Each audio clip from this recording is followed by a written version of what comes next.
so I have to read every single time. Get the gavel. All right, calling to order today's Board of Education meeting, and we will start with roll call. Member Jean. Here. Member Kayada. Here. Member Benjamin. Here. Member Navarro. Here. Member Singh. Here. We have a quorum. Thank you.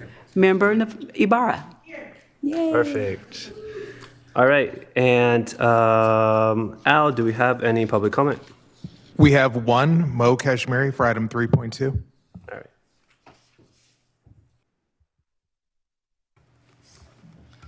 It's my favorite board ever. Anyway, Mo Kashmiri, just wanted to say real quick, as you go into closed session, I'm advocating that y'all look at increasing revenues ahead of, right now, instead of making cuts. Things are bleak in the federal picture, right? If they cut Medicaid, that funds a lot of our health, a lot of our mental health services, and it doesn't look good. They also provide a third of the funding to the state, which then affects our funding as well. So again, what I would ask is, and the problem with revenue is you have to start early to make it happen. But all my ask is one thing, is that you direct your staff to look at revenue options that might be available. For example, there are ways, and I'm not talking about school bonds. Bonds are for construction and facilities. That's not what I'm talking about. I'm talking about ongoing funding to be able to hire more assistants, right? To hire more staff, to keep staff on instead of having to cut them. You could do that through many options. Number one, you could do a progressive parcel tax. You don't have to structure it in a regressive way. You could structure it in a progressive way. Two, you could partner with the city and county. And right now there's a loophole to Prop 13, which says you can pass revenue measures by 50%. This is a game changer. While school districts can only do bonds and parcel taxes, cities and counties, if they do it by referendum, could do sales taxes. They could do plastic taxes. They could do soda taxes. I don't know, whatever it is we don't like, tax it. What I'm at, and we could poll that, use with our money to see which would be feasible. A poll costs about $30,000, but I'm not even asking you to commit to that. I'm just asking you that as you're having your discussions about negotiations, and obviously there's never enough money to fund everything we need, that you also direct your staff to bring back revenue options. Because you could do things in your contracts, and I'm not speaking on behalf of any organization. This is Mo in his parent hat, not in the SEIU hat. But you could negotiate things in the contract that if they pass, then you get XYZ as a way of buying in partners. I'm not just throwing out ideas here as a parent. Thank you. Thanks, Mo.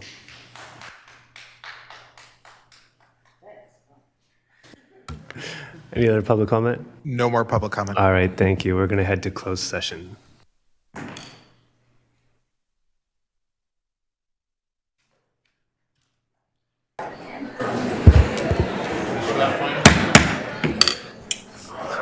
Good evening, folks. Calling back to order, Sac City Unified School District Board of Education. We will start with our Pledge of Allegiance. Everyone.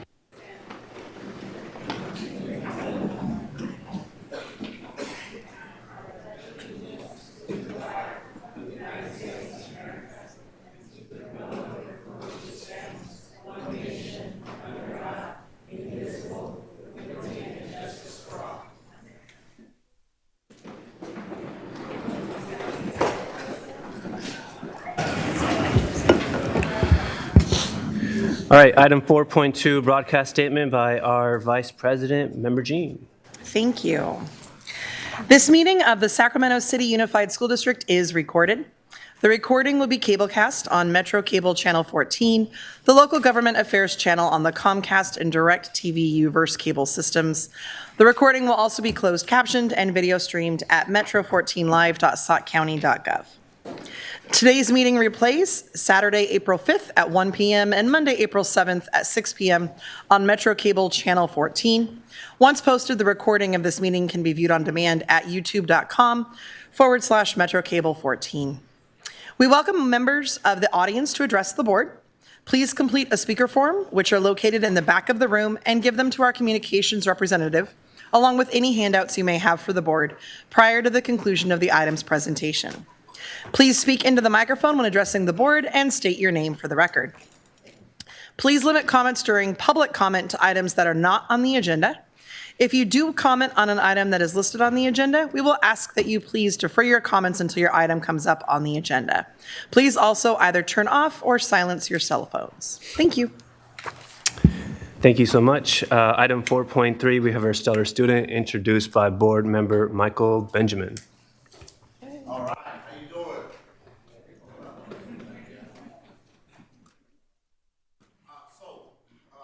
is Michael Benjamin. Hello. I'm still new. I'm your proud representative of Sac City Unified School District Board Area 7. And today we're here to honor Mr. Estes, Anthony Estes. Anthony enrolled at American Legion in May of 2024, eager to begin working on his academic goals. Anthony fell a little bit behind at his previous school and was indeed in need of credit recovery, Anthony immediately began working on courses with the intention of completing his high school requirements as fast as possible.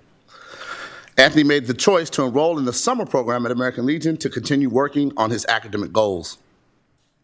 Anthony returned to American Legion in August and has been laser focused on his academic success. Through hard work and dedication to his academics, Anthony has positioned himself to graduate at the end of this school year.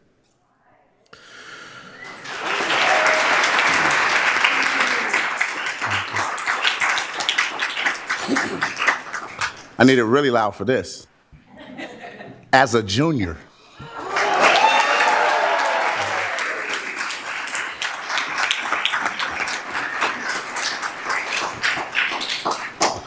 Anthony not only thrives academically, but has had a positive impact on the culture at American Legion. He is respectful to both students and staff at American Legion and is well-liked by all. Anthony's hard work, drive, and determination will lead him to find success in whatever post-secondary path he chooses. Anthony, I want to congratulate you, and I want to thank you for coming in, right, seeing what you need to do, and working hard. Yes, sir. That's key, right? And that's what came from inside of you, and that's what's important. Also want to thank Rich Baranowski and the administrative staff at American Legion. They do a very good job at making this initial assessment as to what you need when you come in and how hard you can work to get where you need to get. And Anthony took full advantage of that. And congratulations, Anthony. Thank you. Yeah.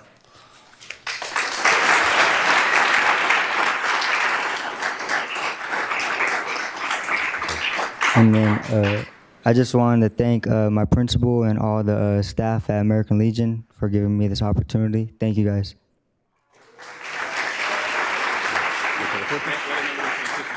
Anthony, stay there. Go ahead, stay there, Anthony. We're going to take a picture. All right.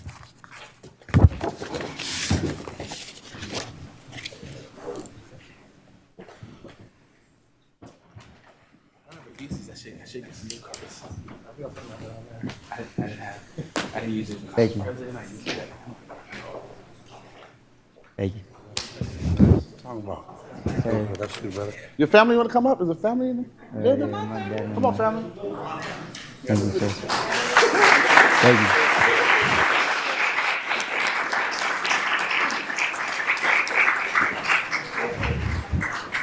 Yeah, come on, in, Mom. Yeah, support system. You all are important. Come on, grandma. Come on, grandma. Yes, it does.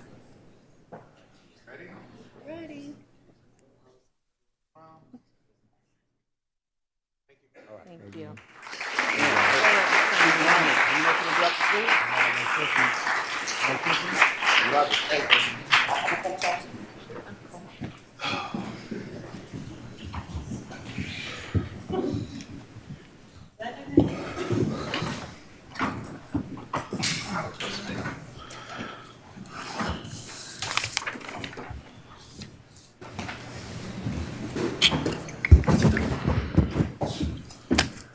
All right. Thank you. Item 5.0, we'll turn to Ann for announcements of actions taken in closed session. Good evening, President Singh. There are two announcements this evening.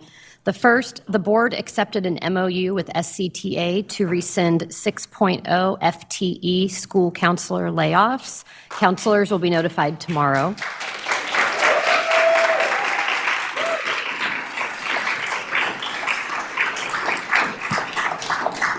And the second announcement will come from your superintendent. Thank you. I am pleased to announce that the board approved the following appointment. By a vote of 7-0, the board approved the appointment of Daniel Crenshaw as principal of Fernbacon.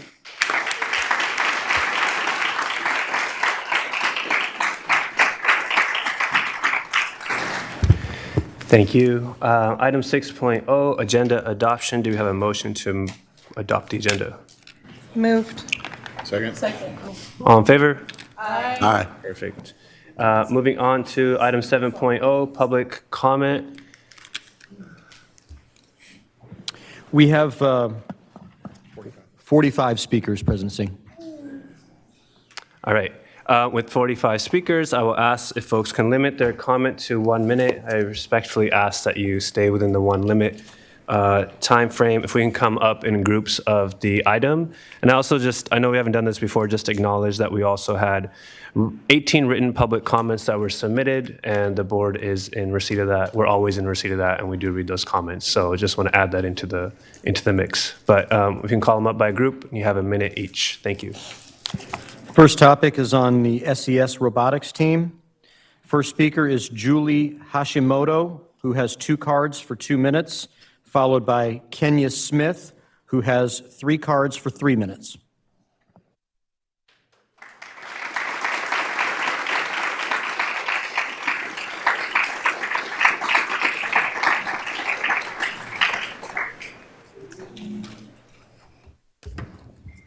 Julie asked that I go first.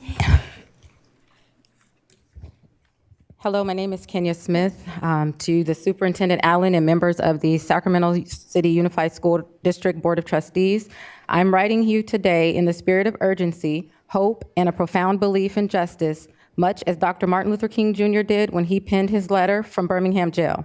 He spoke of the fierce urgency of now, and I feel the same urgency when it comes to the future of STEM education in our district, and more specifically, the undeniable necessity of fully funding the SES robotics team trip to compete at the World Championship in Houston, Texas.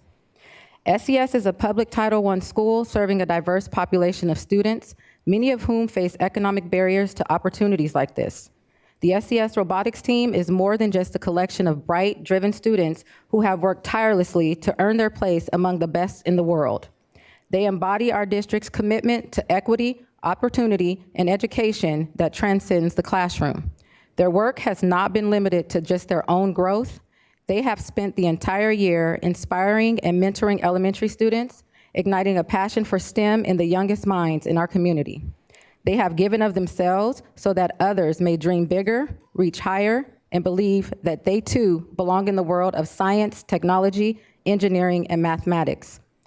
The motto of the Sacramento City Unified School District states, "We recognize that our system is inequitable by design, and we vigilantly work to confront and interrupt inequities that exist to level the playing field and provide opportunities for everyone to learn, grow, and reach their greatness."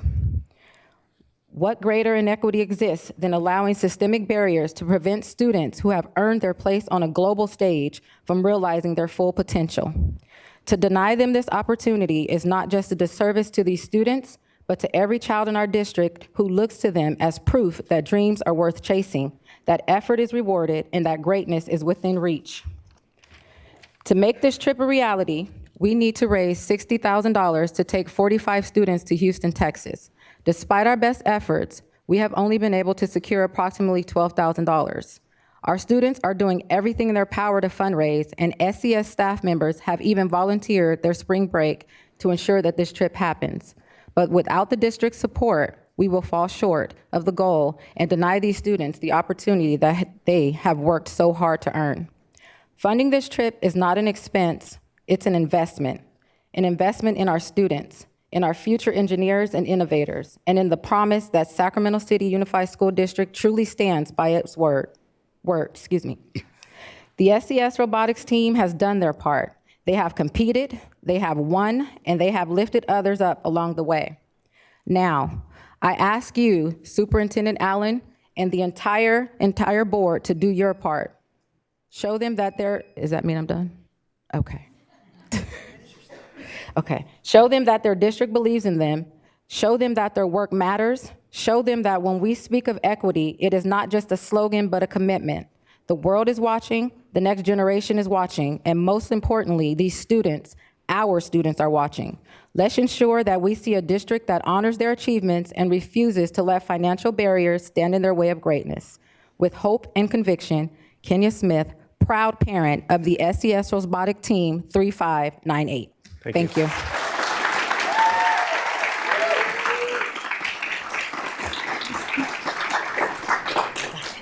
Okay. Can I go? Okay. Hello, my name is Julie Hashimoto, and I'm a student representative from Team 3598, and I'm going to read what the judges said to our team when we won the award that is getting us to Houston. The First Impact Award is the most prestigious award at First. It honors the team that best represents a model for other teams to emulate and best embodies the purpose and goals of First. The First Impact Award is presented to the team judged to have the most significant measurable impact of its partnerships among its participants and community over a sustained period of time, not just a single build season. The winner is able to demonstrate progress toward First mission of transforming our culture. The recipient team will be invited to the First Championship, where it will compete for the First Impact Award against winners from other qualifying events. Here's what the judges had to say. Since its inception, this team has demonstrated resilience, never backing down from a single challenge. Again and again, they transform obstacles into opportunities they can use to their advantage. The judges were particularly impressed by the lengths they went through to design the team around financial accessibility. They ignite a spark by inspiring young minds in their community through partnerships with a diverse group of organizations. This team stood out as stars with their effective use of assessment surveys and their engineering design process to find members of their community who might otherwise be exposed to STEM opportunities. It was clear how they identified a problem, collected quantitative data, and made strategic decisions to achieve maximum impact with continuous feedback cycles. This team is also building alliances in their community to strengthen the First bond to unite the FRC teams in their district into one cohesive, functioning system. Their systematic approach at self-improvement and expanding First footprint operates in perfect harmony like parts of a circuit board to create meaningful impact for many years to come. Congratulations, Team 3598. Thank you.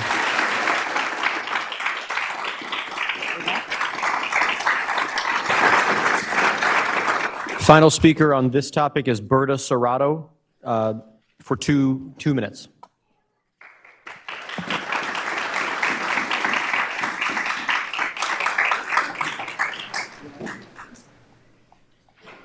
Good evening, board members, and thank you for allowing us to have this opportunity to come before you today. My name is Berta Serrato. I am the OG of SES Robotics, Inc. I've been around since 2011. My children graduated over 8 years ago. I am truly, truly invested in these children and in this program. My job here today is to read to you from an alumni. It says, "Dear SCUSD, my name is Christopher Thomas. I am an alumnus of FRC Team 3598. I recently graduated with both a master's and bachelor's degree in mechanical engineering from the University of Southern California in Los Angeles, where I currently live and work as an engineer. Since my time on the team, I've had the privilege of interning at NASA, Ford, and other notable organizations. I mention these accomplishments not to highlight my own success, but to underscore the impact that this robotics program has had on me. As a young Black boy from South Sac, it opened my eyes to the vast opportunities that exist beyond the traditional blue-collar paths that have shaped my family's history. It instilled in me a passion for creating and transforming everyday life through technology with a special focus on my community. This program taught me invaluable skills: problem solving, critical thinking, collaboration, and leadership, the kind of leadership that takes accountability. It gave me the confidence to pursue greater aspirations, and the lessons I learned continue to shape my career to this day. For this, I am forever grateful. I implore you to support these students in their journey to Houston. You would not only be investing in their potential, but also advancing your district's mission to graduate students as globally competitive lifelong leaders and learners, prepared to succeed in a career and higher education institute of their choice, to secure gainful employment and contribute to society.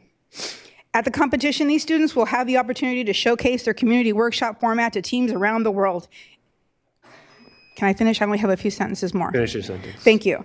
Around the world, influencing STEM is taught in communities globally. They will attend workshops, network with companies and students, and visit the engineering marvels that is the NASA Space Center. I myself stood before the school board 6 years ago as a high school senior, asking for the very same support these students are seeking today. And I can say with the complete confidence that everything I gained from that experience was invaluable, both professionally and personally. Thank you, Christopher Thomas. Thank you.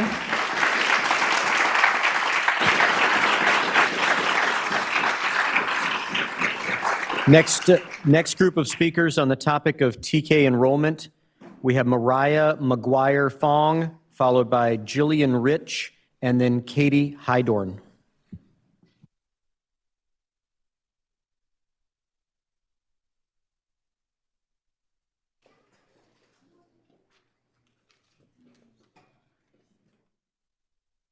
Good evening, board members. My name is Mariah McGuire Fong. I offered public comment at the last board meeting, and I'm here again to comment on problems with TK resourcing and enrollment, and to urge you to take swift action to open more TK classes at impacted schools for the 25-26 school year. First, thank you for any influence you've had on the decision to open a second TK classroom at Sutterville. That was great news. While I was encouraged by the news, I've been disappointed to hear of no other positive movement. My family remains 42nd on LDB's waitlist, despite listing our 2 closest schools in our TK lottery application, and many other families I know remain on waitlists. I urge you to open more TK seats, particularly at in-demand schools that absorb demand from beyond their neighborhood due to the lack of TK at all elementary schools. Consider morning and afternoon classes, portables, and creative space solutions. If there's space for one half-day TK class, there is space for a second class. Ensure before and after care are available to all TK students through ACEs, even if families miss the deadline due to the delay with the district.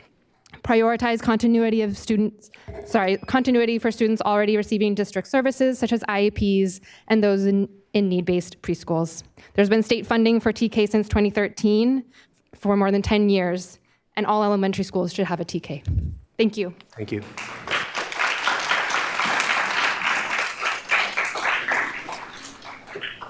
Good evening. My name is Jillian Rich, and this is Henry, and I wanted you to have a face for one of the hundreds of students who are waitlisted for TK from the Midtown Sacramento, East Sac, and Land Park area. Henry has a sibling at Theodore Judah, and she's in 2nd grade, and every day on the way to school, Henry asks, when am I going to go to sister's school?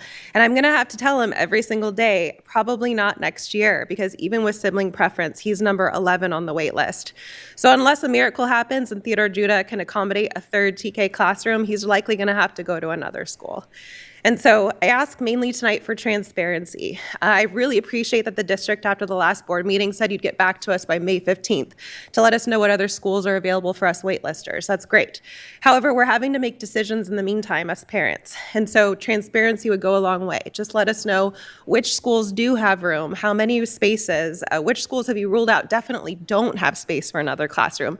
Then I can make an informed decision of whether to gamble to wait for that call and know if I'm going to have to go out of my way to get him to TK or whether I need to look at other options. Thank you.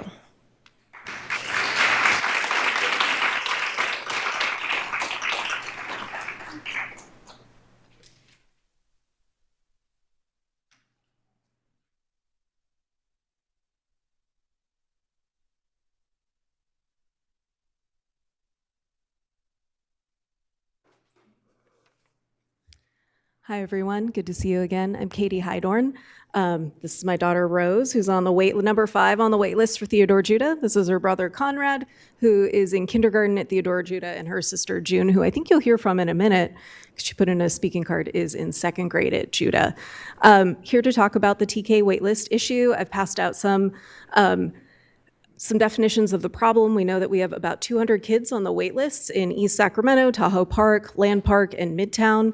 And I did really appreciate receiving a phone call this evening at 5:45 p.m. on my way here with 3 children in my car to try and make a decision about open TK slots. I was given 24 hours to get back to the district, and now I have to weigh the question of, do I stay on the wait list so my child can go to TK hopefully, at the school where her siblings are, or do I take something else and add something to my morning commute and my evening commute? A couple other notes. We have some key questions and some proposed solutions. I hope to hear from you soon. Thank you for your time. Thank you. Next group of speakers on this topic, we have June Hydorn, followed by Erica Lee, then Inga Skoberg, and Sebastian Chavez.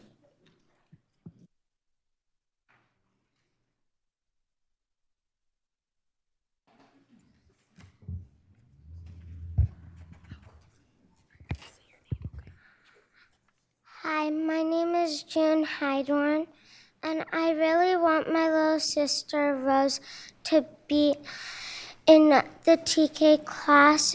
Even if I wasn't in TK, I still want my little sister to go. And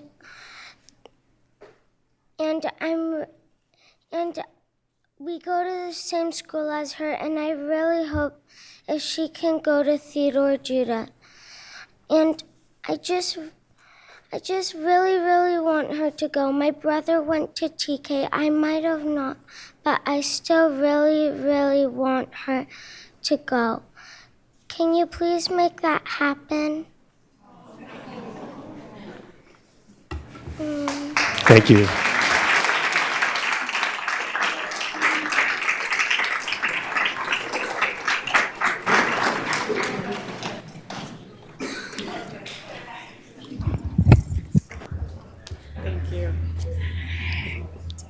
Perfect. Good evening, everyone. My name is Erica Lee. I prepared some remarks, but I don't think I have time for that. I have some handouts that will be passed out here, and I just want to bring attention to some discrepancies in the information that was a part of the TK lottery process this year. So that first handout that you have, that is an email that was sent out. That is email communication sent out to all TK lottery parents with very, very clear and wonderful details about what needed to happen. They needed to accept the TK lottery offer, and then there's very specific instructions to submit a registration form. On that next handout you have, that is the information that parents that opted in for text notifications received. I opted in for text notifications. I thought this was just simply an enrollment kind of, hey, you got into the lottery, accept your offer, and then I imagined that the enrollment process would follow thereafter. But the information that I received was nothing like the email information. I did not receive a deadline. I did not receive specific instructions to submit a registration form, nor did I receive a link to the form. So I'm asking the board to investigate what happened here. It happened not only to me, but an awful lot of parents. And as a result, we were accepted into the lottery, unlike these folks behind me, but we were ultimately kicked out because we did not submit the registration form. So I just want to be given an opportunity to do so. Thank you. Thank you.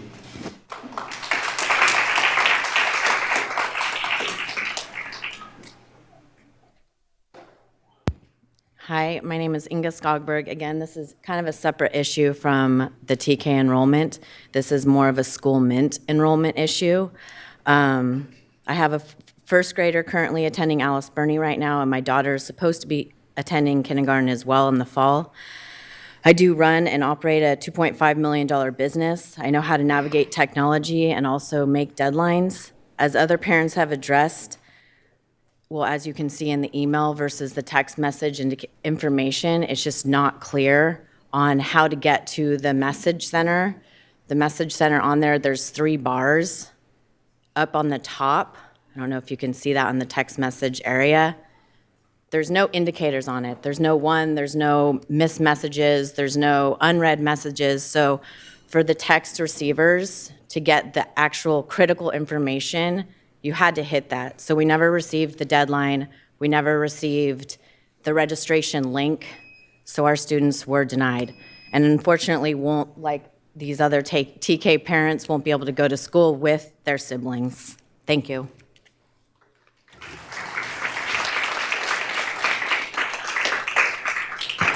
Sebastian Chavez, final speaker.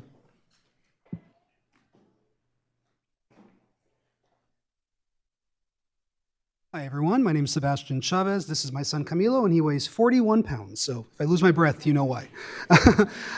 So thank you for letting me speak to you today. We are currently number 23 on the wait list for Camilo for Caleb Greenwood. We live in the neighborhood. I can talk to you about, obviously, the inconvenience of having to potentially ferry him to a different school across town every morning. I could talk to you about the cost if we decided to not do that and stick him in the school he's currently in. But what I really want to focus on is what's really fair for the kids, right? When you're 4 years old, transition is very difficult to do. Changing from one place, from whether it's a home or a school, those things are hard to process. And so imagine for a 4-year-old going to a new school where you know nobody, you know none of the teachers, you know none of the classmates, and you have to meet all new people, make all new friends. And then a year later after that, you have to move again to another school where you again have to do the exact same process. That's a very difficult thing for a 4-year-old to do. And also for parents getting to know the administration, the school, the policies, the facilities, spending a year doing that to have to do the exact same thing all over again a year later. So I'd like you all to reconsider the current structure and open up new classes in the neighborhood schools for children. Thank you. Thank you.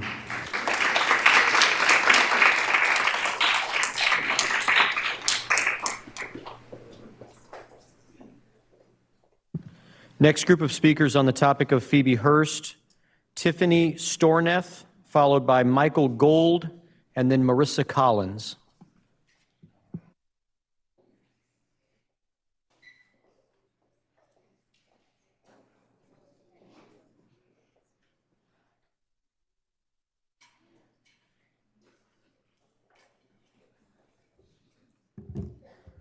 Hello again. We're here for our third time at the board meeting to speak to you again on the issue of the Phoebe Hurst kinder exam and siblings on the wait list. I think we can all agree that the execution of the exam was a mess the day of the exam and administering it to all of our kids. We can agree to disagree on if it was fair or not. I'll move past that, but what I wanted to address today was what forms a through line through our entire process over the last few months. Misleading information that we were given from the school. Our assumption, which was the assumption of most families, is that the test was there to assess if the kid could actually make it into kindergarten. We know now that a large portion of the kids did not actually make it. By our estimates, probably about 40% failing. I think you need to give that information out to all of the families so that we can start planning for our kids.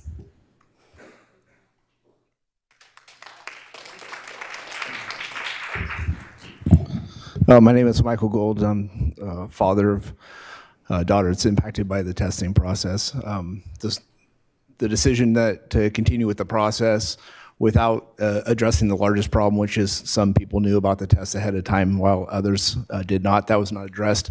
At first I thought it was ignorance that you guys didn't know what the problem was.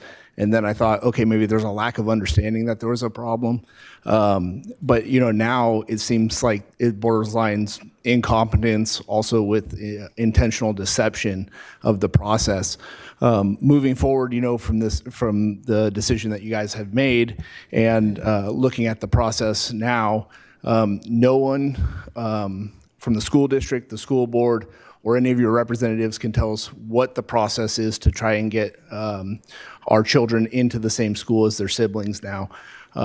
There's no process. They can't explain the permit process, the lottery process. There's no transparency in how it's operated. Nobody answers the questions. If you ask one person, they give you one answer. If you ask somebody else, they tell you a different process.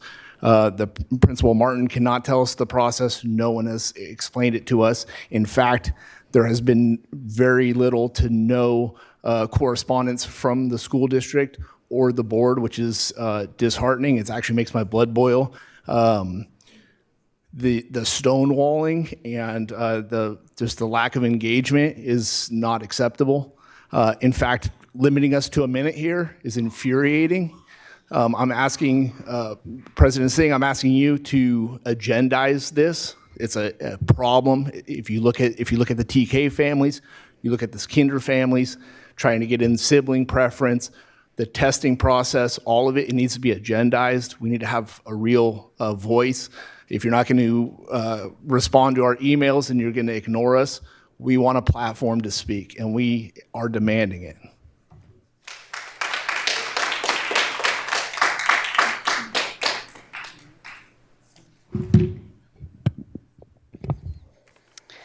My name is Marissa Collins, and here tonight because my family, along with many others, are struggling. We've been asking for straightforward, reasonable solutions to a problem that never should exist in the first place, keeping siblings together at the same school. The district's refusal to create a sibling wait list is baffling. We're not asking for special treatment, we're asking for a common sense solution. A sibling wait list would mean that when seats open up throughout the year, separated siblings could be reunited. This isn't complicated, but instead of making it happen, the district has flat out denied the request without a real explanation.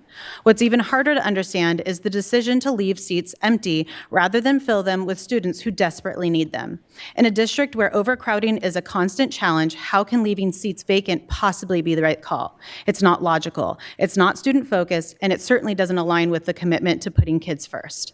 And let's talk about the district's response to our concerns, telling us to check the permit window or wait for open enrollment.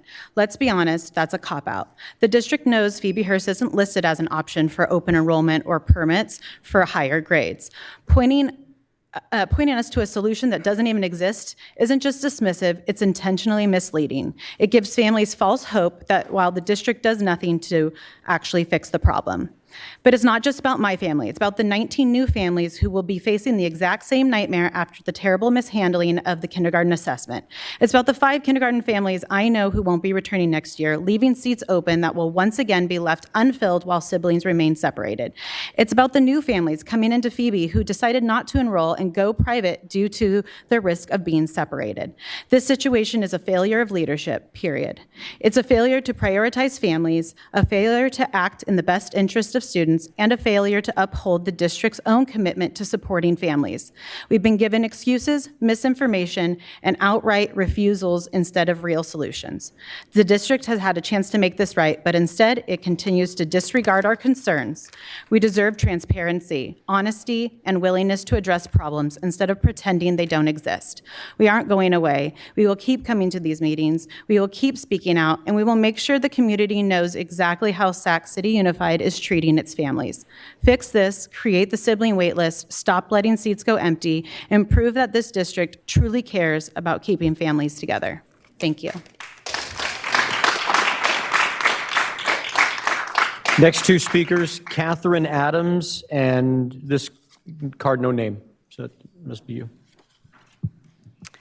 Hi, my name is Kat Adams, and I am here to express my disappointment in the response we have received from Sac City Unified leadership regarding the rampant inconsistency and unfair circumstances of this year's kinder assessment process at Phoebe Hearst.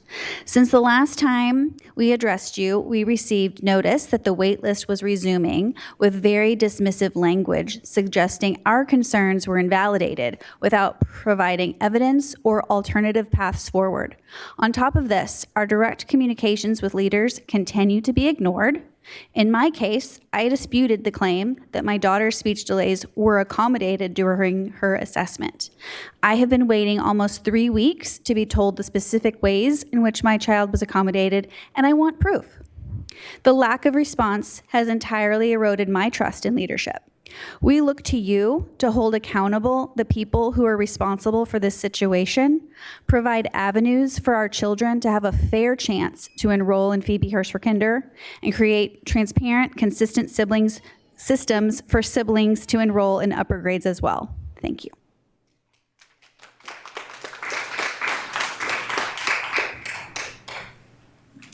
Hi, my name is Belinda Herrera. My son was also affected by the inconsistency of testing for Phoebe entrance.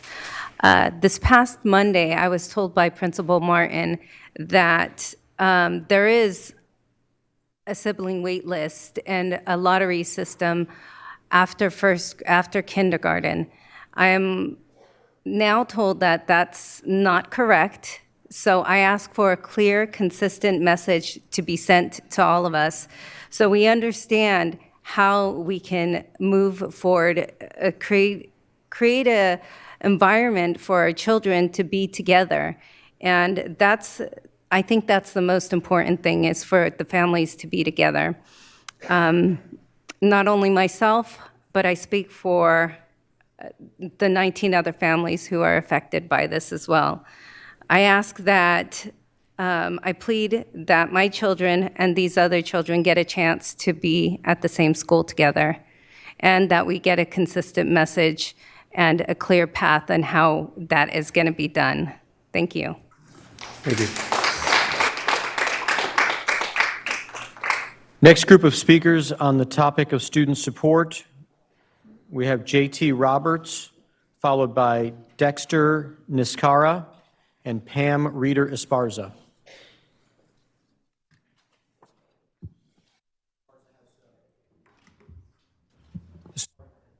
Esparza has 2 minutes. Good afternoon. My name is Professor or Coach Roberts, known as some. I'm currently the head boys basketball coach at Kennedy High School. I held the title of Mental Health and Family Advocate at JFK for 2 years prior to getting my new position with Public Health Institute.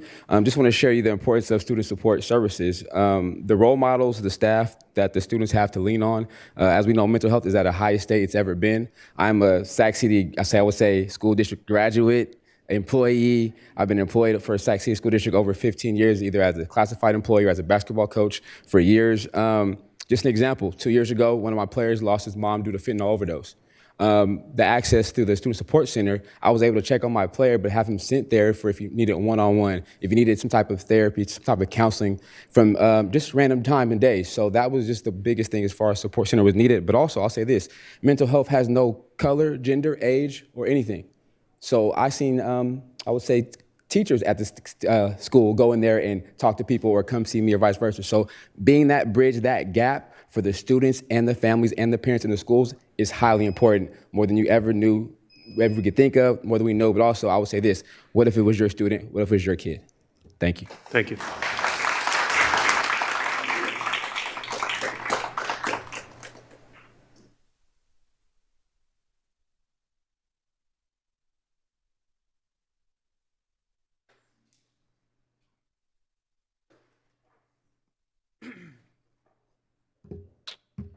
All right. Are we good to start? Perfect. Hello, board members. My name is Dexter Niskala, and I am a program coordinator with Pro Youth and Families here in Sacramento, California. I'm basically speaking to you guys really briefly to advocate for the Student Support Center. Most importantly, in middle school and high school, I relied on the Student Support Center myself. Without the Student Support Center, I would have not be here, most likely. The Student Support Center was a lifeline to me. It offered me a ton of supports inside of school and outside of school, just like how Mr. JT had said, right? Now being with Pro Youth and Families, I've seen the work that they've done here in the community for the past 34 years, and being a part of that is really, really great. And we already know that it's not about just serving one kid at a time. It's about changing the systems and shifting the systems, correct? So the reality is many families are still navigating the problems that they face, similar to the problems that I faced when I was a youth myself. And if we want to build a future where every child has a chance, it's about building a system that supports the whole youth and the community it serves. Thank you very much.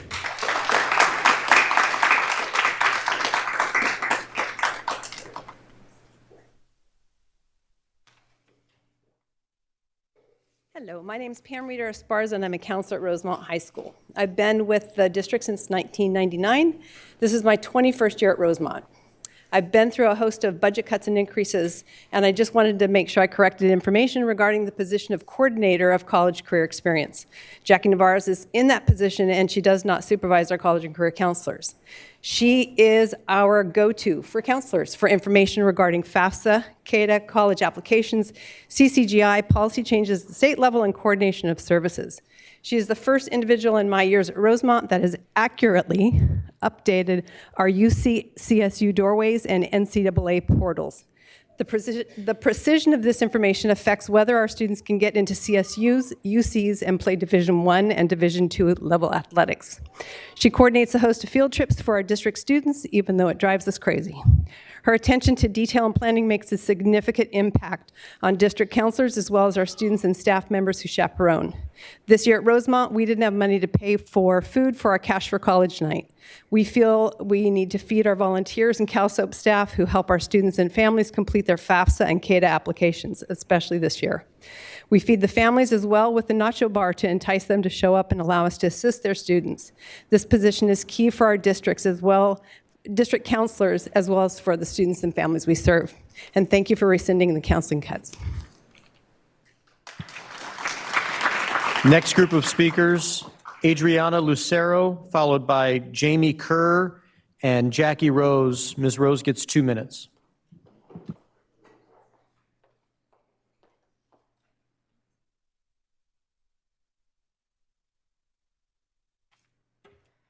Hello, I'm a resident whose family has experienced mental health crises as teenagers, so this topic is very important to me. And I've also had, while I'm sharing my personal opinion, had the opportunity to see the work of student support centers up and close in person when I was working in Sac City Unified with the nonprofit City Year. I feel that schools in 2025 need to provide young people with holistic supports. When we think about the pandemic, social media, the national rhetoric targeting young people and their identities every day, we need our young people to have mental health support, social emotional support, and our student support center staff are central to that work. They help students navigate challenges in their lives. They help teachers and other partners show up better for our kids through their expertise and their coordination. They are a critically needed multiplier in our schools. What enables that is relationships.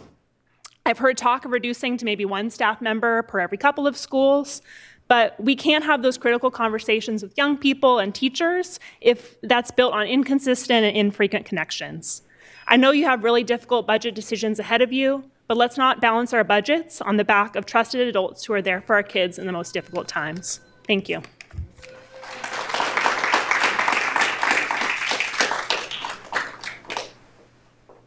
Hi, my name is Jamie Kerr, and I'm an English teacher at Cal Middle and also a parent of a kindergartner at Elder Creek. I'm speaking today in regards to the recent layoff notices given to more than half of our mental health specialists in the role of student support center coordinators in our schools. These coordinators are first responders to childhood trauma and do vital work to support mental health for our students. To remove these coordinators and sever the relationships they've built and expect that the many complex needs of an entire school community can be met by a single social worker split between several sites is simply impossible. Without the coordinators, our students will suffer. They will have worse attendance, more classroom disruptions, more behavioral incidents, and even more instability when they do not have access to mental health support.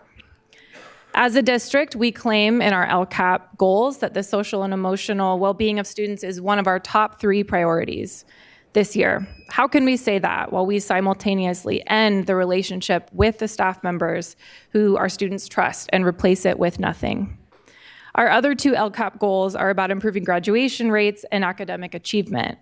How can we make progress on those goals when we remove the very staff that works directly on improving attendance and reducing the dropout rate? Every single one of our goals as a district is underpinned by the work that these coordinators do each day. I urge you to rescind the coordinator layoffs and preserve the relationship that they've built with our school communities. Thank you.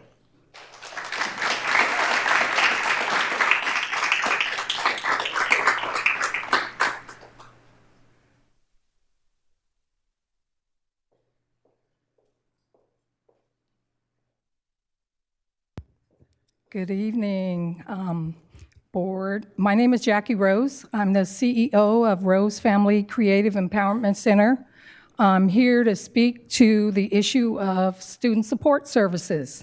I'm also a community incubator lead for the Black Child Legacy campaign that interfaces with just about all of your student support centers throughout this district. We are the community arm for your community support services at most of the schools that is in this district. I am here tonight along with another incubator lead with the Black Child Legacy campaign to really urge you to make sure that those student support centers stay at our schools. One school in particularly that I will speak to is Parkway Elementary School. Parkway Elementary School has had a lot of challenges, specifically this year. Those kids come from a low-income housing project. I really want to see those kids continue to be supported with the services that my agency provides, which is Rose Family Creative Empowerment Center, but also with the services that the district has here internally. I just want to encourage you. I know you guys have some tough budget decisions to make, but we really need to really look at the schools that need the most support throughout this district. And I work with all of your schools in South Sacramento. There's no school in South Sacramento that I don't work with to provide any service that they come to and they want us to provide those additional supports. I also have another BCLC Black Child Legacy Campaign incubator lead here that wants to speak to how he serves the community. So with the remaining 13 seconds that we got, my name is Anglin Baker. I'm the community incubator lead or program manager for Fruit Ridge Stockton. And basically the student support services specialists are essential to the student success. They take care of the whole child, emotionally, academically, mentally, and they help students thrive and success. So just here just to reiterate those points that others have made in the past with the remaining time today. Thank you so much. Thank you.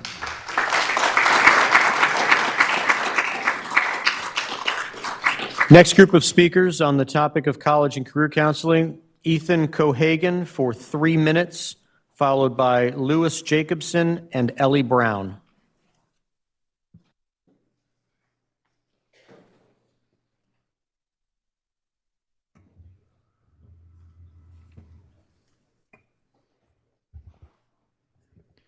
Hi there again, Board of SUSD. My name is Ethan Cohagen. I'm 17 and I'm a senior at West Campus.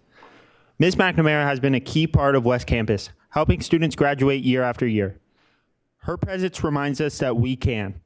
We can get into UC Davis, we can pursue STEM, and we can achieve our dreams of success and happiness as adults. Here, we have a poster of 20 students. This is just a fraction of all the students Ms. McNamara has helped this year, who are all sharing the colleges that they have gotten into. Each one of these students dedicates their acceptances to Miss McNamara and only Miss McNamara. She has helped West Campus, the district, all of the students so much. Her position is important to West Campus because no one can do what Miss McNamara does. The general student counselors help in many different ways, yes, but they are overloaded already. Ms. McNamara and the other college career counselors are essential, not just for students, but for the overall functioning of the school, especially for the graduating seniors who are navigating the application process. Her presence is also vital to the district's health overall. The fact that students are getting into these UC schools is a measure of an outcome that there are students who are ready for the intense university standards who are being given that opportunity.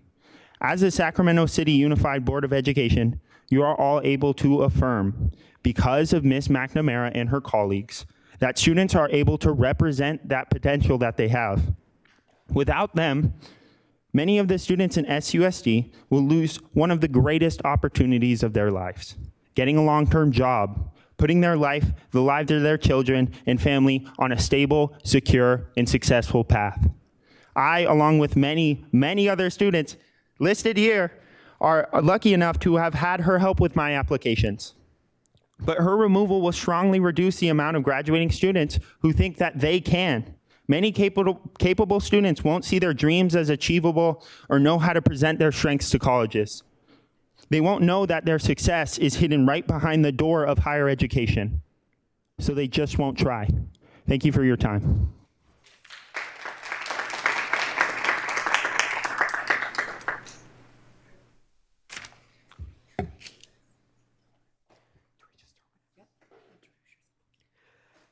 Hi, my name is Lewis Jacobson. I'm a 9th grader at West Campus High School. Today, I want to talk to you about how important Miss McNamara's job is. Firstly, at the start of high school, I was very scared about how to be a good applicant for the college of my choice. One day, I decided to go to one of Miss McNamara's presentations on the School of Cal Poly. It was a great presentation. It helped me learn a lot more about the school. After that presentation, I attended more. I attended Berkeley, UCLA, Princeton, and tons of others, including 50 overall schools.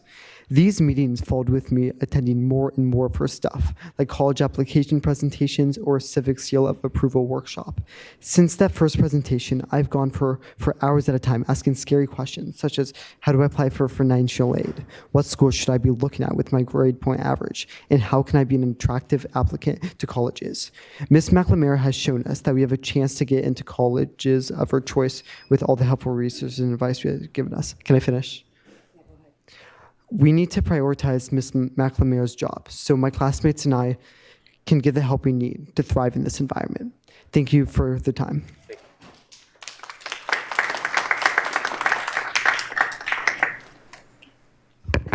Okay. Hello, I'm Ellie Brown. I'm a freshman at West Campus. And even though I'm a freshman, I understand that we're in an era where specialized knowledge and critical thinking are imperative. Ms. McNamara's guidance extends beyond mere application processes. She gives students access to build up their love for their chosen career before applications even come into the picture. For me personally, she's given me multiple scholarships for opportunities to programs that I wouldn't look twice at because I know that I cannot afford it. And this is particularly crucial for fellow first-generation students who often lack familial guidance in this complex process. While quantitative metrics are valuable, they often fail to capture the qualitative impact of her work. She cultivates resilience, builds confidence, and empowers students to become active participants in their futures. These intangible outcomes are vital for the success in the rapidly growing economy that we know as America. The value of higher education is being constantly debated. Her role is critical now more than ever. Terminating her employment would disrupt vital student support networks and potentially hinder their long-term success. I urge you, the board, to reconsider defunding her position and to at least consider the impact on our community first. Thank you. Next group of speakers on this topic, Samara Brown, followed by Luca Davis and Daniel Kahn. Folks, so we do have a minute each. I respectfully ask you to keep to the minute. I also hope that, I know this is a little unconventional, but the position is not being cut as was announced by our legal counsel. So please continue with your comments. I'm just saying that the positions are not being cut. So if you weren't here for that announcement, that action. I know that I'm still going to have the same job role at my school, though. Well, Well, which is vital, which is why we're here. Perfect. Go ahead. Yes. Okay. So good evening, board. My name is Samara Brown, and I'm requesting thank you for not removing the college and career counselors from our high schools. As the program director for a homeless housing program, I work very closely with homeless high school students. Students that want to pursue higher education but lack the necessary guidance. And through initiatives like the monthly newsletter created by Ms. McNamara, which provides vital information on summer programs and internships, we've been able to support these students. This process begins early as students need to understand the value of community service and programs that shape their future careers and make their college resumes competitive. My daughter, who is a freshman at West Campus, has already benefited greatly from the guidance provided by Ms. McNamara, including the upcoming tour of 11 colleges in Southern California. I implore you to consider the great consequences of removing this position, and thank you for rescinding it.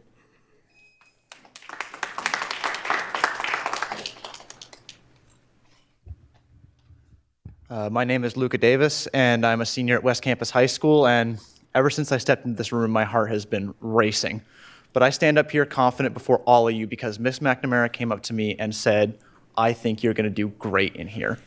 This is nothing new for me. She has been supportive of me throughout the entire school year. I have spent endless hours with her in her room, whether it be working on essays, whether it be just talking about what I think the best major for me is going to be. She has been not just a college counselor for me. She's not just helped me figure out where I'm going to go with my career. She has been an ally and a huge support for me for the past 6 months. And I think that you can look at any statistic of how much she's done for the students, but I think those kind of emotional supports and that encouragement that she's given, there is no value that you can put on that. And that's why I really hope that she is at West Campus for many, many more years to come. Thank you.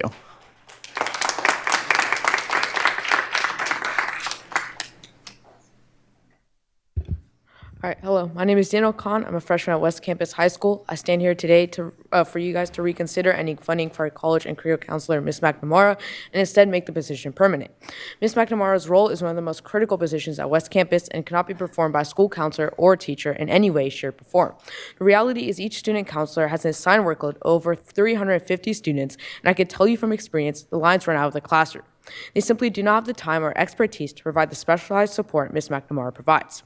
Just some of the responsibilities of this position include helping students fill out college applications, impactful essay workshops, one-on-one help, career goals, scholarships, college nights, letters of recommendation, extensive college and career counseling newsletters, after-school workshops, and organizing campus visits, allowing students to interact with admissions staff. At a time when the admission process has never been more competitive and the stresses of applying to college can feel overwhelming, losing this role will cause will cause great hardship to all students who need the support and resources only she could provide. This is why I urge you, on behalf of all students at West Campus, to please rethink this decision for the students' sake and make this essential role permanent going forward. Thank you. Apologies, I can't read the writing. Last name is Leung, okay. And then followed by Suki Kwong and Trina Tusay. Good evening. I'm New Leung, a parent at West Campus High School. Okay, thank you. My understanding is that Ms. McNamara's position, college and career counseling, has been rescinded. And if that is true, I'm here to share my son's experience. I am here to support Ms. McNamara as well as counselors who serve in the same capacity. And the efforts and dedication, knowledge, and connections Ms. McNamara gave my 11th grade son opportunities that otherwise we would not have known about. For example, in spring 2023, my son visited Stanford and San Francisco State. During summer 2024, my son participated in the UC Davis research program where he practiced suturing and then interned at a nonprofit organization during his sophomore year where he conducted research on symptoms and treatments for opioid use.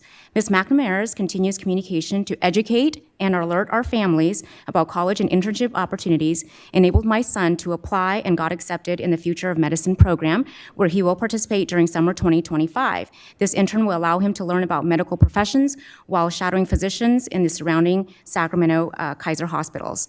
My point is, positions like Ms. McNamara's are essential and hopefully will not come up on the agenda again in the future.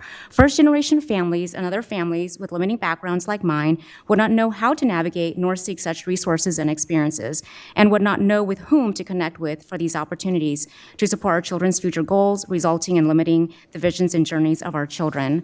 And finally, with Sac City District's core values that highlight equity and access, positions like Ms. McNamara's should be prioritized to serve first-generation families and low-income families of opportunities that would be utilized by those that want and need it most. So with this, I leave you, the leaders of our district, with this question. From an equity lens, what will you do with the power you have to make decisions that focus on equitable educational experiences that align with the district's core values, which states equitable and accessible educational experiences for students? And will that decision be made conscientiously with underrepresented students in mind so that they are provided opportunities they would not have known, heard of, or been exposed to? Thank you.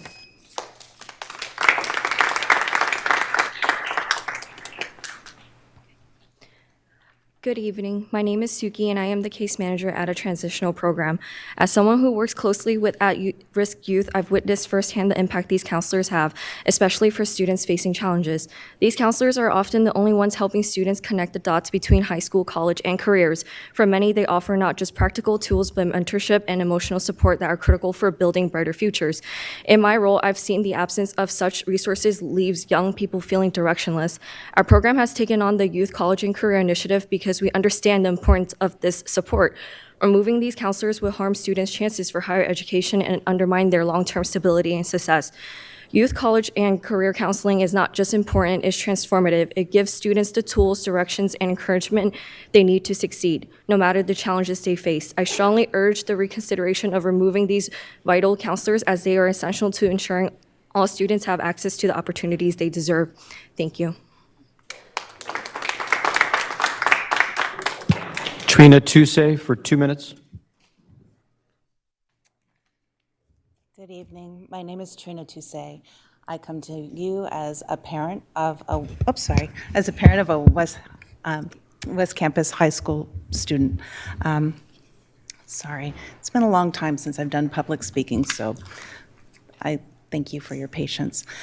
I have a long list here of just information of what Ms. McNamara has done for our family, for all of the students and the parents. But I don't want to read from that right now. I just want to speak to you and let you know how invaluable what she does for all of us is. She is an amazing resource with connections, with in-depth knowledge of everything that has to do with college and all kinds of internships and summer programs and career pathways. You could just go down that rabbit hole with her, and she's always there to back you up. I really want to just convey this to you because I know that we're very lucky and blessed at West Campus High School to have Ms. McNamara for all of us. And I want to encourage you to consider extending her contract with West Campus so that that resource can be maintained. My biggest concern isn't just for my family, because I have a senior who's graduating. He was accepted into almost all of the colleges that he applied to, and he's going to go to UC Davis. Yay, Aggies. My concern is for the students who come after.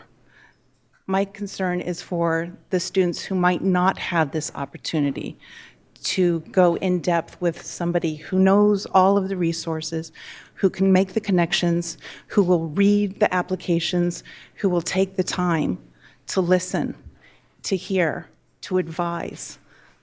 And I want that for everybody. Thank you very much for your time. We have no more speakers on public comment. Yes, thank you.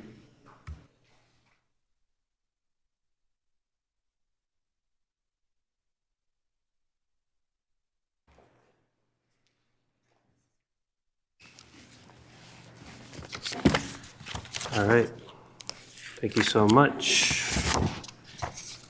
Thank you.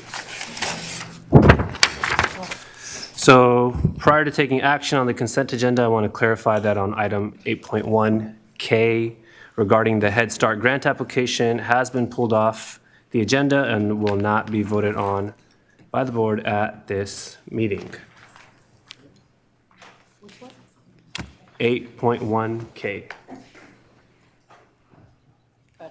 Thank you. Awesome. Do we have any public comment on our consent agenda? We do not. Perfect. Is there a motion to approve the consent agenda?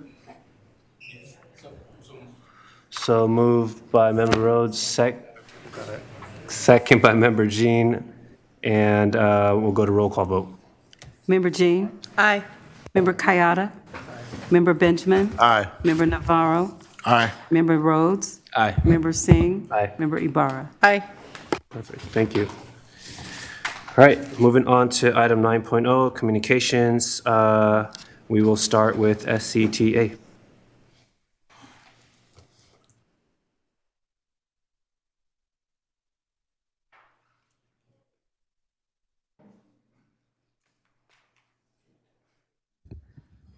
Good evening, Board President Singh, members of the board, and Superintendent Allen. I'm Nikki Malevsky, President of the Sacramento City Teachers Association. At the last school board meeting, we discussed the need for the structure of SCUSD to be changed to reflect the philosophical and leadership change that has now been moving forward for nearly 2 years. Through our negotiations for a new collective bargaining agreement, which has included an involved discussion on how to implement multi-tiered system of supports and steps outlined in the Black Parallel School Board Settlement Action Plan, we are beginning to engage in that long overdue and complicated discussion. Recent discussions with the district specifically related to student support services and health services have been focused on some areas of the district that in the past have not received the attention that they deserve. While it is fair to say that some of the discussions have been challenging, it is also accurate that the way the district has engaged on these issues has been constructive, encouraging, and respectful. Toward that end, we are pleased to announce that through the ongoing constructive dialogue that we've been able to work with Chief Concy McCarn and her team to ensure that no SCTA members will be laid off in the 25-26 school year. Just today, we reached an agreement, which I know you guys got the opportunity to announce, but the last of the certificated employees that would have potentially been impacted, the 8 counselors, will have their layoff notices rescinded. With that out of the way, and as we enter the next phase of collective bargaining negotiations, we know that there's a lot of hard work that has to occur to bring this bargaining round to a successful conclusion, and we are prepared to do that. Finally, like all of you, we have been appalled by the attacks on public education coming out of the Trump administration, which, among other things, threatens to cut off billions of dollars in federal funding, potentially impacting millions of our nation's most vulnerable students. What does it say about a country when the powerful attack students with disabilities, homeless children, and kids that might otherwise go hungry?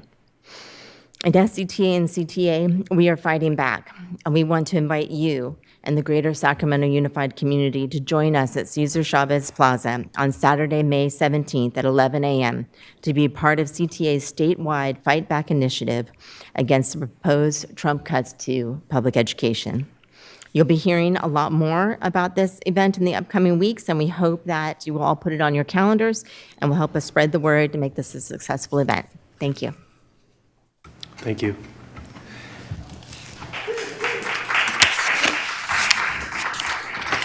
Next up, SEIU, TCS, Teamsters, UPE. Moving on to 9.2 District Advisory Committee, Student Advisory Council, Community Advisory Committee.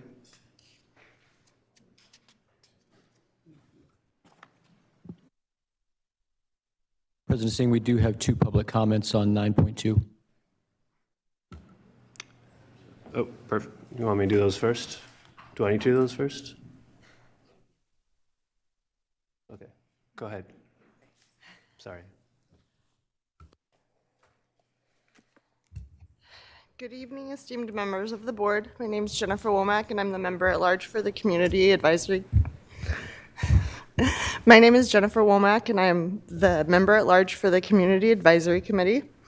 Thank you for the opportunity to provide an update on the CAC for special education. Since our last update, we've made meaningful strides towards amplifying the voices of families of special needs students in SCUSD.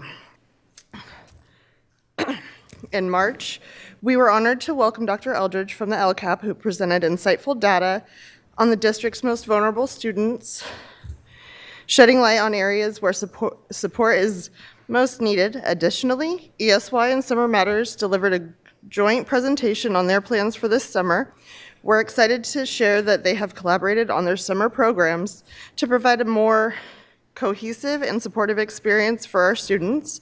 They also addressed and resolved many parental concerns, a testament to their commitment to our community. Moreover, we are thrilled to announce plans to work closely with ESY and Summer Matters starting next fall, ensuring that the CAC is actively involved in shaping programs and services for special needs students.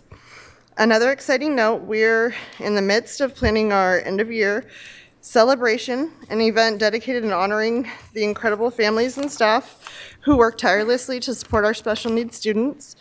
While the date is yet to be determined, the celebration will be open to everyone from board members to bus drivers, moms, dads, siblings, caregivers, and everyone in between. This is our way of saying thank you for all that you do every single day. Details will be coming soon, and we hope to see you there. An important question was recently asked to me. How can the board assist the CAC? While the implementation details are yet to be determined, one critical area would be improving our access to timely information on programs, services, and vendors when they start, stop, or change. Equally vital is ensuring that CAC's input into programs for special needs students is recognized as mandated by legislation. With your support, we can empower parents of special needs students to not only feel heard, but to also understand that their voices truly matter. Thank you for your ongoing partnership and dedication to ensuring every student in our district receives the support they need to succeed. Together, we're all making a difference. Thank you. Thank you.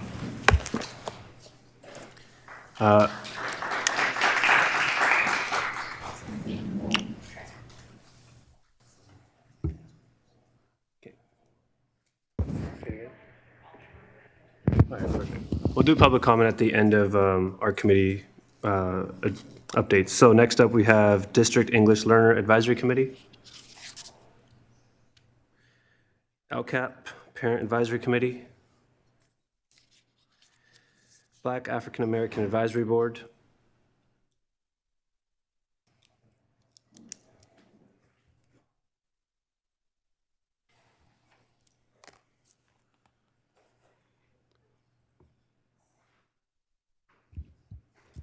Good evening. Want to beam up? I haven't been here in a minute. Oh, no, I'm not going to mess with that. I'm Terrence Gladney, chair of the Black Sacramento City Unified Black African American Advisory Board.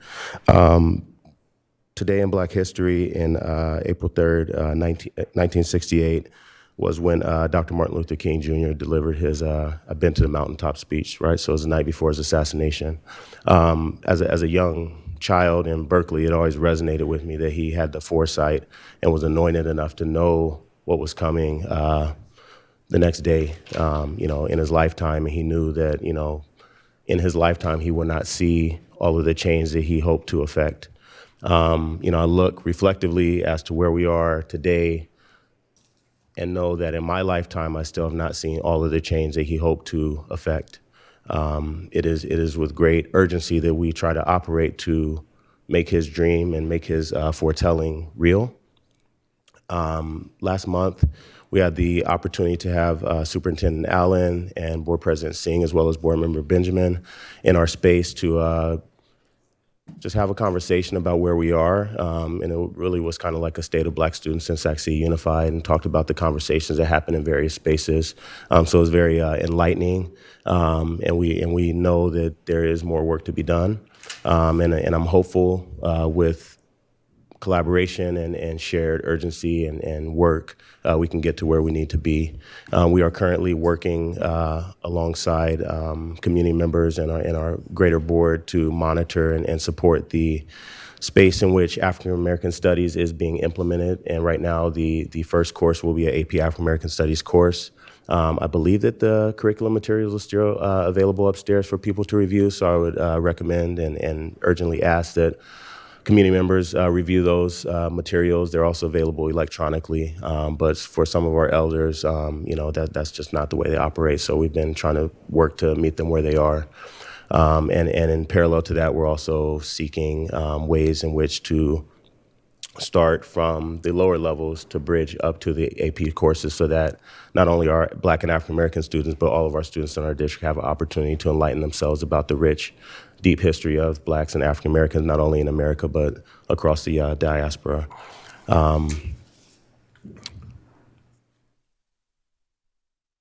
I hope that in my lifetime, I'm not sort of foretelling that, in the future things will happen.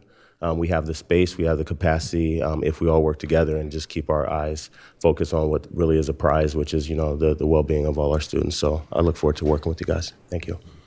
Thank you.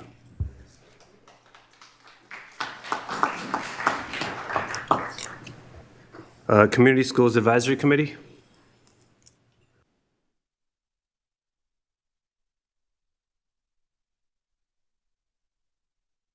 I always like going after Terrence because he's tall. Good evening, board members, Superintendent Allen, and President Singh.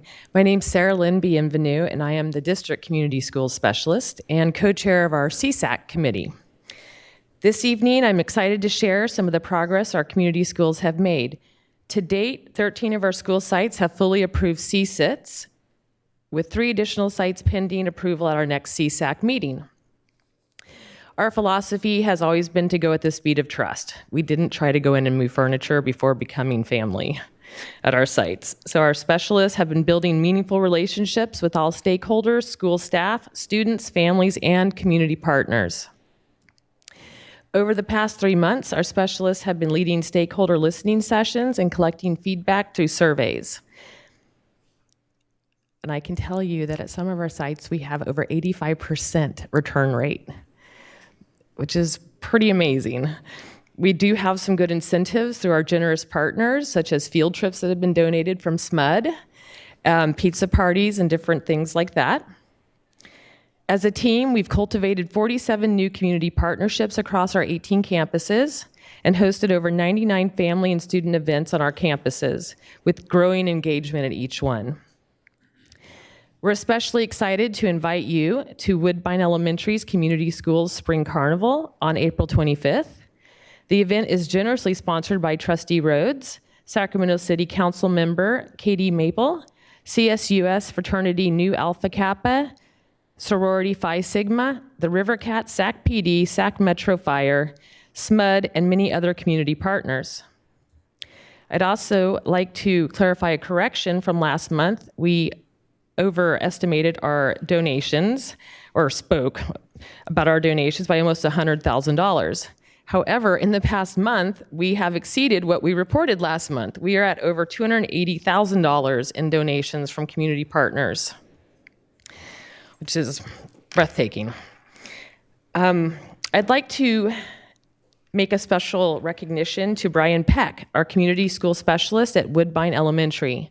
His partnership with the River Cats has brought incredible energy to our campuses, from Dinger assemblies, focusing on the AAAs, attendance, attitude, and academics. Gifting over 3,000 game tickets, as well as over 300 Oakland A's tickets to students, families, and staff to enjoy through June 30th. Additionally, Brian has organized our Sac City Unified School District River Cats Game Day on May 28th for over 1,100 students, which includes the full experience for the students. A career talk, a player talk from the players, field walk, and stadium lunches. Really quick, though, I would like to ask for your help in filling our 3 vacant seats on our CSAC committee. That's areas 2, 3, and 4. And then thank you. We thank you for allowing us the privilege to serve in these roles and your continued support. Thank you. Thank you. Last but not least, American Indian Education Program Parent Committee. All right, moving on to 9 point. Public comment. Oh, sorry, Presidency. public comment. We have 2 cards, 1 speaker, Aaron Leone for 2 minutes.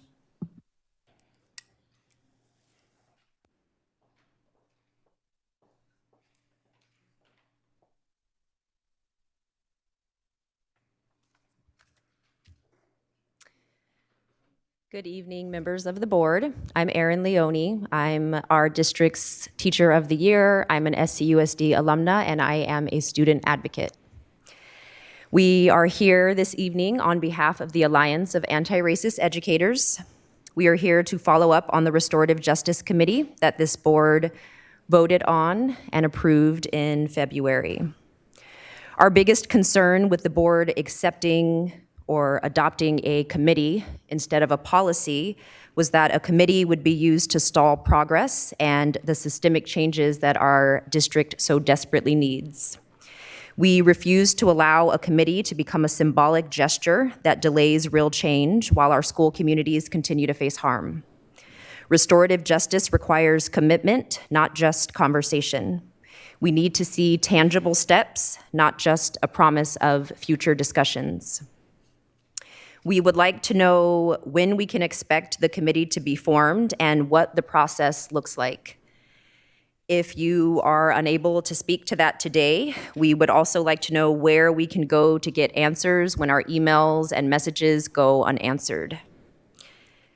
Do we need to rely on reporters and the media to get information from you, or is there a preferred means of communication?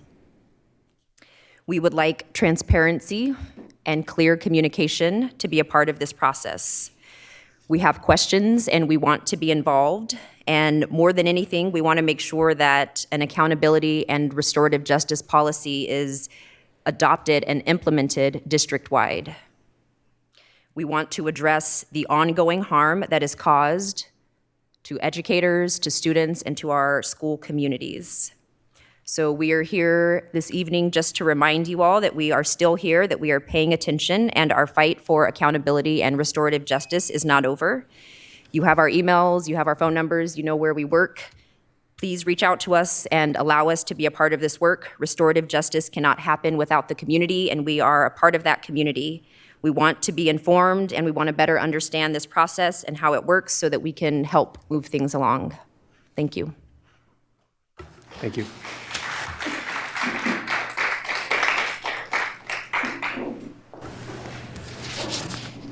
Any other public comment, Brian?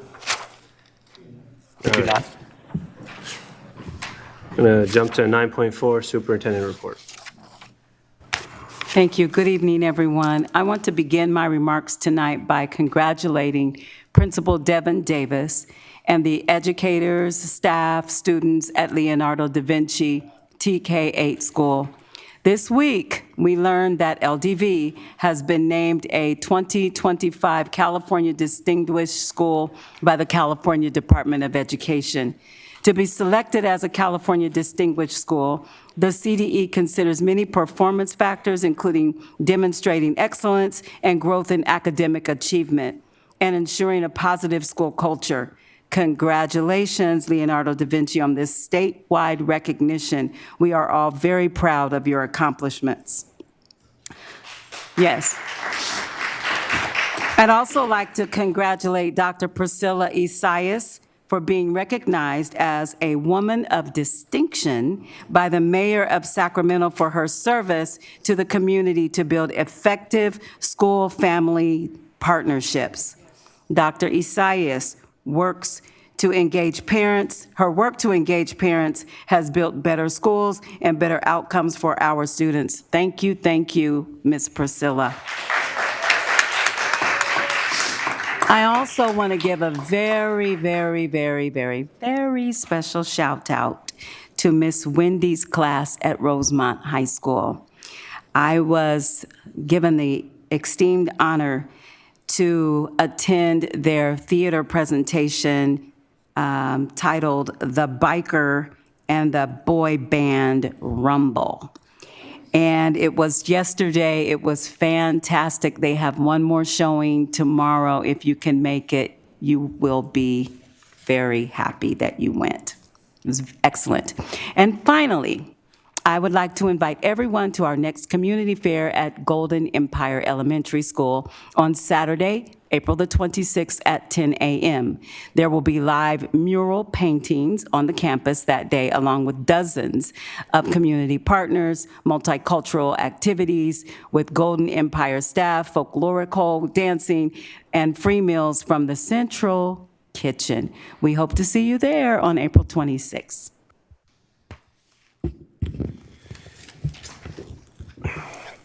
Thank you, Superintendent Allen. I'll jump to my report and then move it over to our board members. I'm going to start by acknowledging the fear that was mentioned earlier that our communities are facing. So be it our minorities, our immigrant communities, our students with disabilities, community members who rely on Medicare, Medicaid, our LGBTQIA+ students and staff. We as a district support you, and I think it's important to note that the work, and I speak for myself, that I do is not reactive to what comes out of the Oval Office. The work that I do is rooted in community. This is work we do, we continue to do, and we have done, regardless of who's in power in Washington, because the systems are still the same. For 6 weeks straight, we've held Know Your Rights presentations. This takes up 2 or 3 hours of our time after work, after our day jobs. And I'm not saying that to talk about what I'm accomplishing or what I think we're accomplishing as a district. I just say it speaks to the staff's dedication, the folks that I see at those Know Your Rights presentations. I know you don't have to be there, but I see you there, and I really want to thank my colleagues for showing up.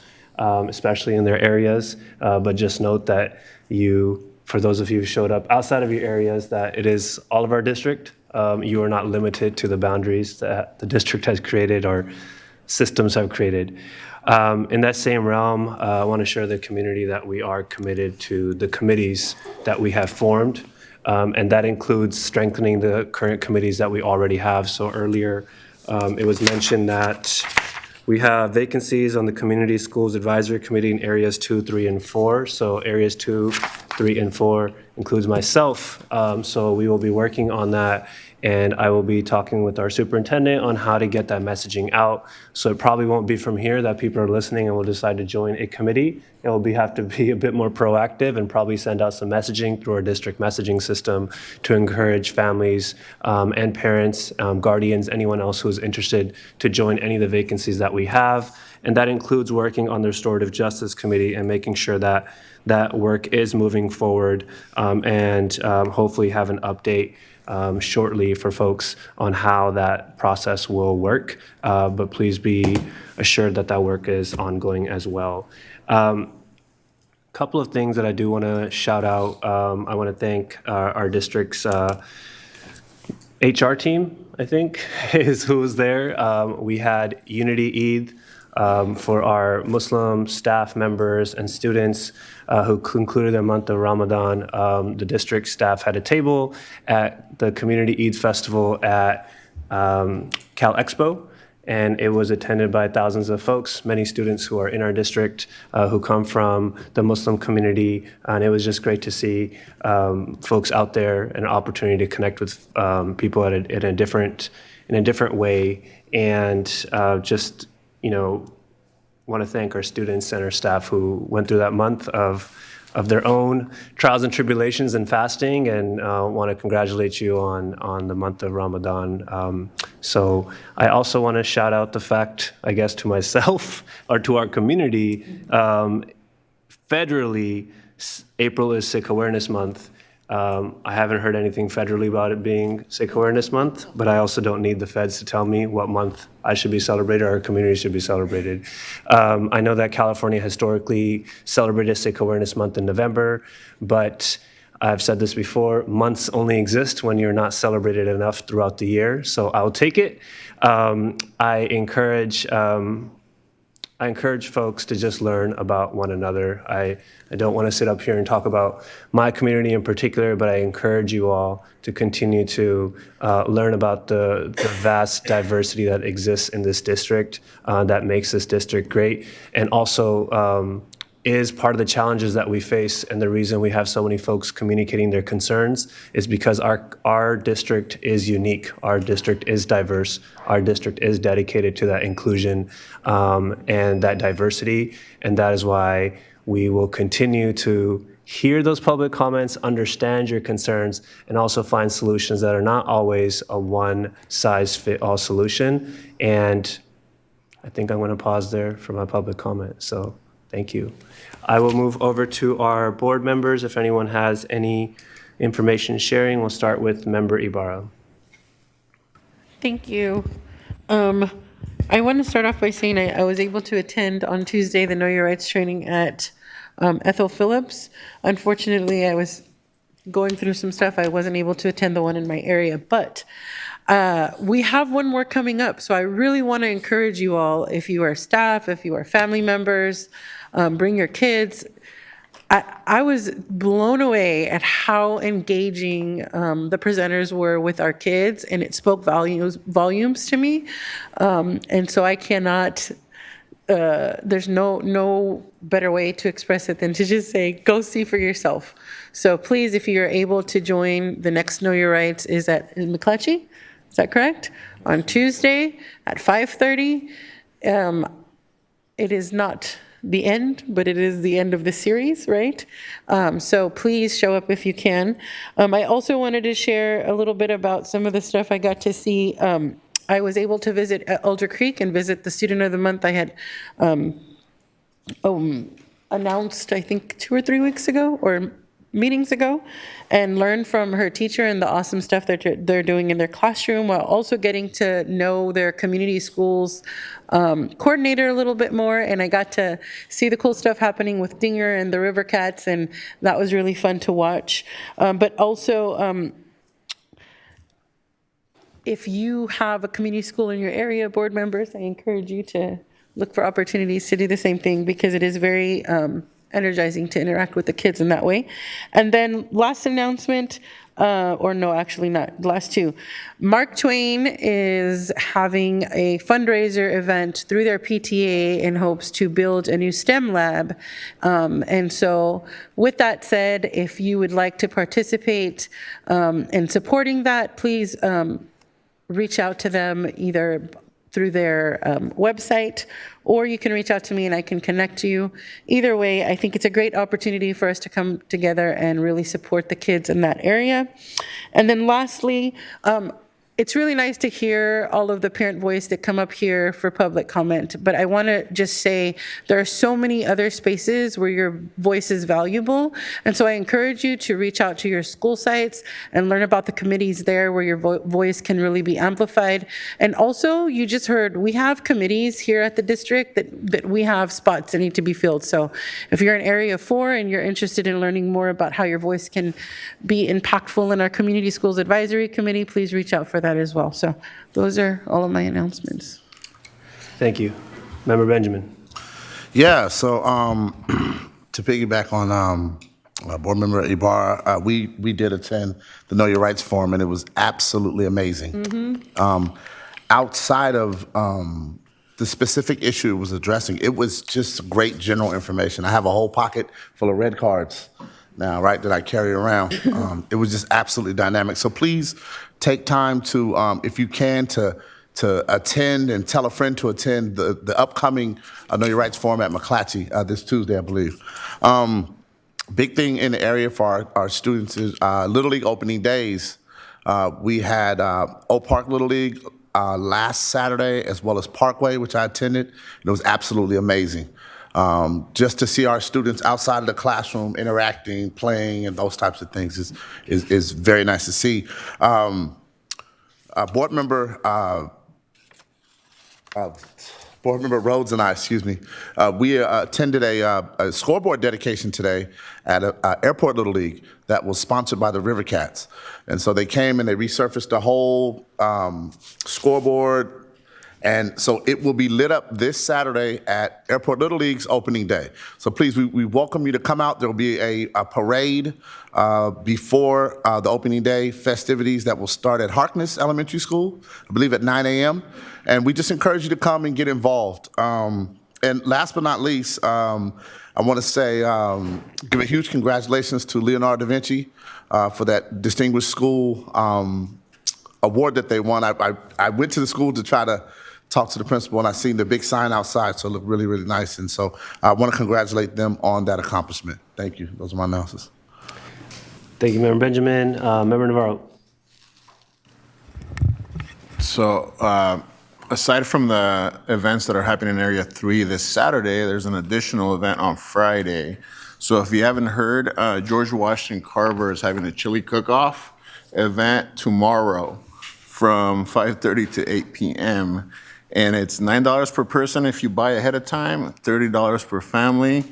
And if you can still go out the door if somehow you missed it, so $10 per person at the door and then $35 per family.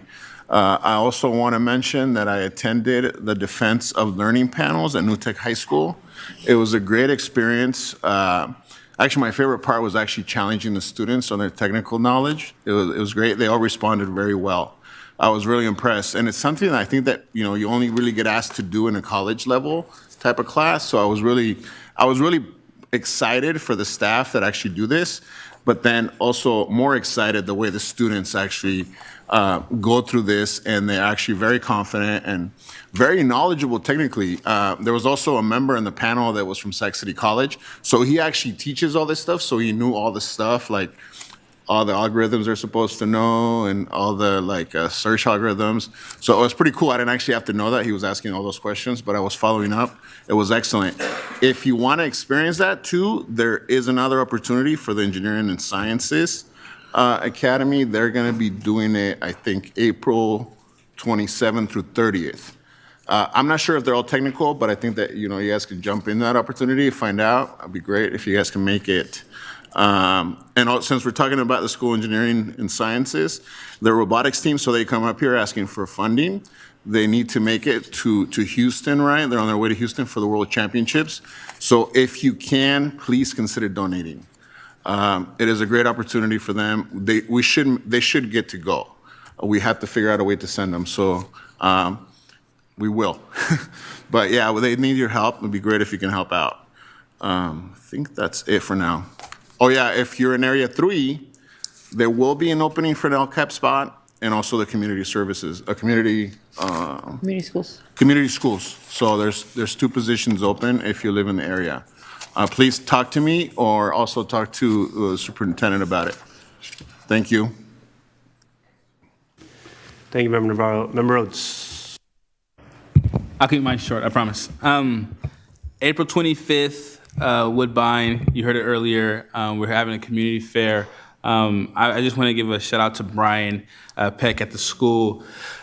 His work that he's been doing as the community school person there has been phenomenal. Currently right now, we have 3,200 tickets that he has available, and he has tasked me with helping get those seats filled. And so one of the things that I would like to say to the community, if you guys are interested in going to a game that is coming up here, I believe the game is for May 3rd.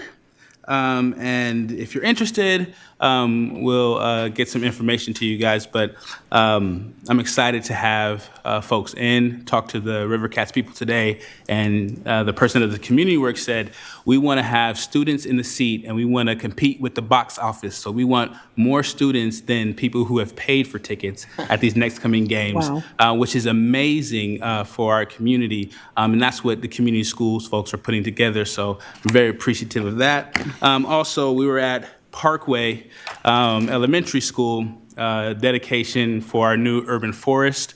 Cal Fire has, he's in the back, Nathaniel's in the back. They did some great work over there. $400,000 investment in South Sacramento. And we're talking about spaces and places that have some of the youngest tree canopy in the city. And is negatively impacted by air quality and heat.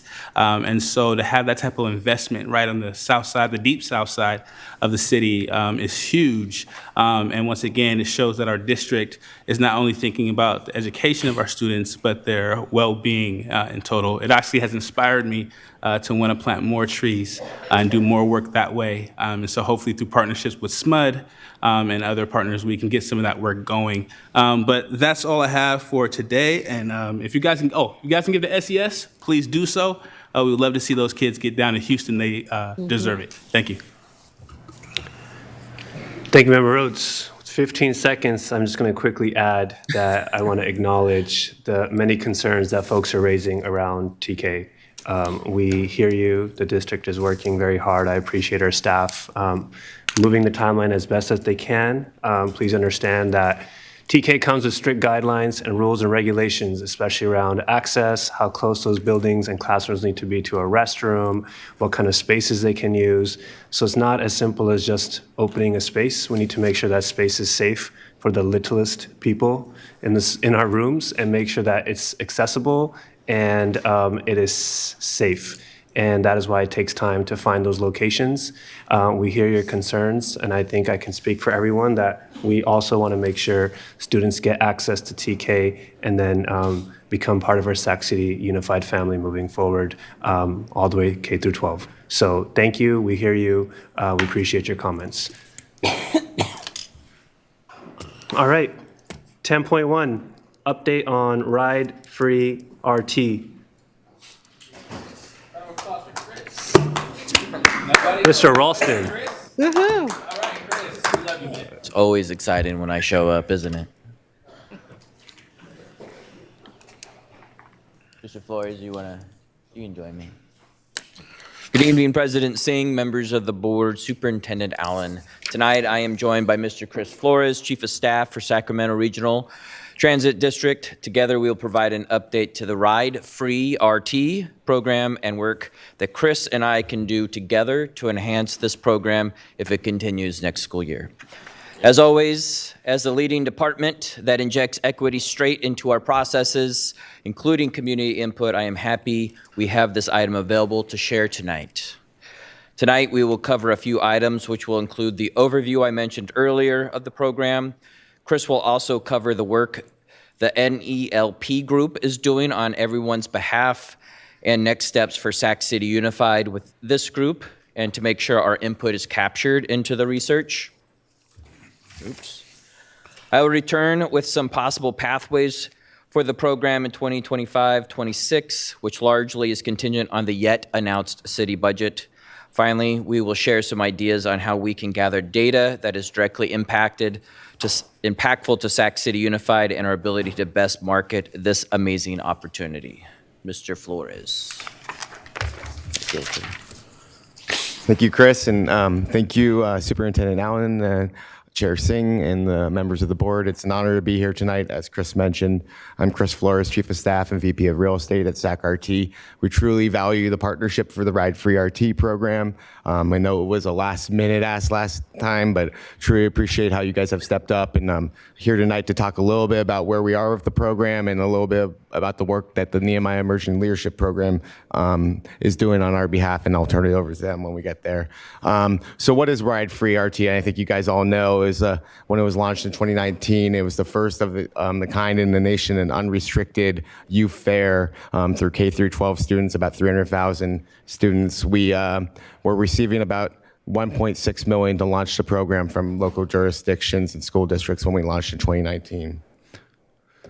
And so why did we launch Ride Free RT? Besides the significant wins of helping build ridership and helping get students to school and reducing congestion and reducing those pickup lines, we were looking at how we could build ridership back in 2017. And we looked back at the our student population, and it had significantly dropped in terms of ridership from about 04, 05, from when we had basically essentially raised fares on that group. And if you see at the bottom right, students are really the group that receives the least amount of subsidies. I mean, when you talk about employer subsidies or senior disabled subsidies or low income, many of those are not paying full fare. But before that, we were looking at students, and they were mostly paying full fare. And this is a price sensitive group, and we had seen significant ridership drop among our students in that time period.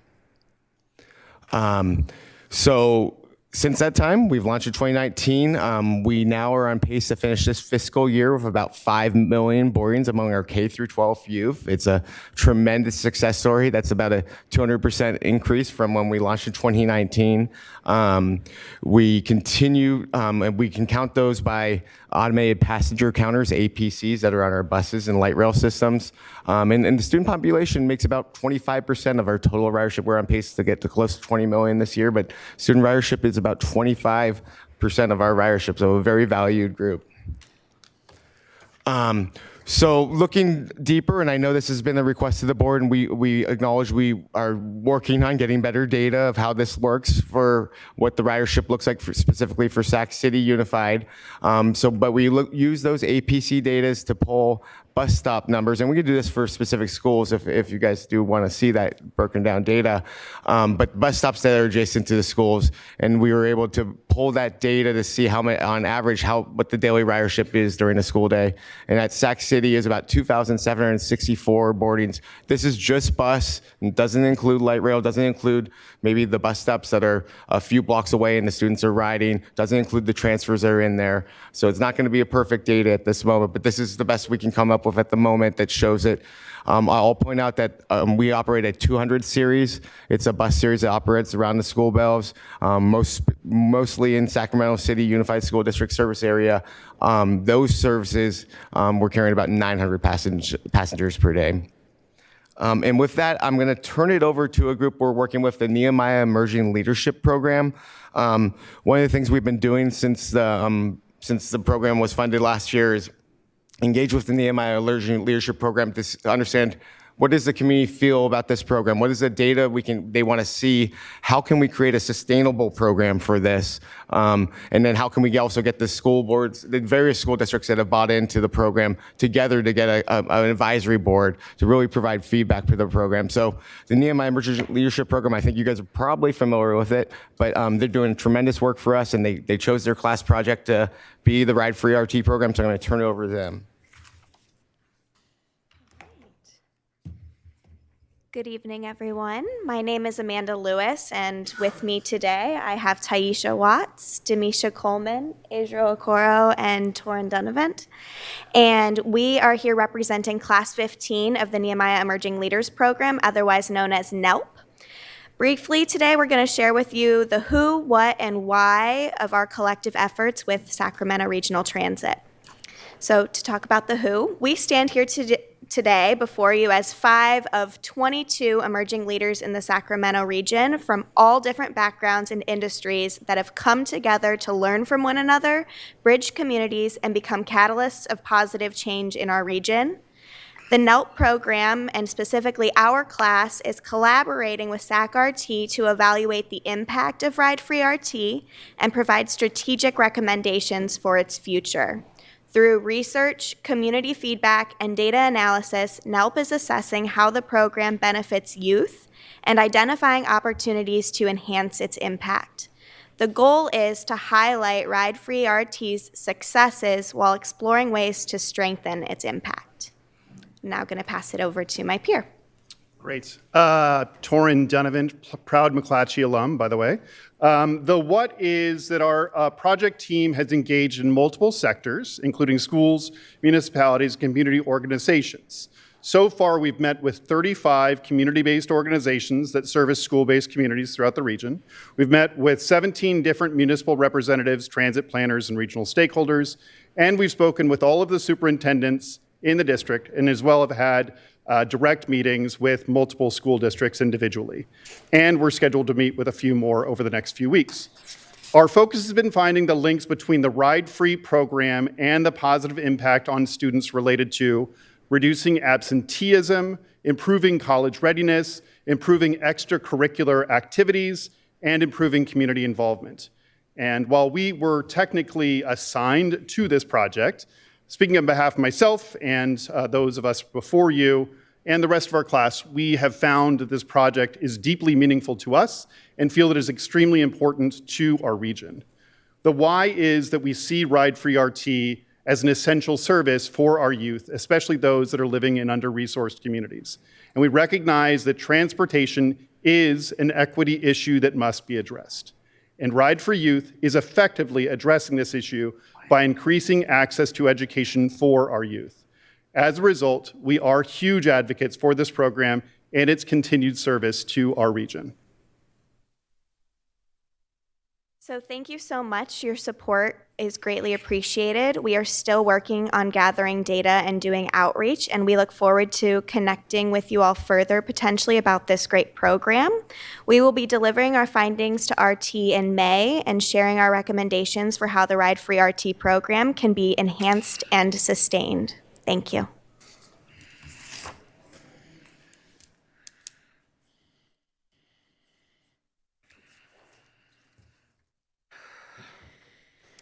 I believe there are 3 pathways we may need to work through the next couple months as we finish our budget priorities and respond to other entities' priorities. Option 1 is the recent past, which is the city using their bond funding through Measure L to pay for the share needed. The removal of the funding is what changed for this fiscal year. Option 2 is a repeat of the current situation. Many public entities contribute to the program, including an estimated $250,000 from Sacramento City Unified. And option 3 is the end of the program. Sacramento City has some benefits unofficially through SAC-RT, including the Series 200 routes you heard earlier that affect about 16 routes for certain areas in town that cater to around students getting to their school of choice. It would be possible that without funding, these routes would end. How would that impact Sacramento City? On the slide, you can see a cost analysis of best, better, or worse. The amount of students using the passes is unknown, but it is believed that 25% of the students use this service.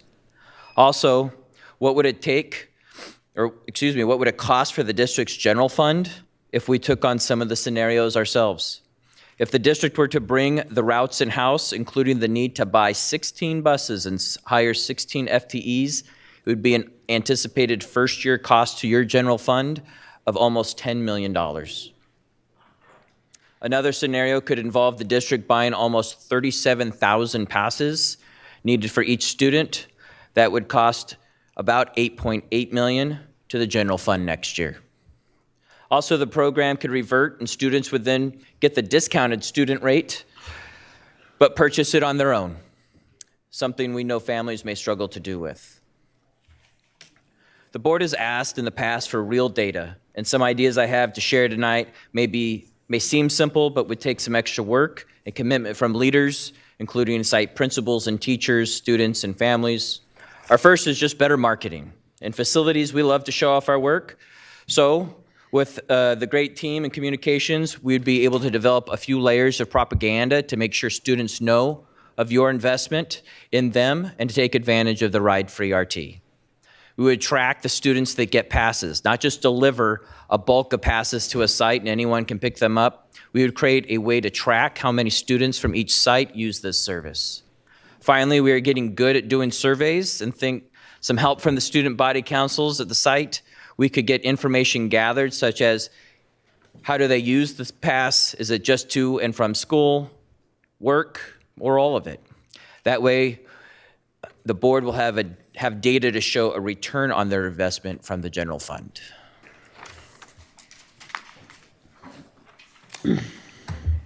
Thank you very much. Do we have any public comment? We do. We have about 7 or 8. We'll begin with Elvia Vasquez, Alma Garcia, and Nora Barraza, all 3 of whom require translation services for a total of 4 minutes each.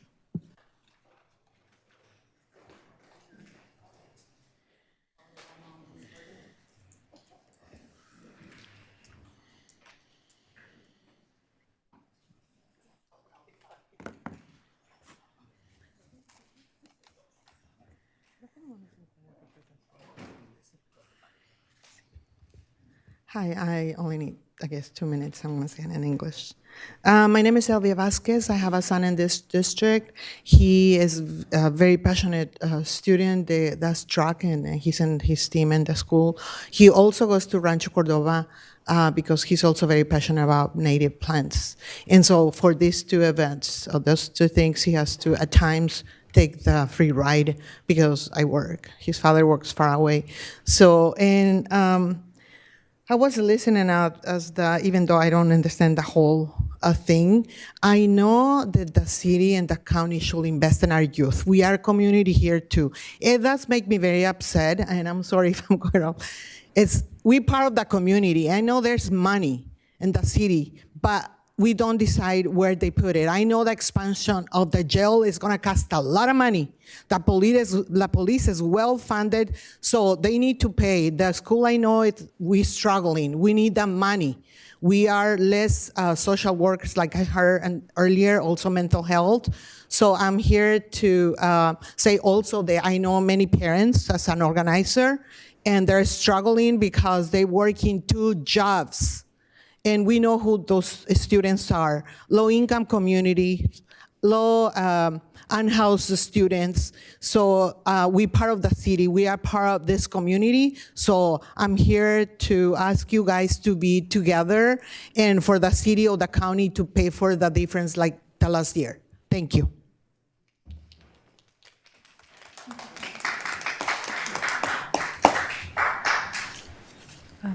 Buenas noches, mi nombre es Alma García. Good evening, my name is Alba Gracia. Yo soy parte de Sacramento Act y soy mamá de 3 niños, 2 estudian en la McClatchy High School. I'm a member of Sacramento Act, and I'm a mother of 3 children, 2 of which go to McClatchy High School. La mayor ya está en la universidad. And the oldest is in university. Yo soy representante de ILAC, de la Escuela McClatchy, y también de DILAC. Bueno, primeramente, gracias por la oportunidad de expresarme. I am an ELAC representative and also a DLAC representative. But first, I'd like to thank you guys for the opportunity to express myself in front of you. Bueno, pues yo estoy preocupada acerca de las tarjetas gratis para transporte de nuestros estudiantes. I'm worried about the free ride cards that are being offered to the students. Yo veo como muchos estudiantes, son muchos, bajan del camión y cruzan hacia la escuela diariamente. I see that there's a lot of kids that are getting off of the bus and on their way to school. Ellos no se imaginan que cada año está en riesgo su transporte diario. No se imaginan que su transporte está en riesgo diariamente. I can't believe that transportation is at risk right here. En mi vecindario las escuelas no quedan cerca de sus casas. In my neighborhood, the schools are not close to the homes. Son personas de bajos recursos que no tienen manera de transportarse. There are a lot of people in low-income people who don't have a way to transport themselves to school. Con dificultades pagan su renta y pues su comida. And they have difficulty paying their rent and their groceries. Por favor, yo pediría que continúen dándoles tarjetas a nuestros estudiantes. I'm asking you to please continue giving the ride cards to the students. Desearía que los recursos sean de la ciudad o del condado. Whether those cards come from the city or the county. No, I'm sorry, I have to correct that. No, it's not funny. What she's suggesting is that the county or the city fund it. That's what I said. That's what she was saying. Yeah. Okay. Sí, ¿verdad? El mensaje era de que usted está sugiriendo de que pague la ciudad o el condado. Sí, yo quisiera que That's what I said. Ajá. Sí, y que pues el distrito no pague, porque el distrito me gustaría que use el dinero para nuestros estudiantes. I don't want the district to pay. I want the district money to be used for our students. Sí. Nuestros estudiantes ya tienen muchos obstáculos para ponerles uno más. Muchísimas gracias. The parents have a lot of obstacles already, and we don't need any more. Thank you.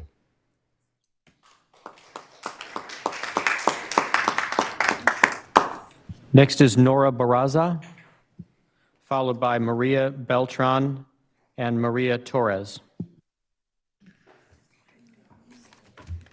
Buenas tardes. Mi nombre es Nora Barraza. Good afternoon. My name is Nora Barraza.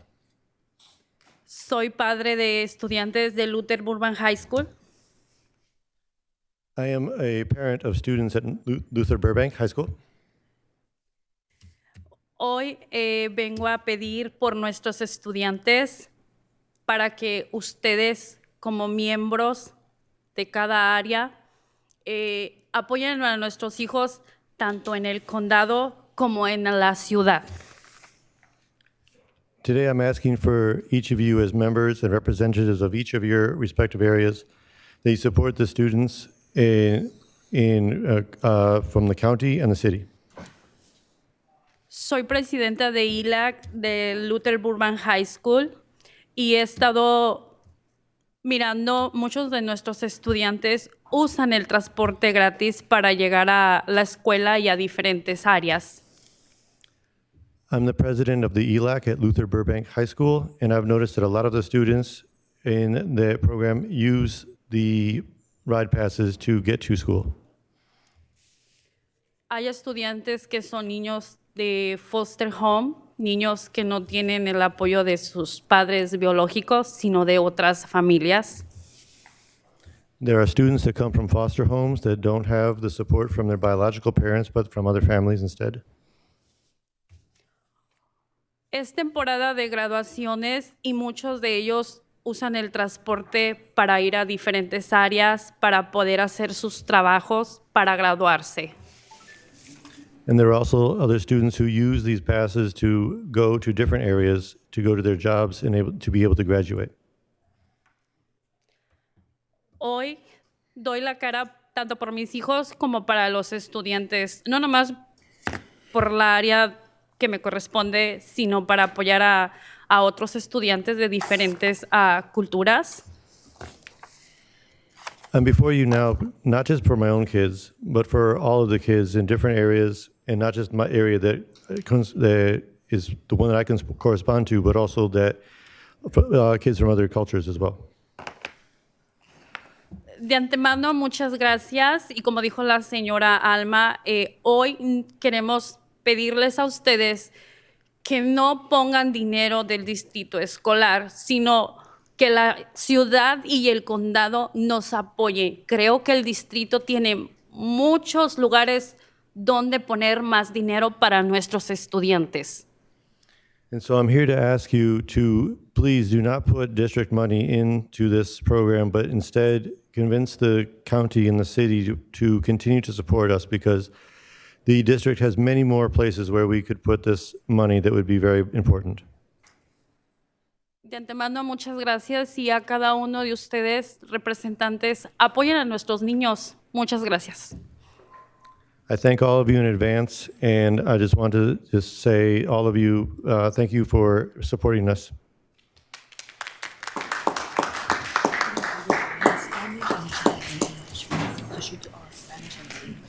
Mi nombre es María Beltrán, tengo 3 hijos en el distrito, padre líder del Sacramento Act. Estoy aquí representando a los padres que sus hijos usan el transporte público y que no pueden estar presentes hoy. No queremos que se corte el transporte para los estudiantes, ya que para ellos es muy importante el uso del bus para llegar a la escuela. Queremos que ustedes, la ciudad y el condado, trabajen con el Departamento de Transportación para mantener el recurso. My name is Maria Beltran, and I have 3 kids in Sac City, and I'm a parent leader with SAC Act. I'm here representing those parents whose students use the bus and the RT program and cannot be here today. We do not want this to end, and the RT program is important for school attendance. We want you all to work with the city and the county and RT to sustain this program.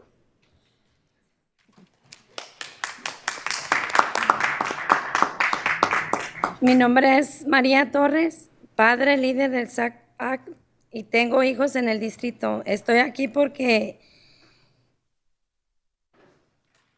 Ay, Dios. Porque el programa de transportación es importante para los jóvenes y queremos trabajar juntos con ustedes y la ciudad y el condado. My name is Maria Torres. I'm a parent leader of the SAC Act, and I have children in this district. I'm here because the transportation program is really important for the children, and we want to work with you guys and the city and the county to keep it keep it good.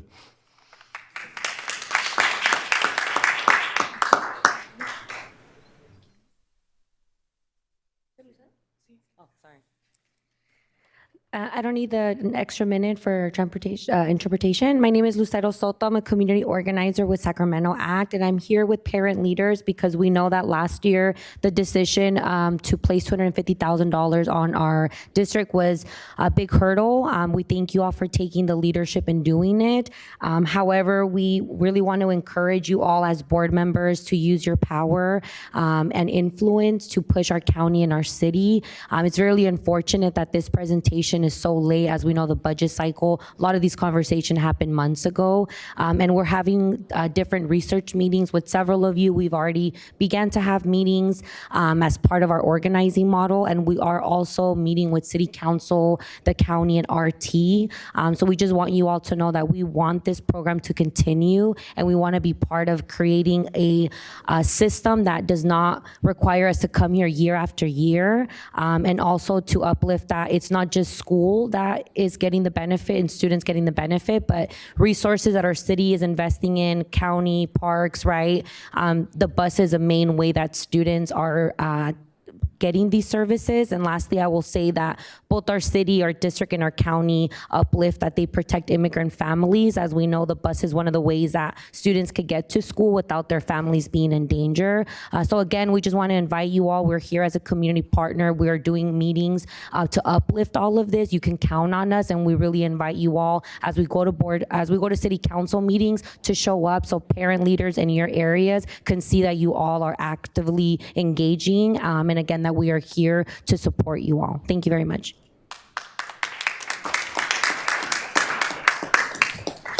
Good evening, Board. Superintendent Allen, it's a pleasure to be able to be here to speak to you today about the RT program. I just wanted to send my voice out there and again ask for you to flex your power with the City Council. The bus system, just for my family in particular, is a goal. We have twin boys, 17 years old, 6 feet tall. One wants to drive, one can't wait to get on the bus. So we're probably gonna both be on the bus. But I wanted to let you know that it's an opportunity. And we're gonna be probably beyond our 12th grade year, continuing as students. So it's our promotion to be able to be on that bus. And we can put our pennies together, but we all know that there are foster youth, there are disabled youth, there are blind youth, there are parents that are transporting their young ones. And we are just asking, first of all, let me just stop and say, thank you for stepping up last year, because that was a move by the city. And it was not a very noble move. So I do appreciate that. Thank you for keeping Ms. McNamara too. But I just want to also let you know that we have a goal to get on that bus. We have several destinations. We're headed to college, and Ms. McNamara will be planning our college, and we'll be taking the bus to go see her. So it's a cycle of opportunity that RT program is providing. I hope that we are finding reasonable ways for data collection to be paid for through the other channels. Okay? Because I understand that that's important and it has to be paid for, but we cannot, I don't believe, absorb any cost as an LCAP member. I'm hearing all of these challenges and all of the struggles we do through general fund to pay for everything. So anything we can do to be there, we would like to partner with you. We are going to be at the City Council, and we have a change of the guard, as you know. We are no longer dealing with our old leadership, so it's good to get on the docket when we have somebody fresh in. Thank you all so much for your time. Final speaker on this topic is Mo Kashmiri. Pass. No more public comment. What? Well, because he has so much history with the, whatever. Mr. Ralston. Questions, comments by the board? Member Ibarra. I have this on the whole time? Okay. I guess I never turned it off. Good evening. I have a bunch of questions, but they're going to be more geared towards the RT presenter tonight, which was also Chris. Thankfully, most of my questions were answered in your presentation, but I do still have, so I just want to start off by saying it was a great presentation. I do feel like the city should have been here also in the conversation, because a lot of the questions, I think, not only from us, but also from the public, are geared towards them. So please keep that in mind as I'm asking these questions. Mm-hmm. So with that said, bunch of concerns. So the first one, I hear you all share about the data collection and how you've come together to look at what are ways we can gather it together. But I really want to make sure that this is intentionally being collaborative, because you did mention the 200 series. And in the work that I have done before becoming a trustee, part of it that was advocating for the expansion of the 200 series, and there were several attempts to reach out to RT and try to bring the conversation together around the expansion of that. Now, fast forward, when we were applied pressure, the district, to save the program, and then I wasn't on the board at the time, but the board at the time decided to go ahead and move forward with that funding. Part of the agreement or understanding that we had got as community members was that SAC-RT would create a committee that was supposed to be done by January 2025. So my first question is, what is the status of that advisory committee? And how can we utilize that so that we are able to see what some of those needs are, not only within our district, but in the neighboring districts, because we did see the numbers that they make up a little bit more than half of the riders, right? I don't know if you want me to keep asking questions or if you want me to pause and let you. Well, Yeah. thank you. And I think the committee, so we brought on the MI Emerging Leaders as a part of the project to get this study done for us and the report back in May. And so we kind of did put a pause on that. We did offer to have a Sac City Unified School District Committee if needed specifically, but we really wanted to bring in larger school districts as a whole within the SCOE region, knowing that this, there are some school districts that Folsom Cordova, for example, that isn't currently contributing, and I know we're having those discussions with them. But I think the committee is going to be very valuable for how getting feedback to us, analyzing routes. Obviously, we are fiscally constrained. We're using currently SB 125. It's a state relief funds to offset our budget, in the next couple of years. So we are in a position to be expanding service, but we are doing a comprehensive operational analysis currently. It's a relook at where our routes go. It's something that post-COVID, with annexations of SAC-RT now assuming control of the Elk Grove Unified School or Elk Grove Schools or Elk Grove Transit System and Folsom. We're relooking at those routes, and so we plan to actually have a subcommittee of the school districts that will be advisory that as well. But I do envision that to be separate because that's a COA effort. So hopefully that answered your question. That did answer my question.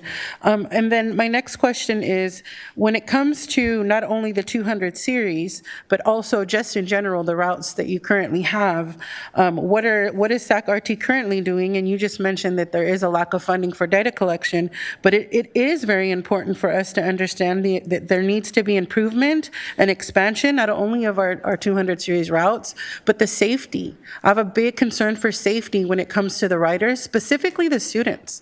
So the area that I represent, there's a high concentration of students that are transporting and connecting off of Stockton and Fruit Ridge, and that is scary. That is, so and that's not the only, that's just one example of the many things, right? So these are all conversations that I feel like should have happened if we would have had the committee in January. So that's why I have a lot of concern around that. Can I just ask, is the safety more pedestrian safety, not like the feeling of safety, or is it both? When I say safety, I'm talking about where you're, not only like where they are at, like where your stops are located, but also the accessibility to it. Accessibility. Okay. Yeah. And then my next question, thank you for your responses so far. The reason I ask is we recently got a grant that Safe Routes to Transit, so kind of similar to a Safe Routes to School, envisioning how we can help improve that. And so we're going to be kicking off that effort coming up very shortly. Okay. And then the next concern or questions that I have around is, does RT currently provide training to its drivers that ensures that they're implementing this program appropriately and equitably to our students? Yes, we do. So there is, we obviously have a number of operators, over 800 operators throughout our system. So we have, I'm aware of a few instances where we've had some issues where operators were not accepting the ride-free RT cards. It was specific to Route 62. We've issued bulletins to all of those operators. We did trainings through the supervisors. So it's certainly something that we are reminding our operators, but we do have turnover among our operators, some trainees, so it's something we have to continually remind them to do so. Absolutely. And the reason I asked that question is because when we're funding trainings or programs to other things in the district, we have to make sure we have protocol on how that's going to roll out. And so based off of those incidents that you're referencing, that's an indicator to me that there may be room for improvement there. And that's, something that I think is important for our students as well as we look at this program. Now, I don't have any more questions for you per se, but this is more for you all as a board, like for us as a board, is that we missed an opportunity of a whole year to collaboratively work together, and now it feels like we got this presentation and it's rushed and we have a deadline that we're approaching, and it feels like we're going to get cornered again to feel the pressure of funding, once again, this program. And I think that there are so many ways that we can come together and really go to the city and county to continue funding this, because the reality is that it's not only providing transportation for our students, it's providing opportunity for folks to get to work, and therefore bringing more money into our economy as a city and as a county, right? And so to come here and say that, give the presentation and the message sounded like we are getting this like great deal, the reality is the city is, not us. And so I appreciate all of your efforts in the presentation, but those are my comments and questions for this evening.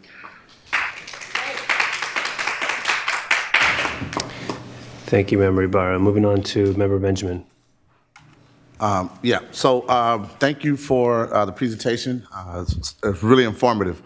So my history with RT and Sac City Unified School District goes way back to the 80s, right? Where we did have dedicated buses to get to our middle school. So I grew up in Oak Park.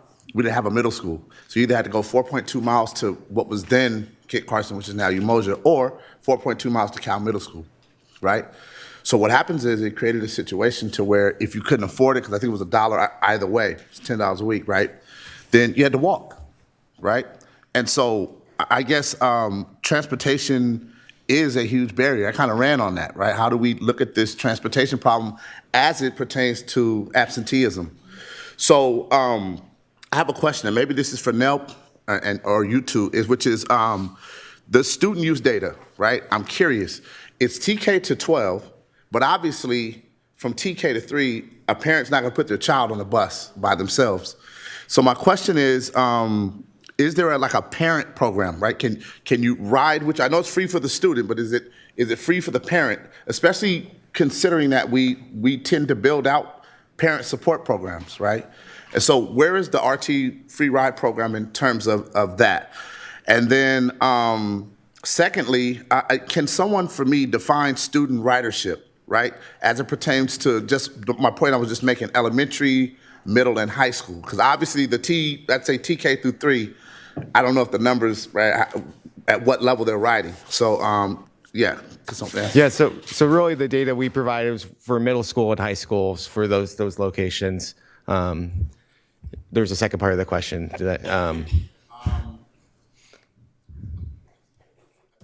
Okay. So you're basically saying the student ridership, student use data, is just for middle and high school? Yeah, we didn't pull the bus stops from the elementary schools and try to analyze that, assuming that for the same sake you are saying, it's most likely they're not riding alone, they may be riding with their parents, and we can pull that data and look at it too, but yeah. Okay. Thank you, Member Benjamin. Member Navarro. So I want to thank Chris and the team for the presentation, and SAC-RT for coming out and presenting. Also the NELP team for coming out, and then also SAC-ACT parents for coming and doing a public comment. So do I have a mic on? Yeah. Okay, so one of the questions I have is what kind of process is available to a student that encounters an issue? Since we had at least 2 incidents that I know about, how do they go about addressing that issue? And does that need improvement? So the card does have the customer service number for SAC-RT on the back. There certainly is room for improvement. I think we're discussing whether there can be a specific line that goes to for ride-free RT complaints, so that we can manage them and better triage them and have the appropriate person responding to them. We've worked with CBO in terms of safety. We've worked with CBOs, knowing that sending a police officer for juveniles that are out there just making noise and maybe not necessarily listening isn't the best way to do it. So we've been working with CBO groups as well to try to address that. So, yeah. Okay. The other question that I have is, it was mentioned in the presentation, I don't know if it's for you, for Chris, or you guys are both Chris's, right? Yeah. But for Mr. Ralston. So about the possibility of getting Measure L funding, has there been talks about that at all? And is that something that maybe NELP is in charge of doing? How is that being talked about? Yeah, well, I'll say NELP is certainly, that's one of the things they were looking at for the city is a Measure L funding that could be used for this program that, they've said, their attorneys have said last year that wasn't something that was eligible because it wasn't not a new program. But I think that there's something, if you look at that, you could probably look into that a little bit further. But no, I don't know if the city is currently considering that. Certainly, we're requesting funding for them to continue to support the program. So then I have another question then. So about the committee, so there's no plan on actually setting a committee that would involve us, possibly people from the board. Is all the work relating to this free ride RT program falling on NELP, and we have to wait for it until May? Or is there other work happening behind the scenes, like maybe superintendents talking to each other? I'm not really sure. I haven't talked to the superintendent about this.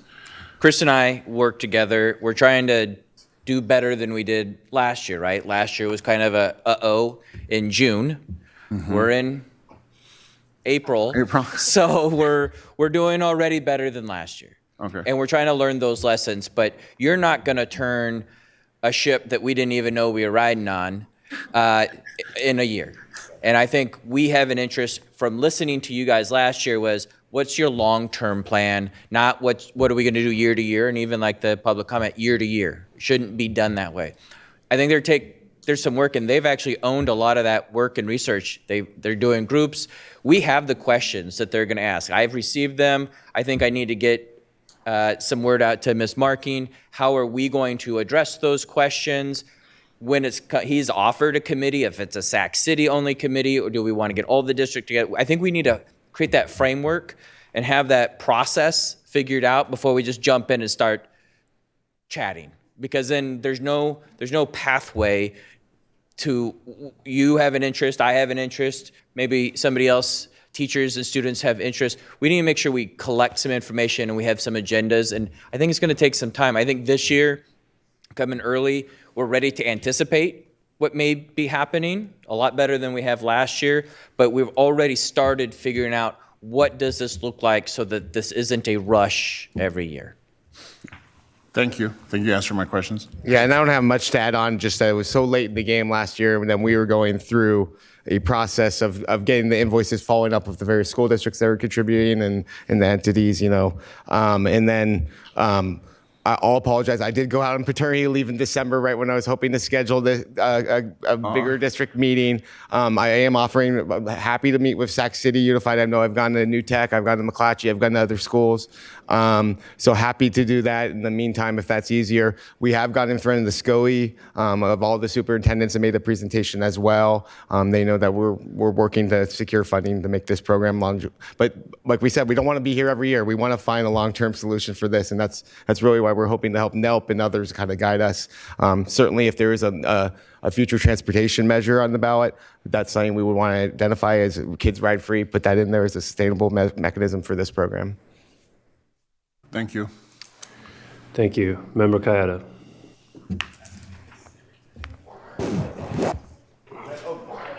Yeah, they may have something on Measure L, so I'll let them. Oh, okay. They may know more. Hi, my name is Taisha Watts. In terms of the question around looking at different measures, our group has been broken off into 3 sectors. So we have one group that focuses on targeting municipalities and local officials, and then we have a communities group, and then we also have a group that works directly with the school districts. And specifically for the municipality group, when we're meeting with local officials, they are recognizing that there may be a need to update the tax, whether it's through Measure A or Measure L. They want to assess how they can get that on the ballot. And one thing that they're talking about is first they want to survey the public, because there's often a discrepancy of how we use the tax either to improve our roads or expand transportation. So they want to gauge what would be the best mechanism for getting buy-in from the public to do a tax, and either having that survey come out during this year to get on the general election, or doing another election year, just seeing which one would be more favorable. So we are still in communication with different local local officials and municipalities looking at SACOG to talk also about the immunization emission rates of how we can also have that type of awareness to look at how we can have different funding streams. So we do recognize we're not just trying to put the onus on school districts, but also working locally with our cities and communities, like you said, who do benefit from this as well, so that we can bring you all together and work collaboratively. And just briefly to add on to that, we are providing recommendations for the Community Advisory Board. And with that, we were looking to have representatives from each of the major school districts, and so that we can hear the feedback that you all have to give to support the Ride Free RT program. Thank you. And just one last add, we do have a current student survey that is live. It went live just about 2 days ago. So as soon as we get the data from that, we will be sharing that as well. Thank you. All right. So I'm still on.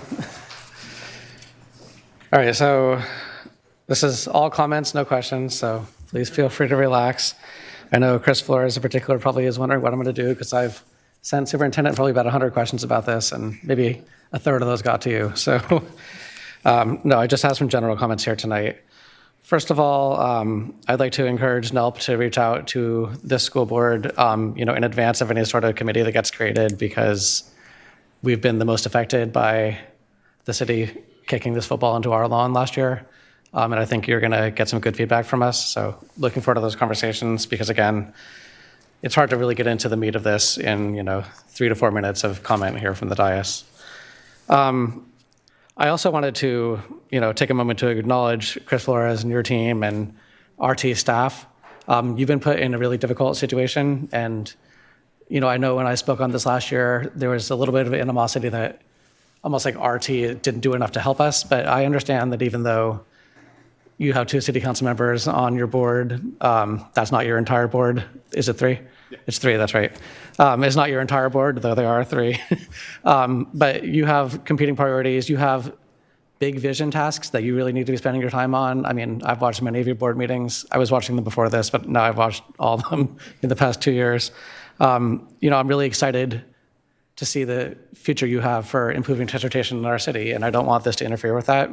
But I also want to make sure that students and families are a component of that, which obviously they are when you talk about what you're doing with Stockton Boulevard. All this is part of it, right?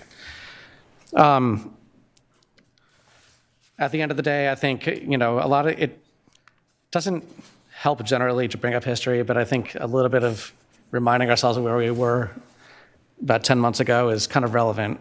The city of Sacramento really did commit a harm here by kicking this to Sac City Unified and a couple other districts, but really mostly to us, in the way that they did and in the timeline that they did so, because it really put us in a situation where, I've spoken with many people before we were all on the board and now, about how we want to improve transportation for our students and our families. And this kind of put us on our back feet, where we're in a position where we're not creating a program that works for our needs and our students, and conversations that we'd been already having with RT were kind of put on the back burner. And we're more focused on how do we get the funding for a program that was never our program in the first place. This was the city's program that RT supported, but really it was the city's program. And that's what it is, in my mind, until we decide to pick the next phase. And I have real trouble continuing to fund this, even at a $250,000 a year rate, to buy the city time for their blunder and their harm on their community that they committed by essentially pulling the rug out from this program and making other people pay to keep it going. So I think right now, my biggest ask of anyone who's watching and to share with, your friends and family, first of all, I think people don't necessarily realize that we were asked to backfill this program. I think for all the publicity of the program, it still appears to be, to a layperson, it's an RT program. And maybe if they read a little bit deeper, it's a city program. But to understand that we are now contributing money that we could be spending on student education in other ways, I think is really important. And to really mandate the city, contact your city council member, come to the city council meetings. I'm gonna be there with SAC Act. And we're gonna say, you need to fund this and you need to work with us to find a future program. You can't just make us pay for this and then tell us to figure it out if we wanna. We didn't create this program. We didn't create this problem. Harkening back to what Nelp just said a little while ago about looking at revenue measures, I am all in on having this district and hopefully other school districts joined with our city, county, other city partners to do a comprehensive tax measure for transit that benefits everything SAC-RT is doing, which is truly amazing. Finally get that green line to the airport, my God. And more importantly, have a measure that what we've found from doing our own bond measure last year, you sell the community what they actually want and what is about growing our city and our community. The measures that have been done in the past that are, building out Grant Line and putting new sprawl and all this, that's not creating a sustainable transit program. That's creating something that's even more difficult to serve by transit, because even if we make it perfect new roads with bus shelters everywhere and all these bike lanes, we still need to have X number, and I'm saying we, I mean RT, needs so many more bus drivers, buses, it's completely unaffordable. Transit works in a dense urban community, and Sac City Unified is at the core of turning our city around to being a place where we should grow up on the inside. And SAC-RT, I think that's the real harm to me that this conversation about the money has caused, is that we haven't been able to have that conversation in the past year about how we can work together to create a transit-oriented community, not just for our students, but for our whole community, where Sacramento really is a place where SAC-RT can actually get a little more sustainable just at the fare box recovery. So with that, I would also say there's some issues that I will bring up here briefly, and then I will take them with me to City Council. But I understand this material is meant to be helpful, but it appears that we're presented with kind of some worst case scenarios of, if you don't do this, it's going to cost you $10 million, which I think is inaccurate. I think if we didn't fund this program and the city didn't fund it either, we can find a way to subsidize kids to get transit passes at the student pass rate, and it would cost us probably about this, maybe more, but it would allow us to be in a position where we're not on our back feet and where we actually are in the room. Because as much as we're in the room in this conversation, we really aren't in the room in the larger sphere. That's the unfortunate reality of the fact. We are considered a small player. Chris Flores, I commend you in the letter you wrote us last year, acknowledging that, hey, it's $250,000. And I took it badly at the time. It's like, well, we're such a small fish, you don't care about our money. But I do understand, at the end of the day, there is much bigger priorities. And if we're not part of that conversation in ways that aren't around money, but are about people understanding that we're a quarter of your ridership and that we are the foundation of our community and, like I just said, hopefully the future of our urbanized community, that will allow us to be in a place where we really do work on longer term solutions, whether that's a tax measure, whether that's us figuring out another way, even if it involves us funding it with our general fund money, that is sustainable and reflects our priorities. And to one more issue that I've kind of heard at RT meetings, but also at city council meetings, is there's this sense that Sac City in particular, but the school districts in general, should be paying for this because we're the ones getting the benefit, because we get ADA if kids can get to school. I think, obviously, these bus passes make it much easier for families to get to school. And I rode the bus to school myself when I was in high school. I definitely appreciate that, and I think we should make it as easy as possible. But it's not a one-to-one relationship, that if we didn't have this program, we'd all of a sudden lose every single one of those riders. I think it's a little bit insulting to families on the city council's part to say, if they don't have the bus, Sac City is not going to find a way to get them to school, and those parents aren't going to find a way to get the kids to school. They'll find a way. It might be more difficult. It might be, a walking bus. It might be, maybe we would have a little bit of, truancy go up, but it wouldn't be just like we lose all of a sudden all those student ADAs. So I think the sense that we should be funding this and other people shouldn't be funding it really is the part that bothers me the most. This, right now, in my mind, until we find a new sustainable future, it's a city program. The city needs to come back to the table and backfill that $1 million and then join us in the conversation to fix this moving forward. But anyway, like I said, no questions, just comments, and I'm really looking forward to future conversations where we can get into the weeds. I do want to clarify, Member Kaida, that it was our staff that provided you the math on the what ifs. It wasn't meant to scare anybody, but you're in that process right now of budget development, making choices. It is my job to give you the facts, and the best thing I can do is there's 16 Route 200 and 16 bus. You get the math, right? It wasn't meant to scare anybody, and I'm sorry if that's how you took it, but it really is to give you the data. It's not meant, hey, look what kind of deal we're. my job is to give you the data and make sure that you make the decision you want to make on our behalf. But I also don't want to go, well, I didn't know that was going to happen. So I just want to make sure you are quite aware of that. The other issue that has come up is you don't have to wait for us to come to you.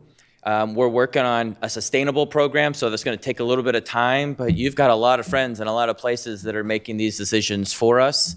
And I think that's what you can be helping us with, is grease some of those wheels while we're trying to figure out our side to give to the superintendent, to bring to you, and what that sustainable program may be in different pathways that we shared. But that would be really helpful also, because they're in the same budget process we're in, and maybe there's some friends that we can ask for some help on. Member Navarro. Just one clarification question. Is the free RT program cost 1.5 or $1 million? I think I saw. The program is worth. Well, to operate the program costs more than that, right? Yeah. We have recouped about 1.5 to 1.6 over each year over the 5 years. The county has last year adopted a $350,000 commitment for the next 5 years. We work with all the other cities; they all contribute, and so we're hoping to encourage the city to continue to contribute a higher dollar amount. But yes, 1.5 to 1.6 is what we had. Certainly, if the program was to go away, we would actually anticipate our fair revenue would be higher than that. We'd have less expenses, so we'd be in a better budgetary situation, but we would see a significant drop in riders of K through 12, and that's not something we want to see. Thank you.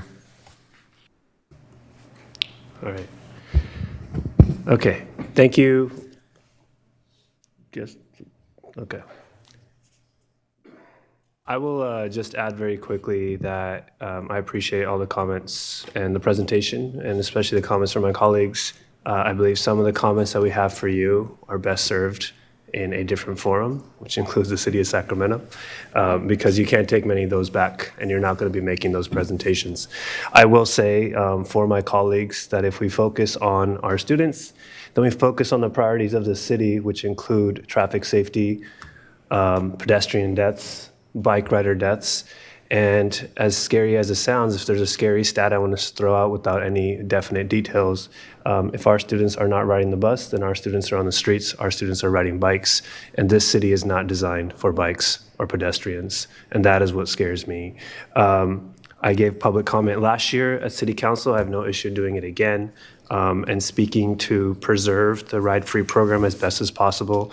I personally do not want to play a cat and mouse game on whether we choose $0 or $250,000. That's just me. I'm happy to push whatever we want to push as a board, but that's just not a risk I want to take on. But at the same time, I do want us to use our voice as strongly as possible. So I encourage all our fellow board members to advocate in your capacity and do what we have to do to preserve this program, and just appreciate you both with this presentation, everyone who came. So thank you so much. Thank you.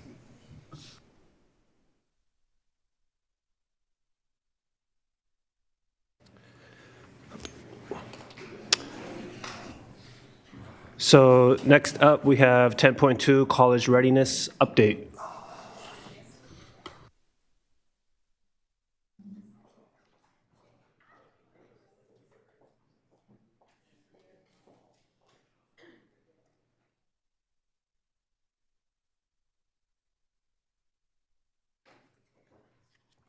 Good evening, school board members, Superintendent Allen that just stepped out.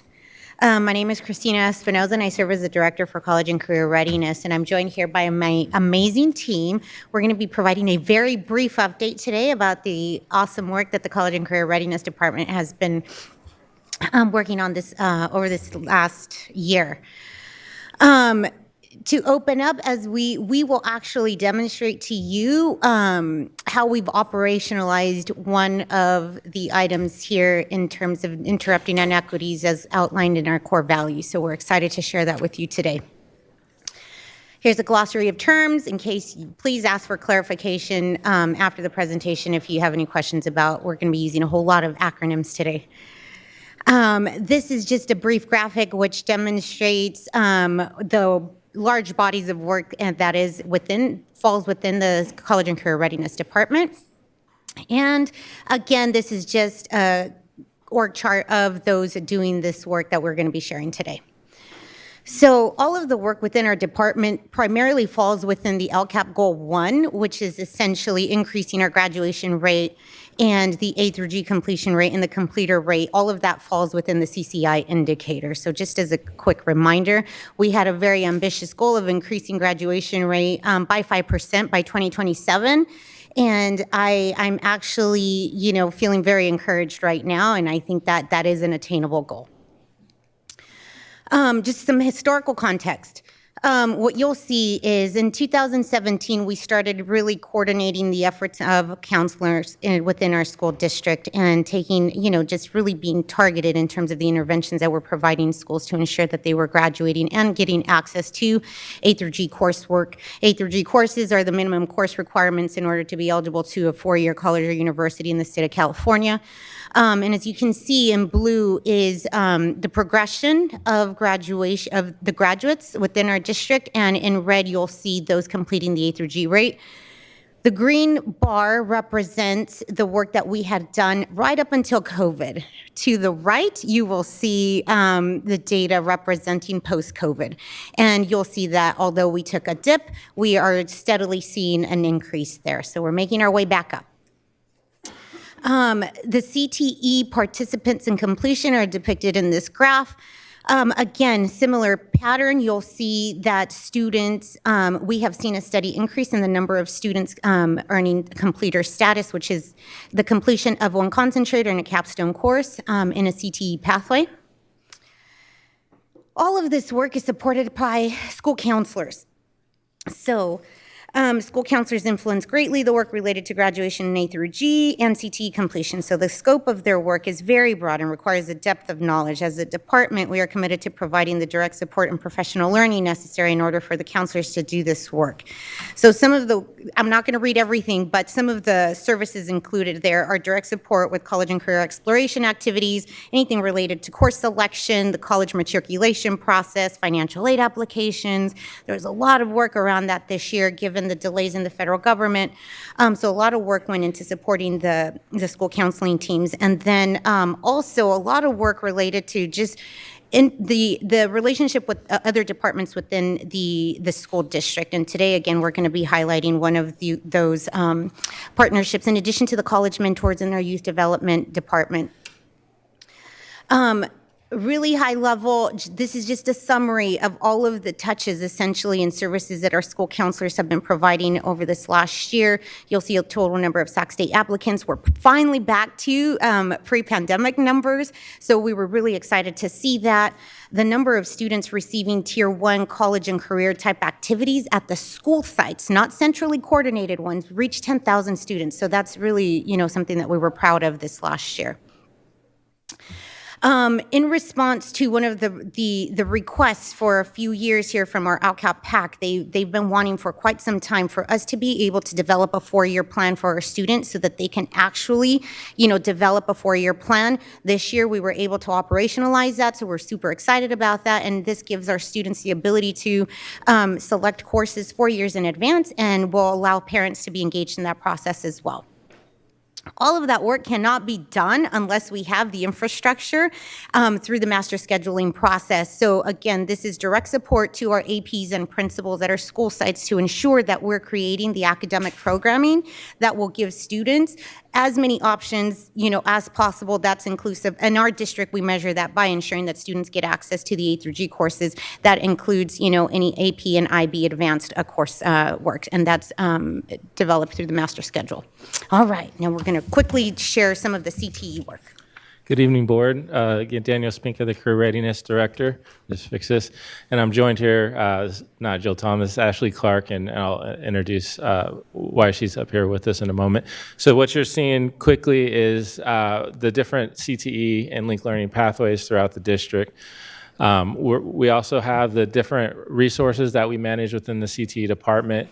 I just want to touch on the level of restricted federal and state compliance in most of the monetary resources that we manage. And some of those resources are really project specific. So they'll focus on maybe a specific pathway or some really honed in specific focus. And we do have a K-12 strong workforce grant that's really focused on the special populations work that we're going to be talking about tonight. So this is like a conceptual framework on how we've approached community collaboration involving both inter-district collaboration and how we're engaging with different community partners around the Sacramento area. And you'll see in the red box there that we're really taking a focus on priority populations that align to the LCAP, and also within that, focusing on our unhoused populations and as part of those larger focal populations. So we're going to talk a little bit more about that in a moment.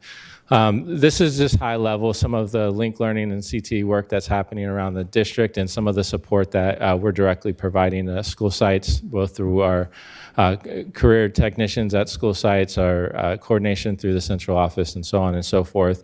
So you can kind of review this, and we look forward to asking questions later. As Christina mentioned earlier, we saw a huge increase in CT student participants. We've also seen a huge increase in our work-based learning.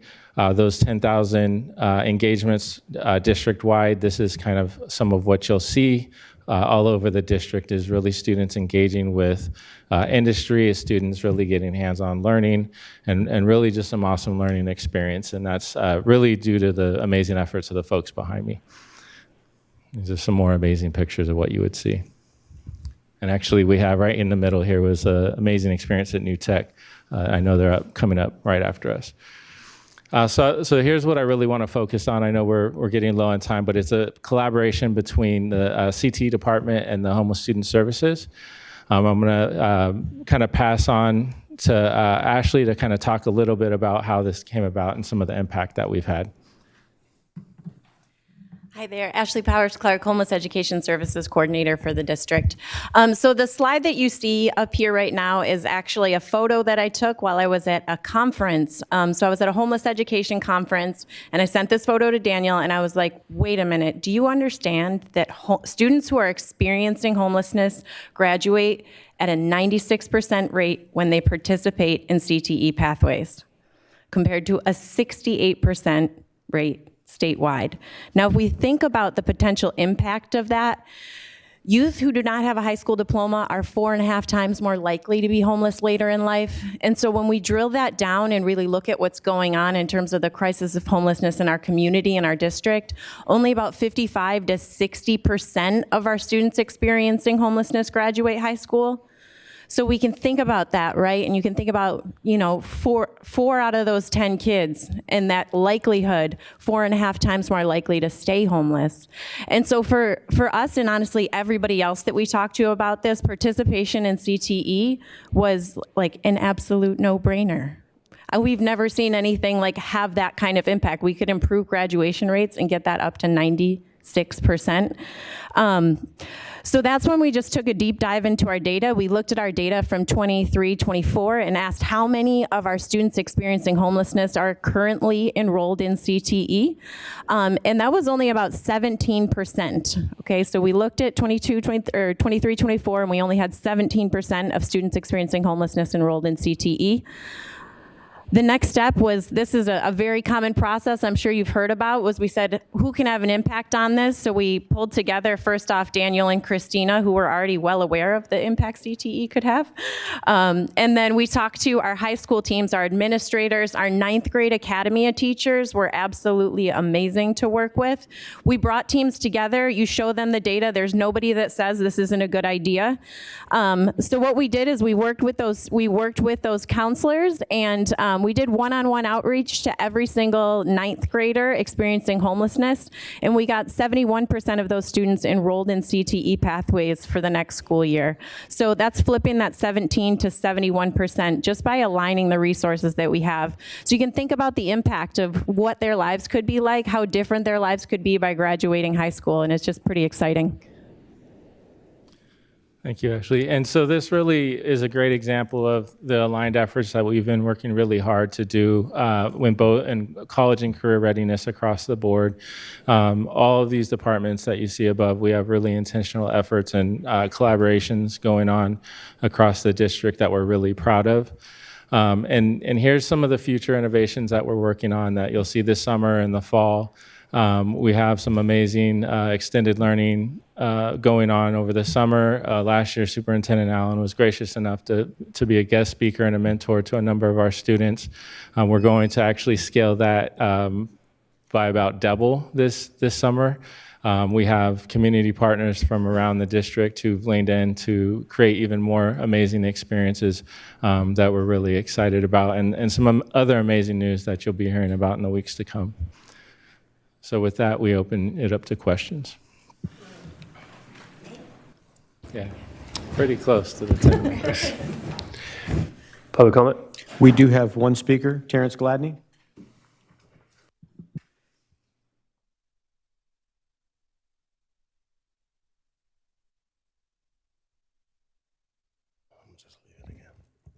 Hello again. Specifically around, I'm obviously in the LCAP PAC space. I'm BAAB, Black African American Advisory Board, but I'm also the father of a Black man who matriculated through this district, and a nephew and multiple nephews and multiple young Black and brown men that I mentor at San Brandon in my leadership program. And I'm frightened because the same conversations I had when my son entered high school in 2012 have not been addressed. I've brought it to multiple boards. Some of you guys have heard the story about my son not being identified as a CSU or UC bound scholar, although he was in the pre-AP or GATE Academy or whatever it was at San Brandon at the time. And I had to go and get that change for him. There's too many of hims that don't have me's in their life. I'm trying to do that, but I'm one person. The system has to change. I have one nephew at San Brandon who's in regular classes, another who's in advanced classes, which is supposed to dictate his pathway in high school. Neither of them were identified for foreign language at the freshman year of their high school. When my son experienced that, on the counter at Kennedy and the council offices said UC or CSU bound students will have a foreign language. So I asked who identified my son as somebody who is not CSU or UC bound. When I look at this is the same conversation. It's not highlighting and uplifting the students that are experiencing the most disenfranchisement. We can have a 4-year plan that includes parents, but if those parents have been disenfranchised by this system and we're not educating them, and students still, to this day, like my son, are allowed to choose their own classes in 8th grade before they're actually the students of that high school, that is a problem. And we will keep ending up with these outcomes regardless of what this looks like in a presentation. CTE is great, but it's about access. If parents don't know what they should choose for their children and what the outcomes are based on those choices, then we'll just keep doing the same thing. So I don't know how we hyper-focus. I still stand on the fact that 5% is not an aggressive goal to increase graduation over 2 years. 5% for all of these LCAP goals and actions is not aggressive. It's the bottom of what we should be expecting, and it's literally the outcomes that our students are speaking in classes. Oh, I only have a D. I'm passing. I don't have an F.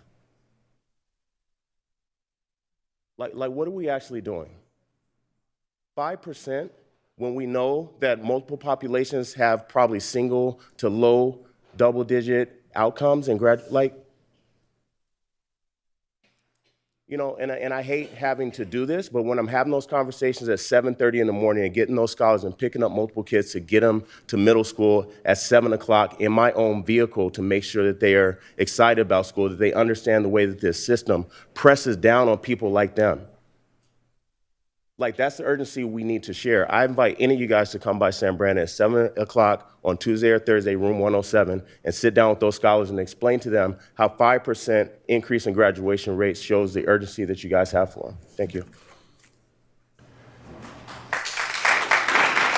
No more speakers. All right, questions from the board, comments?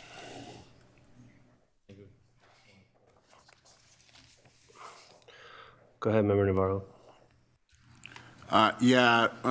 Great job on getting homeless kids into CTE program. It sounds like a very prosperous future. I just have a question about the programs that they chose, the CTE programs that they might have chosen. Because I have preferences, but I don't know what the kids are choosing. I don't know if you guys have like a percentage breakdown on what what they were choosing. The homeless. Oh, yeah. I mean, is it by school? Yeah, generally speaking, it was pretty interesting. So we did the outreach at 3 different schools. So we worked at Burbank, Hiram, and Rosemont. And the schools that had more, and I'm not the experts on the pathways, but the schools that had more like hands-on, like we're culinary, building, auto, we got a lot of enrollment and interest in those programs and schools. And the other classes that weren't quite so hands-on, not as much. Okay. So it was interesting to see. Yeah, Okay. we could show you the breakdown of what they chose by school site too. Okay. I'd be interested in seeing it. It'd be great if I can get it.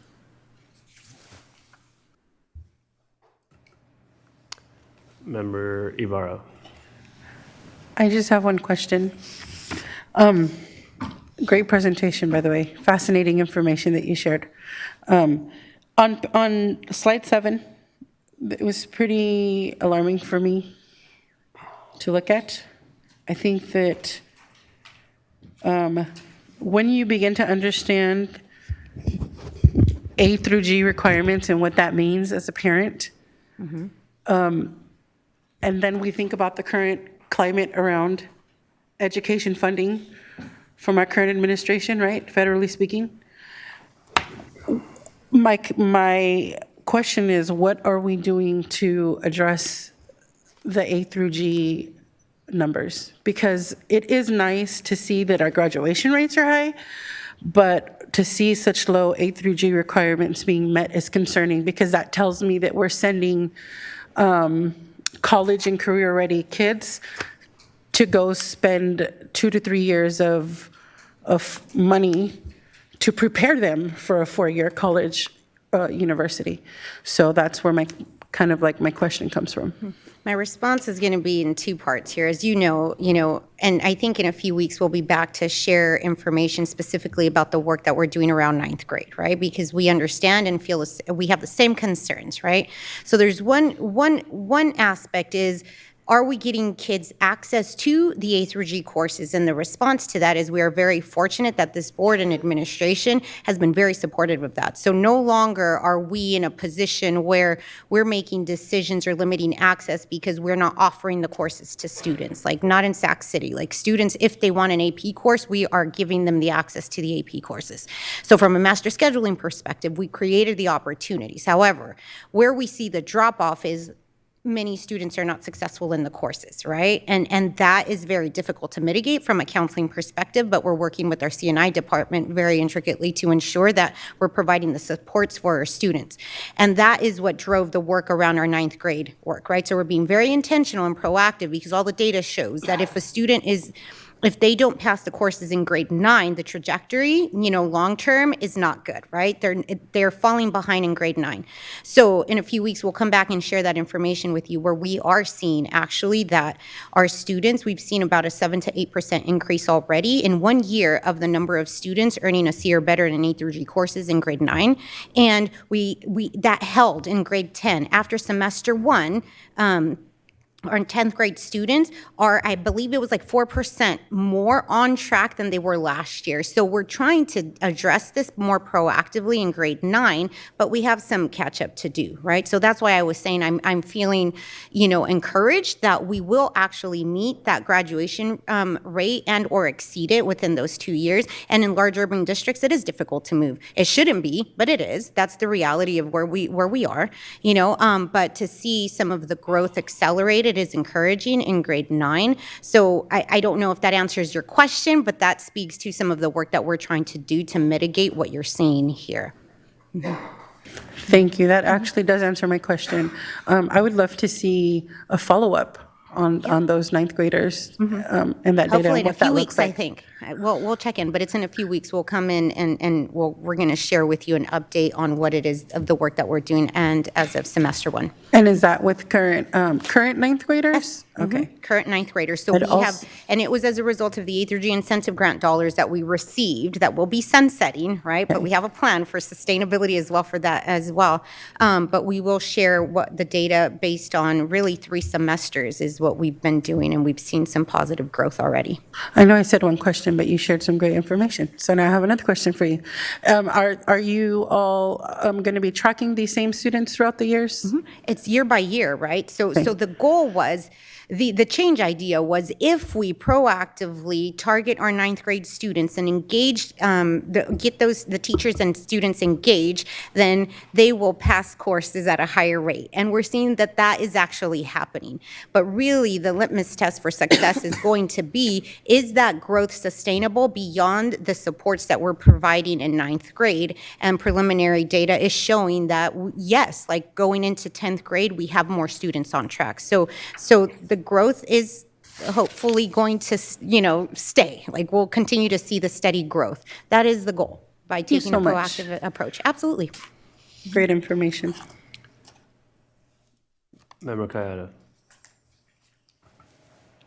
I've been ruminating a little bit on what Mr. Gladney just said about, involving parents in the kids' choice of their courses and commitment to passing the course they need to go a certain way. It's interesting because my kids are in elementary now, and we go out of our way, rightfully so, to make sure we don't track these kids, right? That every opportunity is going to be available to them. But then by the time they get to high school, they can essentially track themselves if they don't pick certain courses, right? To some degree. And again, I was sharing about, the approach that we've done and the critical work of the master schedule, because every ninth grader is placed into a minimum of 4 A through G courses when they enter high school. That is technically there is a guideline for determining whether a student is on track or off track for A through G. And in ninth grade, you have to take a minimum of 4, by 10th grade 7, 11th grade 11, and then ultimately by senior year, you should have 15 completed to be minimally eligible. Minimally, that's not even competitively eligible. So in our district, we do exactly that. So in ninth grade, students are placed into, the biology, the English, the visual performing arts, and foreign language. Where this gets very complicated is, as a ninth grader, if a student is interested in being in a CTE pathway, there is a level of choice that comes into that, because then we only have a 6-period day, and if you want to be in a pathway and you want to be A through G, then there are decisions that we have to make. And unfortunately, that's not unique just to Sac City Unified. That's just the nature of being limited to a 6-period day, and you can't fit everything in. So what we've done proactively is really work with our counselors to do the education, and we do tier 1 presentations to all of our 7th and 8th grade students, educating them on what the A through G requirements are. We have to do a better job, because just because we present doesn't mean that the students retain the learning, just like in a classroom, right? So we just had we were at a conference today to figure out how do we measure the learning based on the lessons that our counselors are delivering, So we have to do some work around that. And then our high school counselors and our middle school counselors and do course selection with 8th graders, right? Where they're sharing all of this information and the importance of A through G courses and the credits, right? In middle school, really the grades don't have a bearing in terms of what they have access to. Now there's more weight in high school, right? So there is education provided to our middle school students on what the differences are in terms of GPA and A through G courses and the implications of grades in high school versus middle school now.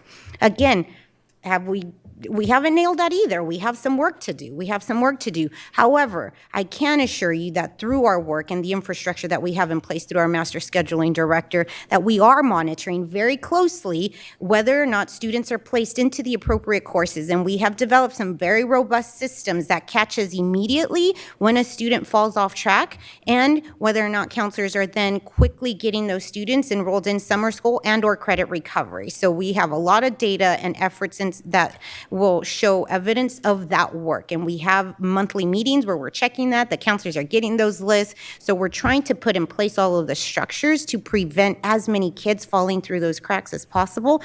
But there's still a choice involved, right? Like, we can't force the student to show up to the credit recovery courses, although we're providing the option. We can't force them to show up to summer school, but those options are available in our system.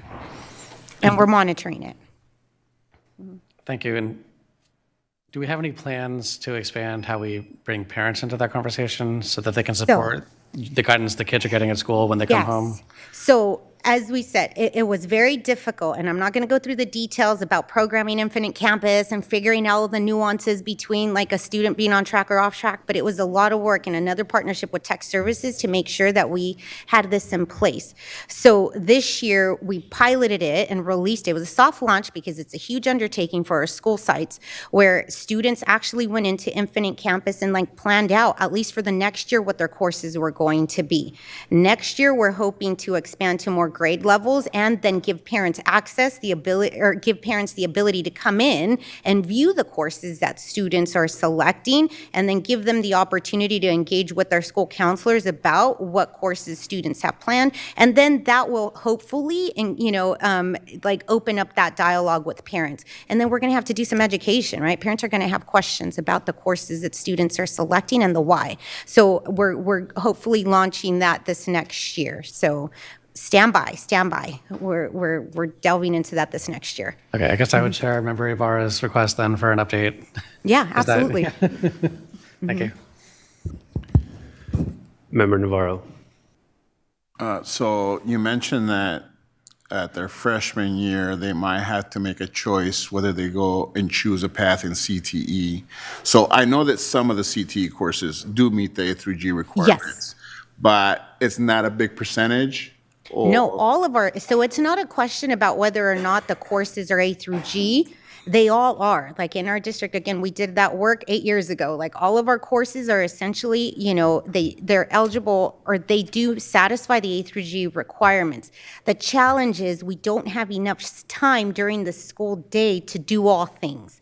So kids will have to make a choice about what is deferred. And I wish I had a whiteboard and I could draw it out for you, but if a student really wants to be in the construction pathway at, Luther Burbank, and that pathway requires you to take a concentrator and a capstone course, and it starts in 10th grade. Well, if a student takes Spanish 1 in freshman year, but really wants to do construction, now they're going to have to defer Spanish 2?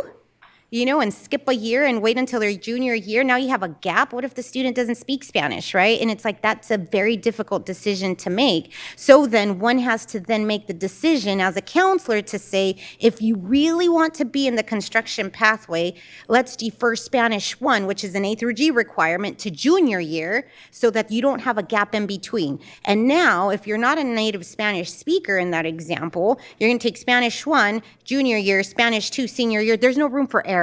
And that, as a counselor, makes me really nervous, right? Really nervous, because there's no room for error at that point, which then goes back to really making sure that our students are aware of what options exist in their high schools, and then as counselors being very intentional about providing that guidance both to the students and the parents. Because if they do defer the foreign language, which you need at least 2 years, there is absolutely zero room for error, right? So there's some risk involved there. You're applying your senior year, and you need 2 years of foreign language? Correct. A minimum. To be minimally eligible, you need those 2 years. So we are thinking, we are exploring creative ways, right, to satisfy, for example, the foreign language requirement so that the students meet that minimum eligibility requirement, but however still have access to CTE and all of the other fun academic programs available at a high school. Thank you. But the schedule is the limitation here, the limited time. Member Ibarra. I just have one request for information in your next presentation. Sure. If you can share what our current academic counselor to student ratio is, that would be 1 to 375. We honor the CBA language. So we are at 1 to 375? Yes. At all of our schools? Yep. And in some cases, a little below. Okay. And is that the same for the academic and career? What was it? The just college middle. and career? So this is the counselors that were rescinded, so they have the same job description. However, we'll have to revisit, are they going to carry a caseload moving forward or not? Like there are some things, but it's still 1 to 375 is for any counselor at our school sites. That's again, honoring the CBA language. Okay, thank you. Yeah, absolutely. All right, thank you. Just two quick comments. I just want to mention Hiram Johnson, which is part of the area that I represent. A couple of pathways listed here. I just want to encourage, we have our transportation center down the street, and we also have our central kitchen. And I think those are two opportunities to do a lot of CTE, especially for Hiram Johnson, two opportunities that I'm just proposing to look into. That's all I'm going to say for that. I'll talk about the head shaking later. I also want to mention, just thank you for addressing the question that was brought up by Mr. Gladney in the public comment.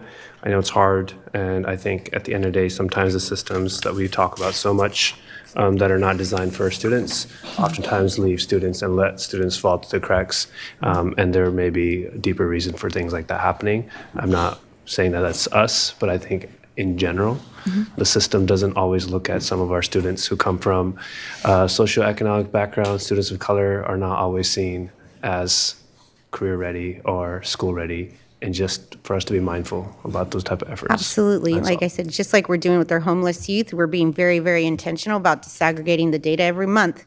We're meeting with our counselors and disaggregating the students by subgroups. Like, so we're paying attention to that. But we have work to do. We have work to do. For sure.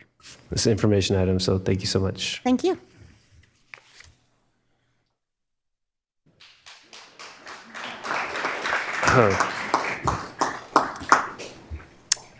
Item 10.3, maintenance on operations update. Central kitchen and transportation are not Field Act compliant. You can't put students there. Well, we'll make it compliant, Mr. Ralston. Okay. Thank you again, President Singh, members of the board, Superintendent Allen. Today we are providing a maintenance and operations update. We have more than 250 employees that take care of the forever after. Once the building's ribbon cutting and you all have celebrated, got your picture, and you've moved on, for 75 more years, somebody will maintain it. And that is the group you're getting ready to hear about tonight. We have, again, 250 employees that include custodians, trade experts, carpenters, HVAC. We have our plant managers. We have our trade supervisors, all housed in our division. And with me this evening, our custodial operations manager, Lindsay DeJesus, and then Jeffrey Nguyen has been voluntold to be giving you a presentation today, and he is the manager of maintenance. Mr. Nguyen? Thank you. Good evening, Superintendent and Board of Education. Let's see if I can figure this out. Here we go. All right. My name is Jeffrey Nguyen, and I am the Manager of Facilities Maintenance, and I'm here to provide you with an update on the Maintenance and Operations Department.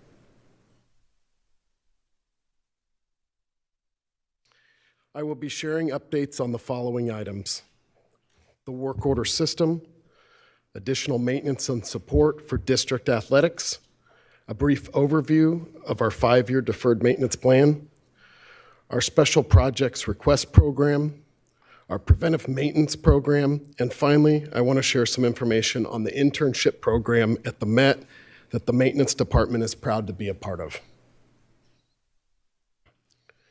Each year, we continue to increase the amount of work orders we are able to process. This is due to the fact that we are constantly finding ways to become more efficient in the way we do business.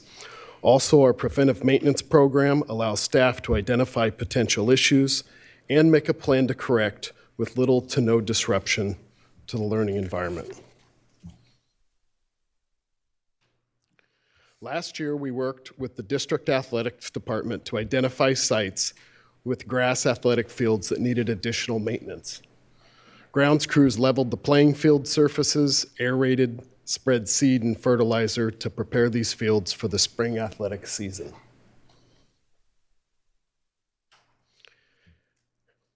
As required by law, we have developed a 5-year deferred maintenance plan. This plan identifies building systems and components that are necessary for the facility to function for school purposes and that should be replaced over the next 5 years. Each year, this plan will be revised and continue projecting the deferred maintenance needs in the district. The Special Projects Program gives schools a way to identify projects they would like to complete at their sites. Special projects applications are submitted for items such as the purchase of a storage shed or shipping container, planting trees, or painting murals. This process ensures that the site administrator and the facilities department are in agreement on the plan for the project before work begins. Each summer, the maintenance department identifies and completes projects all over the district. Generally, these are projects that need to be completed when students and staff are not present. In these pictures, we can see district glazers building new windows. Last summer, they installed them on the second floor at Rosa Parks. The maintenance department has developed a preventive maintenance program that reduces the frequency that critical mechanical and electrical components fail.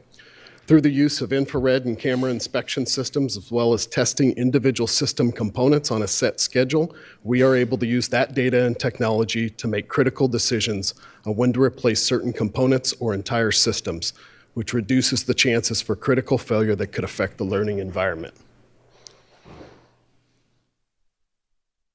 The staff and the maintenance department enjoy sharing their knowledge with the next generation of students interested in a career in building trades and maintenance. Here we see Wes Lobb, a district plumber, working with Eric Toledo Ramirez. Eric is a part of the internship program at the Met. Eric chose to work with the maintenance department during the 24-25 school year. Eric is most interested in plumbing, but also had the opportunity to work with each shop, allowing him exposure to HVAC, painting, electronics, locksmithing, plumbing and irrigation, electrical, glazing, flooring, carpentry, roofing, and welding. Thank you.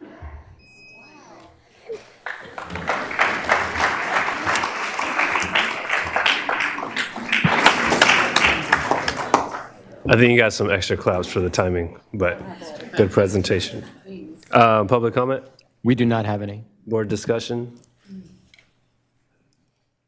Thank you. Okay, I have a quick question. Mr. Ralston? He can talk from back there. You can yell at me from back there, but... Ms. Markey would yell at me because I yelled at you, so I won't do that. Very simple question. Seeing that our school sites, oftentimes parents are saying, I didn't know about this coming up, I don't know about that coming up. Can we proactively inform families and site leadership that this is happening? You know, I know our district school sites have like websites, so maybe there's something we can list on there. People will be like, when am I getting new windows? Well, maybe we can actually have it listed.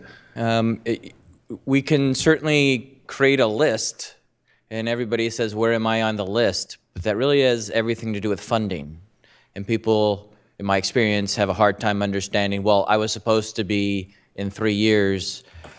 It's a promise meant to be broken. And I've learned that it is best that I keep a 30-month window open of what's coming, especially in the bond program, but I think it has a lot to do with also our summer and our 5-year plan, is we don't want to overpromise to really upset a community, especially because we'll need their continued support to fund those said projects. I think we've done a great job. You had the presentation a couple weeks ago about our 5-year bond program and what schools will be selected. When I got here, it was reactive maintenance. Jeff has turned it around into a mix, a blend of trying to get proactive so that they understand that spring break time-ish is when we start preparing for graduation, so touch-up painting. Are there any trip hazards that we haven't been able to get to that may impact, especially our middle schools that use our high schools, et cetera? We are trying to have that calendar and just be very consistent in that. And with that, they are able to know when something is happening. But our maintenance guys are maintenance. They may be experts. They can do everything. It's amazing what these people can do. But they're maintenance. While they would love to help build and participate in it, I can't. They are there for good repair, and that is what we're trying to do. And then the bond captures those long-range plans. We've done a great job. We have those big schools. We're going to be very busy in June and in August, but we have already started Measure D's planning, which you guys all were a part of, making sure there's mechanical replacements, there's window replacements, there's sustainability, there's roofs. It's that deferred maintenance. He has a plan now. There was no plan when I got here 3.5 years ago. And those are the things that you'll start seeing with H and D. And those would be the things that people will have on their list. Thank you for that excellent response. Oh, you're All welcome. right. You know I love talking about us. Informational item. Thank you so much. Thanks.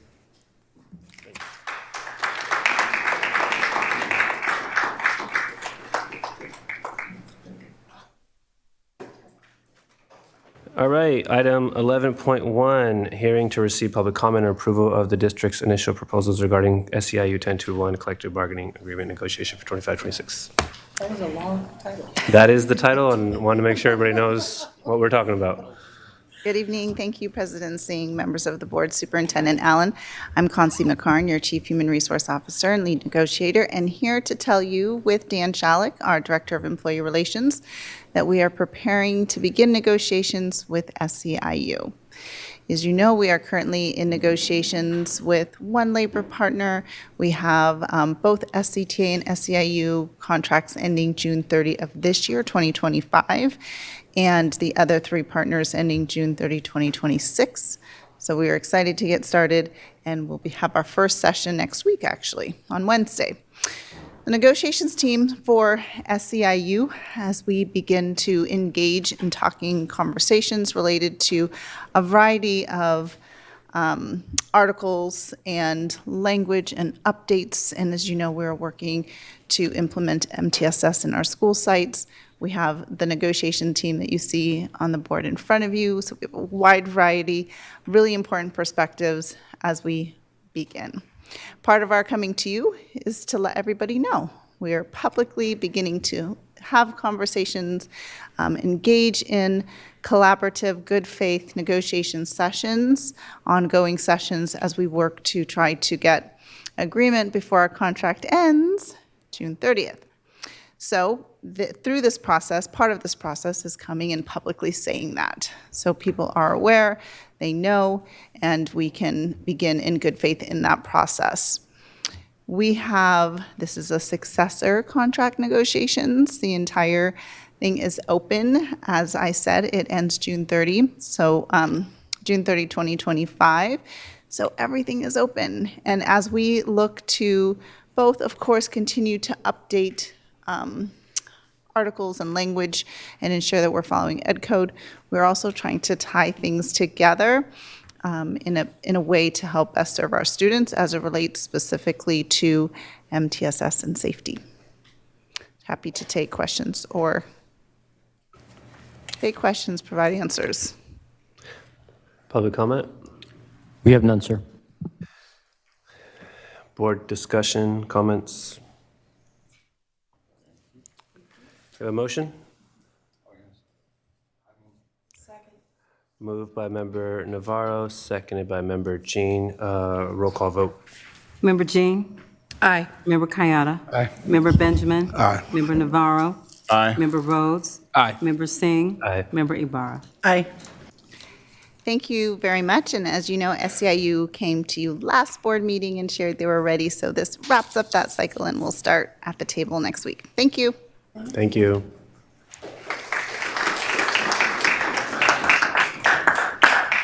All right, 11.2, determination hearing for charter renewal for SAC New Tech Early College High School. Ms. Goldman and Principal Martin.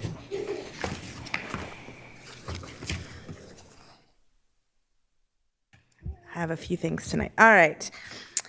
Hello, everybody. We are here tonight to do the second half of the renewal process for Sacramento New Technology Early College High School. In that mouthful, we'll generally call them New Tech tonight. Sorry, Principal Martin. The law governing these presentations is that equal time has to be allowed for both the charter and the district. So I'll speak for a little less than 5 minutes, and then Principal Martin will speak on behalf of the charter school. There'll be time for public comment, and then for you to ask questions, and then the item will end with a vote from you all. There we go. This is the timeline that we followed in the review of New Tech's petition. It was compliant with all of the rules. Check, we met all of our requirements there. As a reminder, and for some that may not have gotten to do this before, we've only done it like 4 or 5 times this year. The state of California puts all charter schools in a renewal tier based on their dashboard data. Based on the 2023-24 dashboard data, New Tech is placed in the middle tier, and the assumption in that tier is that they will be renewed unless, and the unless are the things in that yellow box at the top. I'm going to sneak ahead to the end. They did not do any of the unless things. They have met all their requirements, and I'll go through those right now.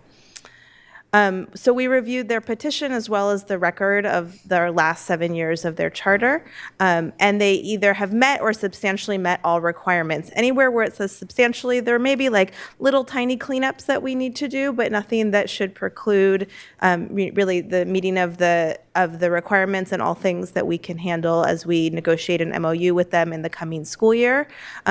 New Tech is the first of our dependent charters that's coming up for renewal. The relationship between the district and the charter is a lot more complicated, for lack of a better word, and there are some of the things that we need to clean up, and that's really as much on us as it is on them, and so that's part of that work where anywhere where you see substantially, that's really what that work needs to look like. So again, the charter looks good. There are a few small fixes that we need to make, but those shouldn't be a problem.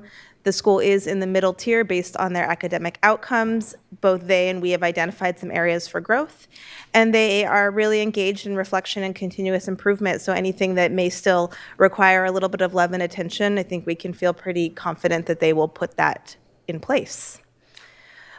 So to summarize, New Tech is in the middle tier for renewal, and they have met all requirements, required criteria for their renewal.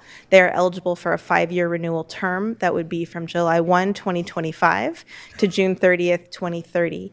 My encouragement would be, should the board approve this renewal, that then I start working with our dependent charter schools over the next 12 months to enter into a sort of an MOU. It's an MOU with ourselves, so it's a little bit maybe not the right word, but to really get clear on some of those relationships between our dependent charters and the district, which are, sort of nebulous.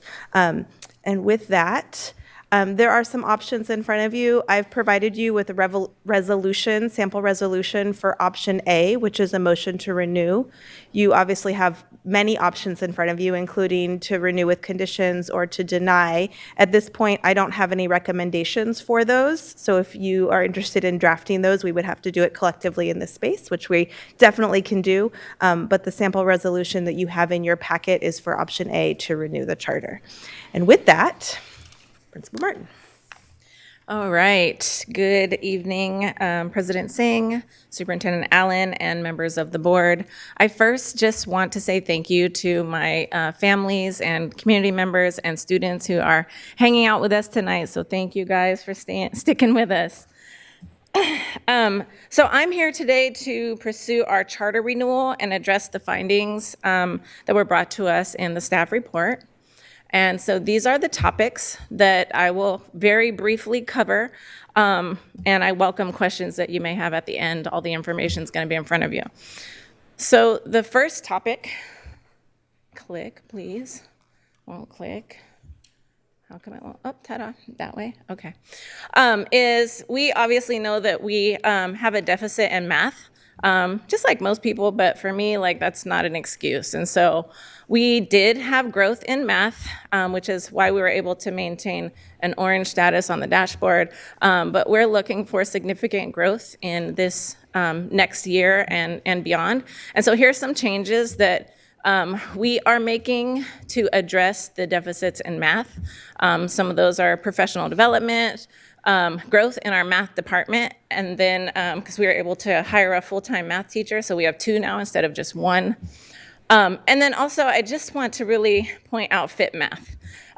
Fit Math, you're like, what is that? Fit Math is Math 1 and PE 9 combined, integrated into one class. And so we call that Fit Math, trying to be innovative and make math more interesting. The second thing is our college and career readiness outcomes. And so I put the 3-year data up there that's on the dashboard, and I just want to let you know how we're going to address those things. And so our CTE pathway, we made some adjustments. We dropped one, the reasons are there, and then we're also adding a 4th class to our computer science pathway. And then, as you know, our transformation to an early college program, we had a 58% increase of students in dual enrollment just from last year. And as of next year, 100% of our students will take at least one college class. We know that we had a drop in our college and career indicators, but we're very curious about the reporting that went into that. And so this year, we're going to work much more closely with the district before they submit our CalPADS data for college and career to make sure that everything is lined up. That's my sneaking suspicion, and it's something that's common amongst charter schools. And so I've learned a lot about this indicator, which is pretty complicated, but we're digging into that this year as well. Oops, go back. Okay, and then I want to end just on some highlights here. So our early college program is giving access to all of our students. 100% of our students, the students who go to New Tech, are going to take college courses, and they're going to get varied amounts of support based on their individual needs. That's something that small schools can do, and we're pretty proud of that. We have a career-focused computer science pathway, CTE pathway, and currently it is still the only one computer science pathway in the district. Our project-based learning model that builds soft skill mastery. A few of you came to our DOL presentations, and so you saw those soft skills live. And then finally, we're a small inclusive community, and we have built strategic partnerships, which you will hear from a few of my community partners tonight. And with that, I thank you for your time. Thank you so much. Public comment, Brian. Yes, we have almost a dozen speakers, so I think we'll hit the 15-minute limit, so probably 1 minute per person. Okay. Thank you. So we'll begin with Adam Israel Valadez, followed by Fernando Rodriguez Hernandez, and then Dylan Gilbert.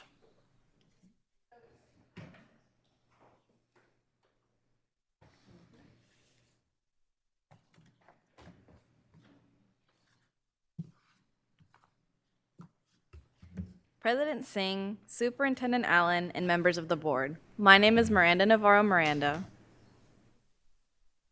I'm Fernando Rodriguez Hernandez. My name is Adam Israel Valadez. And I am Dylan Gilbert. So coming out of the pandemic from 8th grade to freshman year, it was difficult to me to be like really social, and I was not used to an environment to really want to present to people. So coming into freshman year, it really helped me with the classes I took at New Tech, because our project-based learning classes really helped me be able to just get used to talking in front of people and just figure out how to really express myself within those classes and show what I learned. So I share a very similar experience with my friend Fernando. When I first got to New Tech, I was a very shy and closed-off person due to the pandemic. I was terrified to even talk to my own group mates that were sitting at my table, and the idea of presenting to a group of people really terrified me. But here I am today. So through my 4 years at New Tech, I've grown so much in collaboration and being able to present to everyone. And New Tech has given me so many opportunities to meet such amazing people like the people with me here today. It's also given me an amazing opportunity to be here and to present to you all.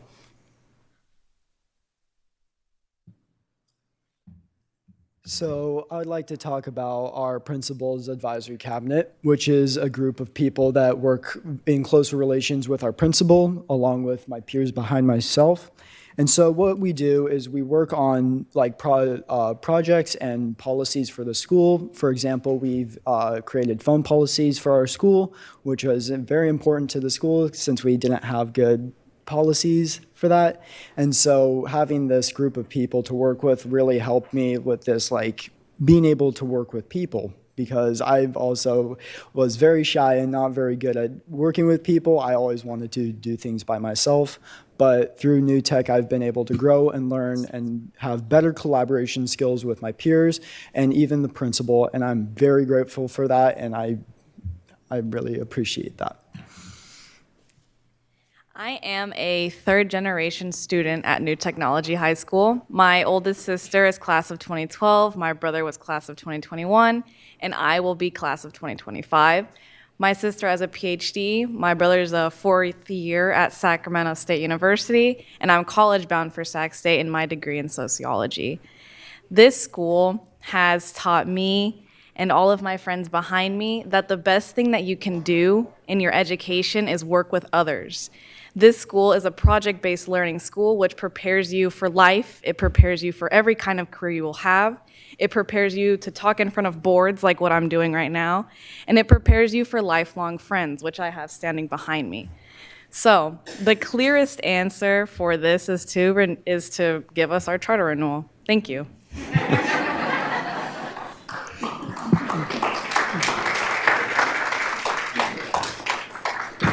Next group of speakers, Paula Hansel for 2 minutes, followed by Chris Williams, and then Sandra Orozco.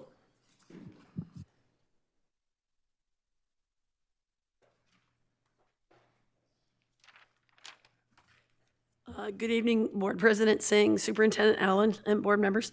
My name is Paula Hansel. I was the principal at New Technology High School for 10 years. So I wanted to share a little bit of the history of it, because it is sort of important to connect with what was intended when we created these schools. It was created as a part of SCUSD's E21, Education for the 21st Century. And it was to reimagine high schools and through that improve student outcomes, making larger schools small, creating small schools that fit kids. Miranda's older two siblings were my kids, by the way.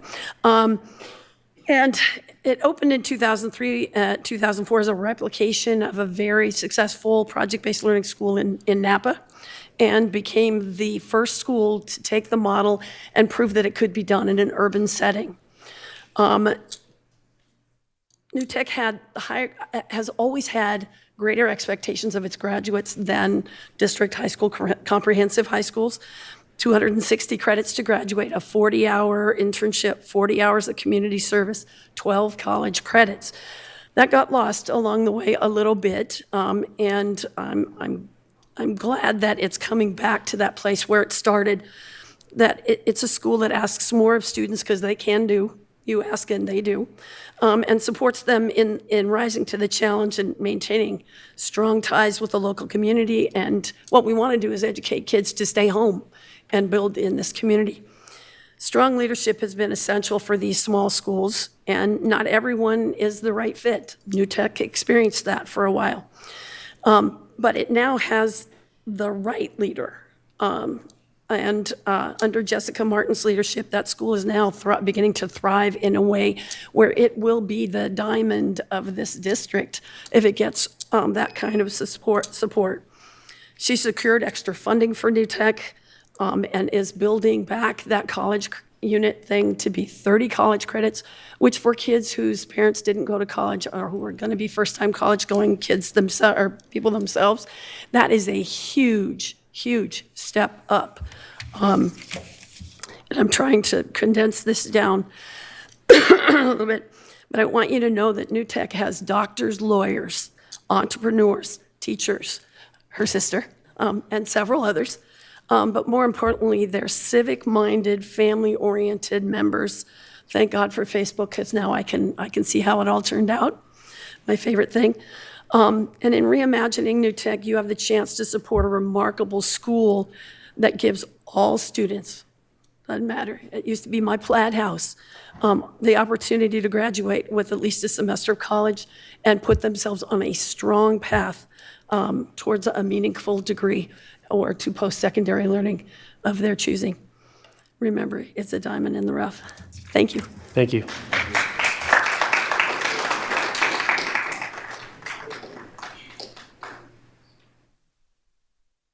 Good evening.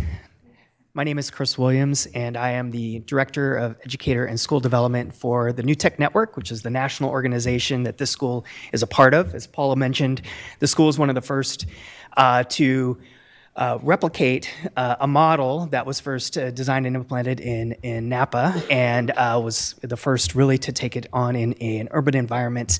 I was actually had the honor to be one of the founding teachers at the school when it first opened, and then after working at the school for 6 years, moved to the national level of the organization, and now supports 200 plus schools across the country that are also working to implement this model. And I just want to speak to the fact that not only is this a diamond, as Paula said, that you all have in this district. It's a widely recognized leader in the network of schools around the country.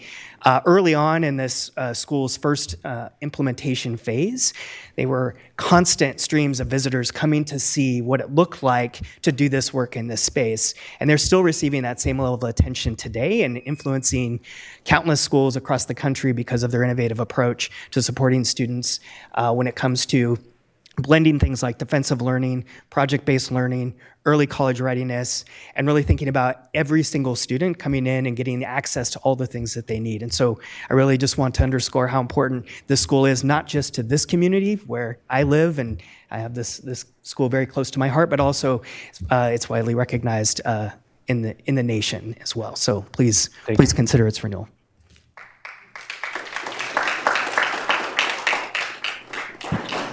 Sandra Orozco, followed by Nancy Padilla, then Joe Flores. Good evening. My name is Sandra Orozco. I'm terrible speaking in public, but I would like to share my son's story. He's an autistic boy, and when he came to the school, he wasn't able to socialize with kids. He was just on his own, and by him going to New Tech, now he has a music club. Now he plays the guitar. Now he has more friends. So please renew the New Tech. And that's all. Anything you have to say? That's it. Thank you. Thank you.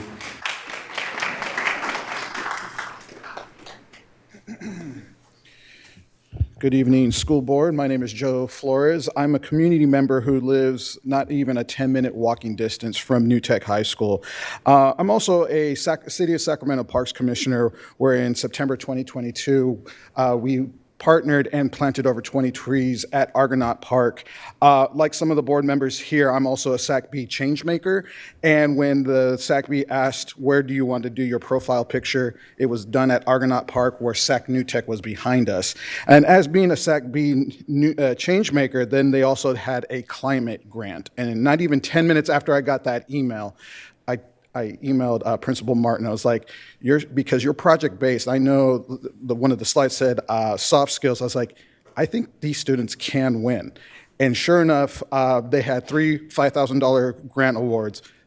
Not only did they receive one of the 3 awards, they were the highest ranked award winners. So knowing that that's her model, I'm here to just urge the board to renew their charter. Thank you.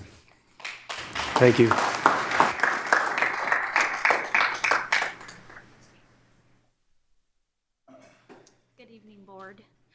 My name is Nancy Padilla, and I'm a student of a current senior, Adam. So I wanted to start off with, I am definitely in favor of this charter school for many reasons, but to start off, 4 years ago, these kids started during very uncertain times during the pandemic. They were masked up and uncertain of what the future held, like most of the country. One of the things that really brought me to the school was the small classroom sizes, the project-based learning, and the sense of community that you feel when you walk onto the campus because of its small size.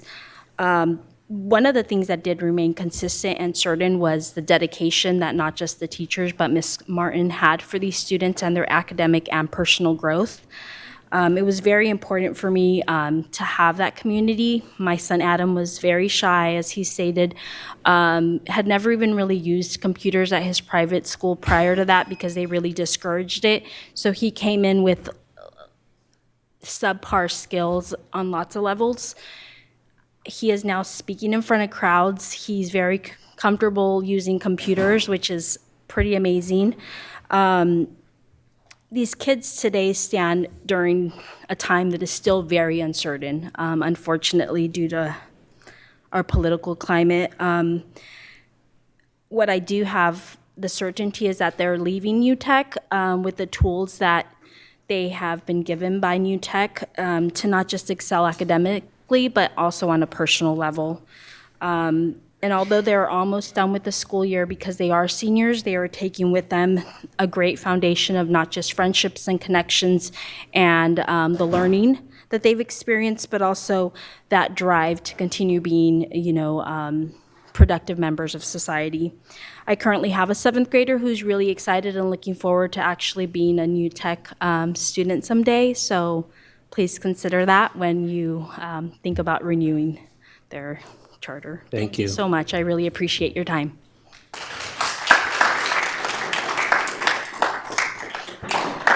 I think that's everyone, sir. Oh, there's no name on a card, sorry. Yep, there's a blank card. Is that you? Okay.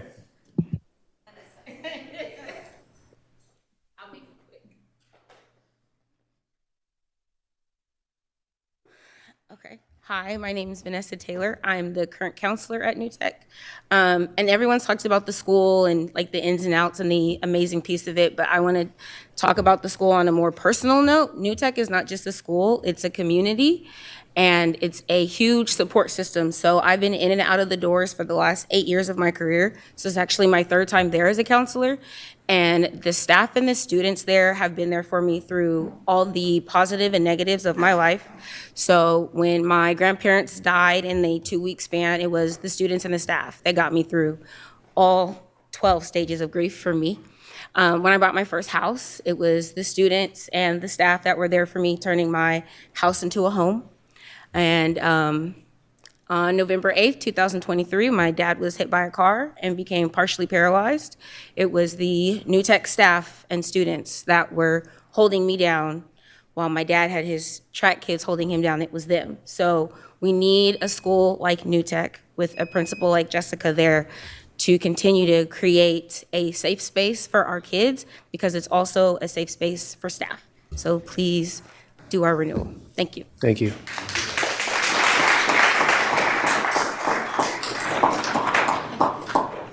Board discussion? Member Kayada. All right, so I have said it many times, but this school truly is a jewel in my tri-state area, but in Sacramento and really in our whole region. Amazing things are happening at this school. The students do amazing things. Principal Martin, your leadership has been truly amazing. I have no doubt that any of the issues identified in this report, I know that Principal Martin takes them more seriously than anyone at the district office probably does. I mean, every time we talk, there's a new issue that is bothering you and you want to make sure you're doing best by your students and by your school. And I really appreciate that because that's really the attitude that is taken to really make the school as truly amazing it is today. I'm so proud to have the school in our district. The one thing that we really need to do is increase your attendance, not just to make sure the school is sustainable financially, but also to present these opportunities to other kids who aren't having them. Because the stories that I've heard out of your school, the students that have come through here, I mean, it's just truly amazing, and we need to make this available to more students. And then on top of that, continue learning so we can bring that back to our comprehensive high schools. So at the appropriate time, I would like to make a motion to move forward option A. And I also would like to ask, as a point of privilege, if after whatever we do, I'm pretty sure we have the votes. If you all can come up, I would love to take the picture and send it to Principal Martin so you can have that for your, next burying of the time capsule. Thank you. Member Navarro. So I'm going to sound repetitive because I already mentioned it. You guys missed it. You guys weren't here, I don't think. But so I had the opportunity to participate in the Defense of Learning panels a few weeks back, and it was a great experience. And it's a testament to the great work that Principal Martin has been doing, but also all her staff. And then I got an opportunity to actually listen to the project presentation of one of the students. They came up here. And yeah, I was impressed with the student presentations. And actually my favorite part, I already mentioned it, was asking them questions and the technical questions that we asked them. And they responded like beautifully, like all of them. So actually I would like to second the motion once we're ready. Yeah, thank you. Thank you. Go ahead. All right, so now I'm going to formally make that motion to approve renewal of New Tech Early College High School with option A as recommended by our staff. And I second that. And I'm a little jealous the school's not in my area, by the way. All right, roll call vote. Member Jean. Aye. Member Kayada. Aye. Member Benjamin. Aye. Member Navarro. Aye. Member Rhodes. Aye. Member Singh. Yes. Member Ibarra. Aye. Thank you. Congratulations. Thank you.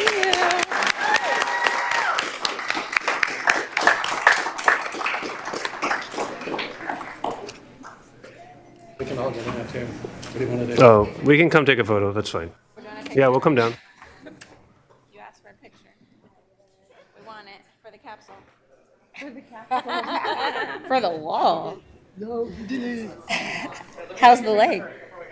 It's puffy. All right, you guys, look up. Oh.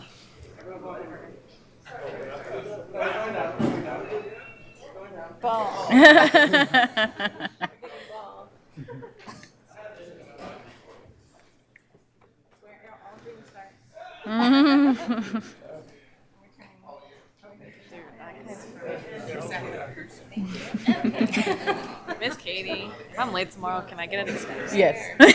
We are all excused from being on time tomorrow. I might be late tomorrow, okay? We're good, we're good.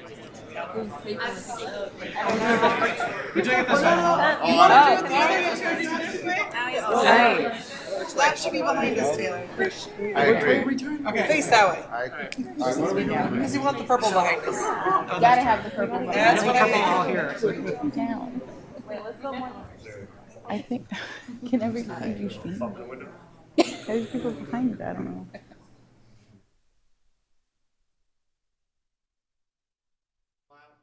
Everyone say New Tech. New Tech. Thank you, guys.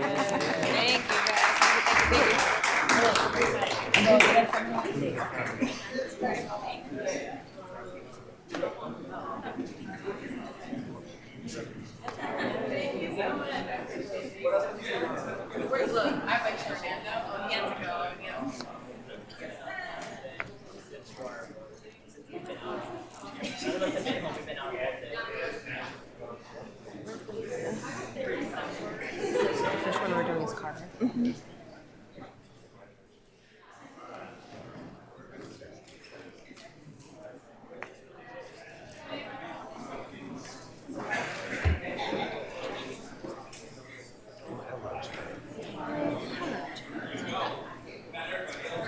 Let's go about.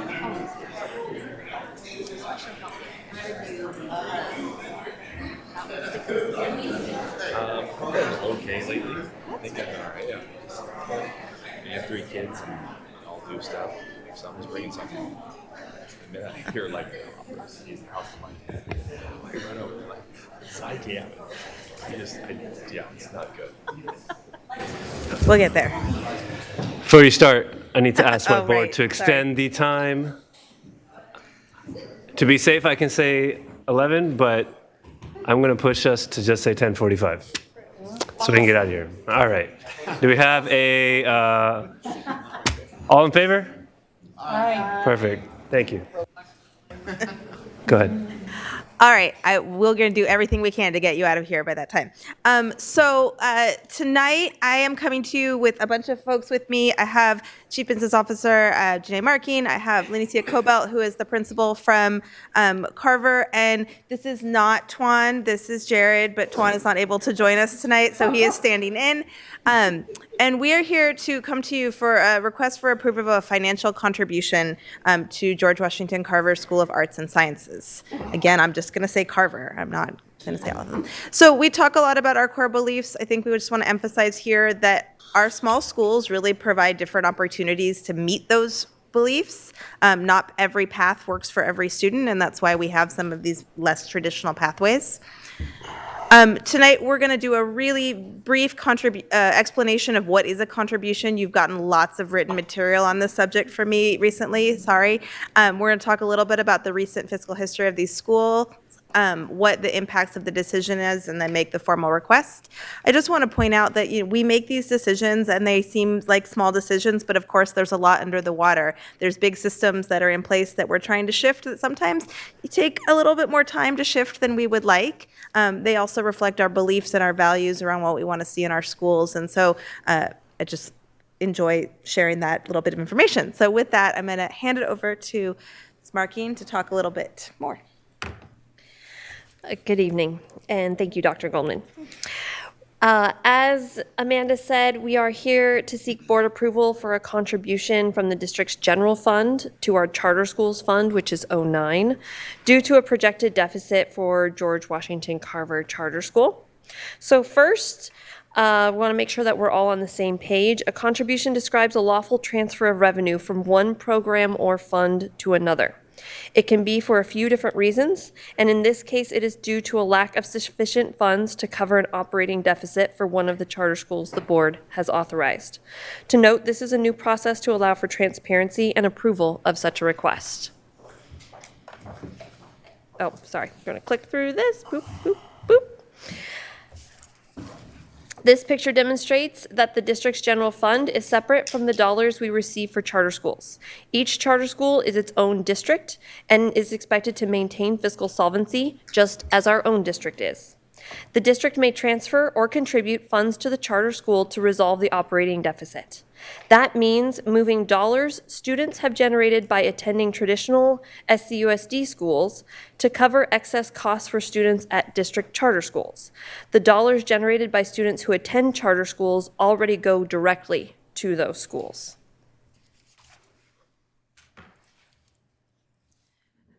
So just to give you a little bit of information about how we got to this place, while all of our charter schools, especially under my supervision, are trying very hard to meet fiscal solvency, we've had some very abrupt increases in costs in the last 2 years that have just happened faster than we can keep up with them. So in the case of Carver, we've had about $500,000 increase in personnel costs in 1 year, and we've had an almost $1,000 per student increase in special ed costs. And again, that money goes right back to us, to the district, in that same time frame. So while the school is taking a lot of steps that Jared will talk about in order to become fiscally solvent, they just can't quite move fast enough to respond to that, though we are taking great steps to get to that point by next year. So we fell a little bit short this year, and we're hoping to fix that for next year. Good evening. Those 5 bullet points you see there, in the interest of time, they are outlined in detail in your provided executive summary. The one thing I will note, I think most prevalent, most important, is that Principal Cobelt and her staff have continued to plan very intentionally to not only cut the proposed deficit by over half for next year, but while not impacting the fidelity within their programs. And that says a lot when Carver has a 7-period day and has to meet A through G requirements, graduation requirements, and their college pathways. Again, I really want to applaud the efforts that Principal Cobelt has made because their graduation requirements, to your point, Board Member Ybarra, are higher than those of the A through G requirements. So all the students that are graduating are going to be A through G eligible, and that takes a lot of intentionality, especially when you're making these proposed cuts. Thank you. So here we have sort of impacts and we, oh, sorry. No, you were supposed to talk about that. I apologize. No worries. At a high level, staff are recommending that you approve this contribution. However, it is your decision to approve or deny. Here you see the impacts of your approval or a denial. To deny this contribution would then initiate a discussion to move into a possible revocation of the charter. While it is in the wisdom of the board as to how we proceed, staff intent is to provide transparency for the board to monitor the fiscal health of our charter schools. It is intended that the board utilize this fiscal information in concert with the myriad criteria for ongoing charter approval to inform future decisions as an authorizing entity.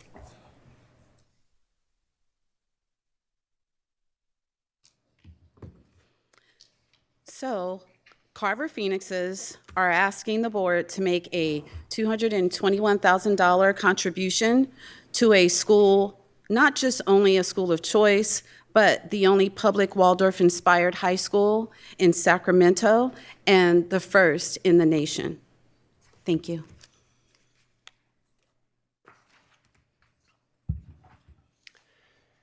Brian, do we have any public comment? We do. We have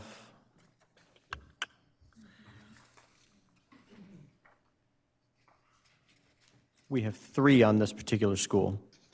We'll begin with Terry Garcia, followed by Daria Trucon and Reed Vargas. Is that right? I can't read the writing. I'm sorry. Wages. Okay. Going up.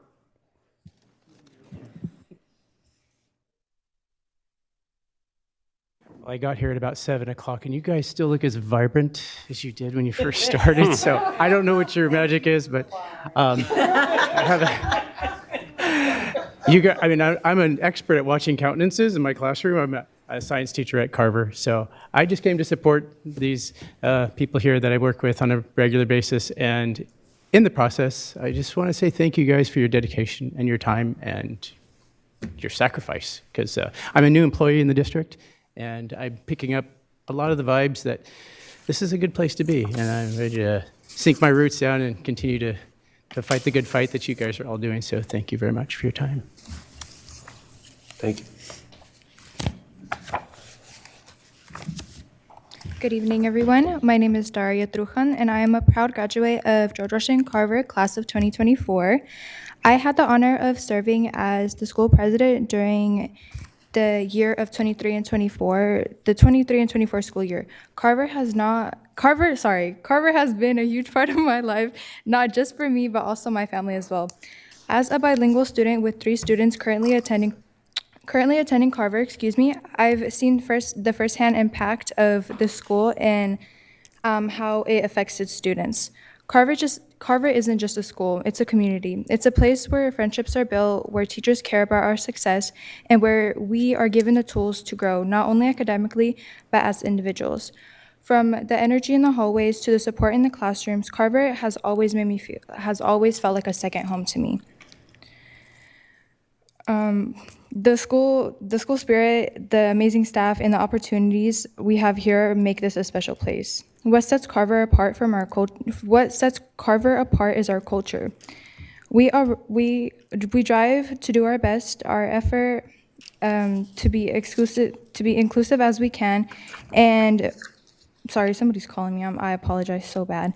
And the way we push each other to be better. Unlike other schools, we don't only focus on grades, we also focus on growth. We encourage the creativity, leadership, and the sense of responsibility to our community, whether it's through our unique programs, our passionate teachers, and our hardworking student body. Carver stands out as a school that truly prepares us for the future. Our school is only as strong as its leadership. Our principal, Ms. Cobelt, has made a real difference at Carver. Our principal has been working hard to make Carver a place where we all feel valued, supported, and inspired to do our best. Her vision and dedication has not only helped shape our school into what we are today, and for that I am so grateful. Carver is more than just a school. It's a family and a place where we learn to grow and prepare for the future. And with the leadership that we have and the dedication to our staff and the strength of our students, Carver will continue to be a place of excellence in years to come. Thank you, everybody. Thank you.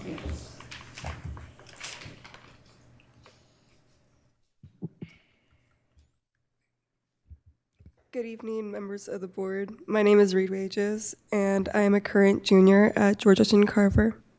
I came from middle school where I was bullied and unable to express myself. I had a lot of anxiety about the future and was unsure about what high school would be like.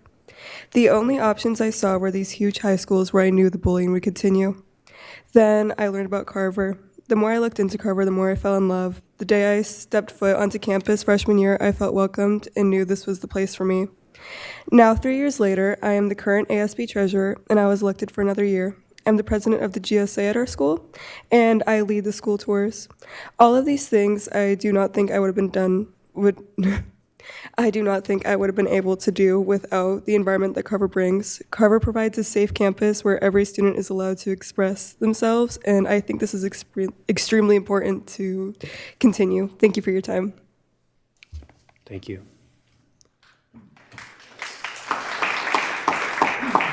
We still have Reed Wages. You want to speak? That was Reed. Okay. Oh. Did we get Ruby Lewis then? Okay.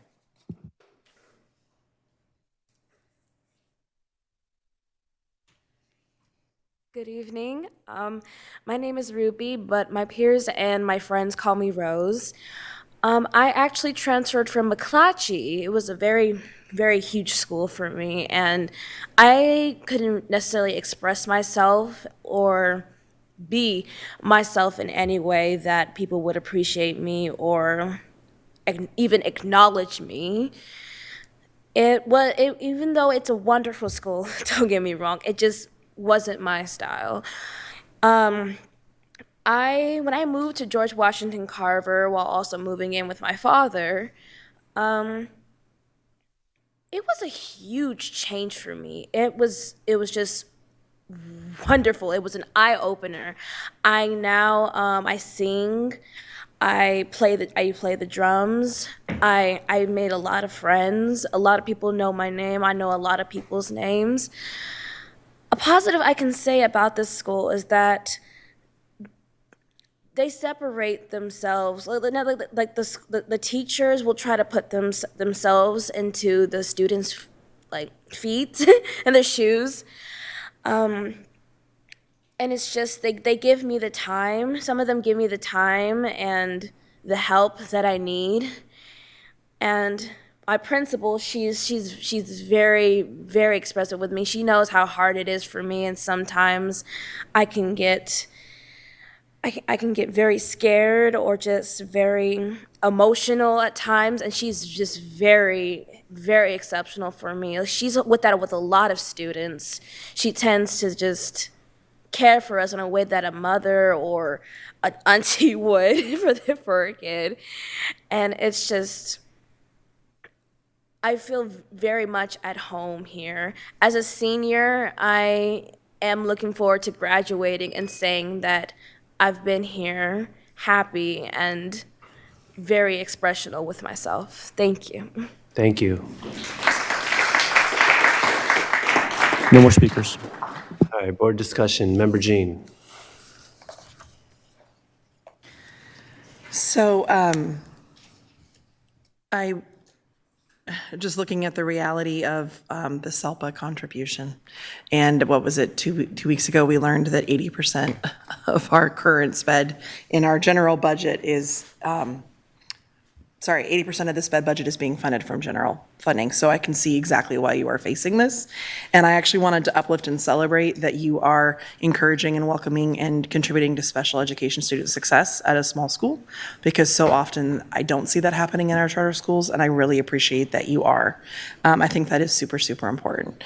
I also really appreciate the commitment to continue conversations on how we ensure that you are sustainable.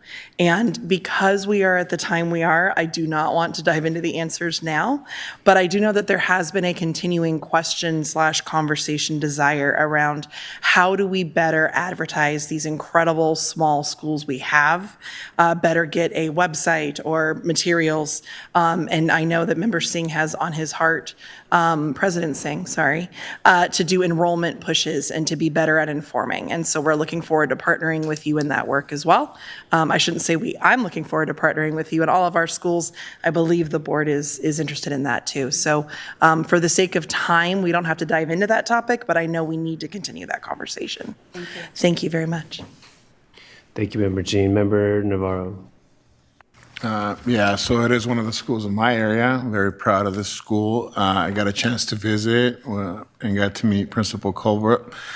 I got a great vibe in the school. It is a small school, but it did feel like a college campus to me, even though most colleges are like really big. But I feel like it would probably be like a small liberal arts school.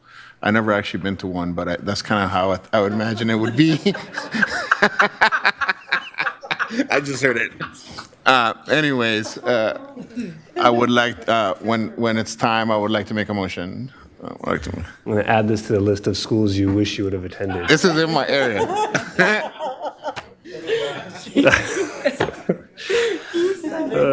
All right.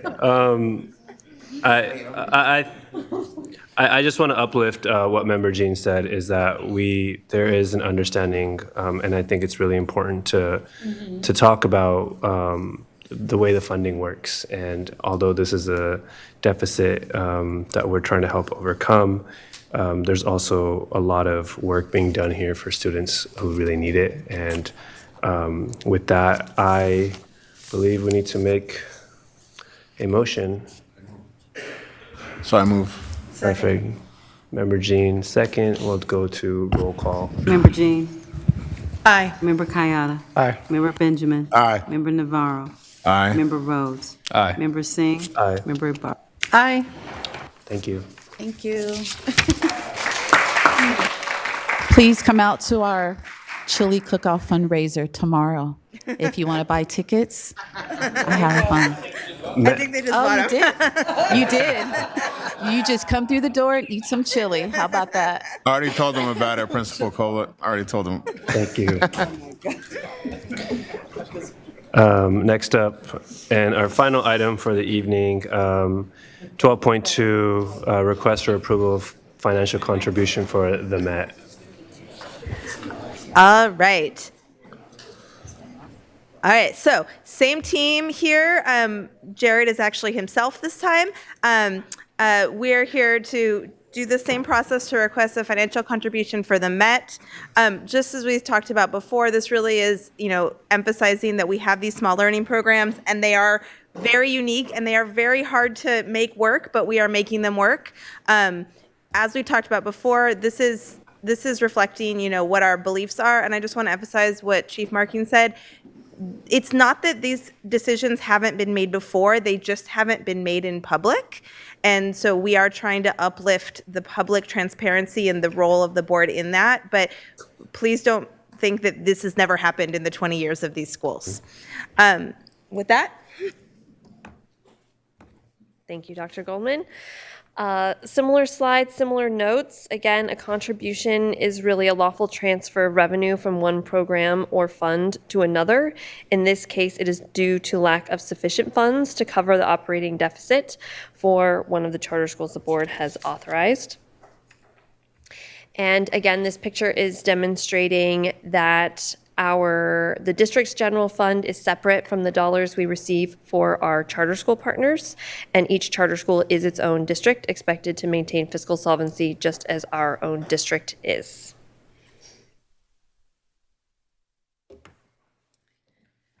So very similar to with Carver, the Met saw very significant personnel cost increases in the last 2 years, almost $800,000 in 2 years. And again, as quickly as they are trying to grow ADA and grow enrollment, you just can't really keep up with that much growth in 1 year. So we have taken steps to correct that for the coming year. We're also, I think it's worth noting, doing a lot more to manage the budgets of these schools than we ever have before, and providing a lot more support for principals. Our principals are not trained to be budget analysts. That's why we have budget people. So we got B and Cindy over there who are really doing a lot of work in this area. And then I'm going to let Jared talk about what actions have been taken to turn this around for the Met's budget. Good evening again.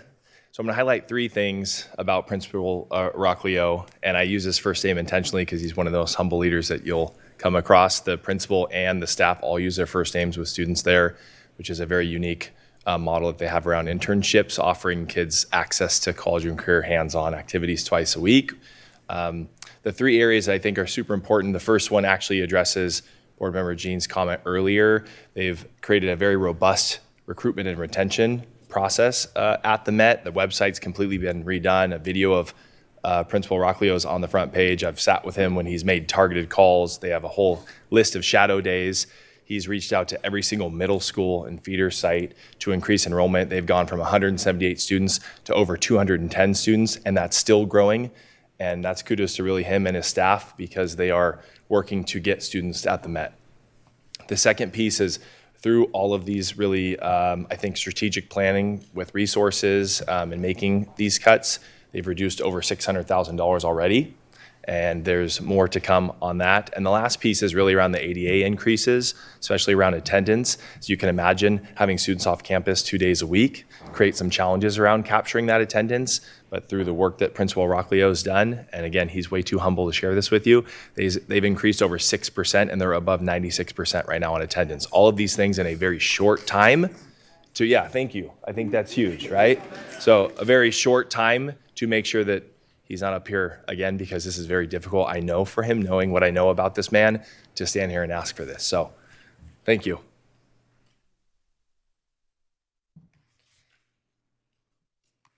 Again, staff are recommending that you approve this contribution for the Met. However, it is your decision to approve or deny. Here you see the impacts again of your approval or a denial. And again, to deny this contribution right now would then initiate a discussion to move into a possible revocation of the charter. While it is in the wisdom of the board as to how we proceed, staff intent, again, is to provide transparency for the board to monitor the fiscal health of our charter schools. It is intended that the board utilize this fiscal information in concert with the myriad criteria for ongoing charter approval to inform any future decisions as a charter authorizing agency.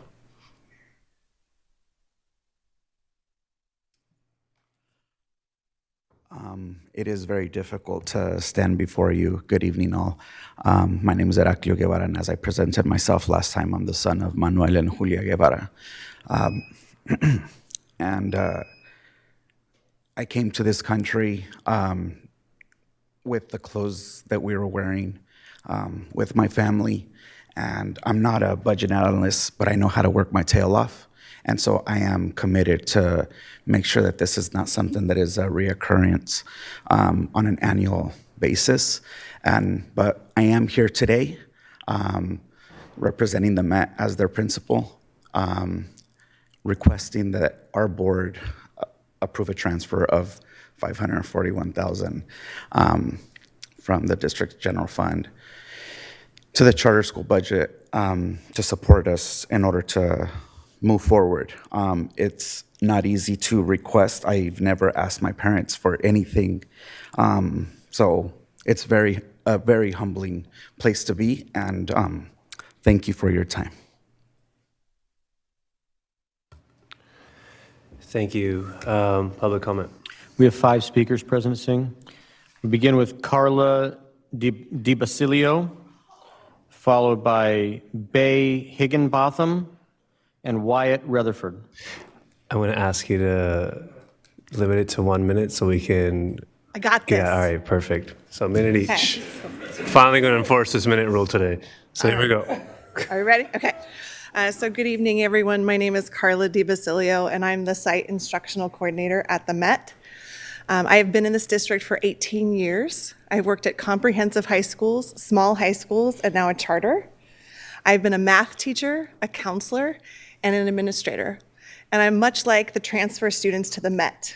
I know what's out there, and I know what the Met has to offer, and I'm excited about the opportunities that we give students at the Met.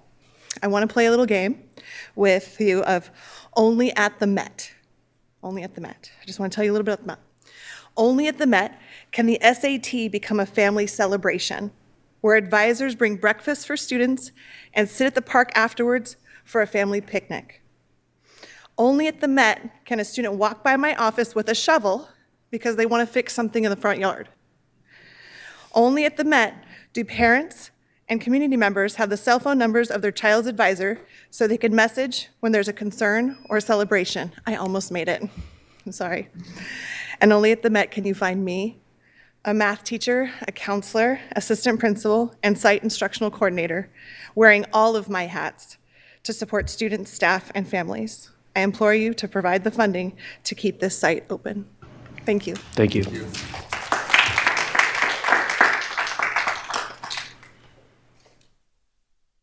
Bay Higginbotham, followed by Wyatt Rutherford.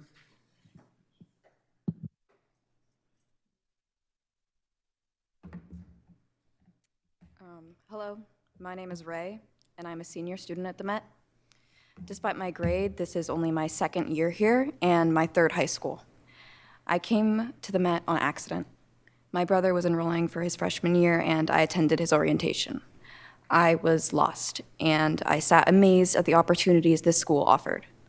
I wanted to be a part of this, so I walked out with enrollment papers that same day.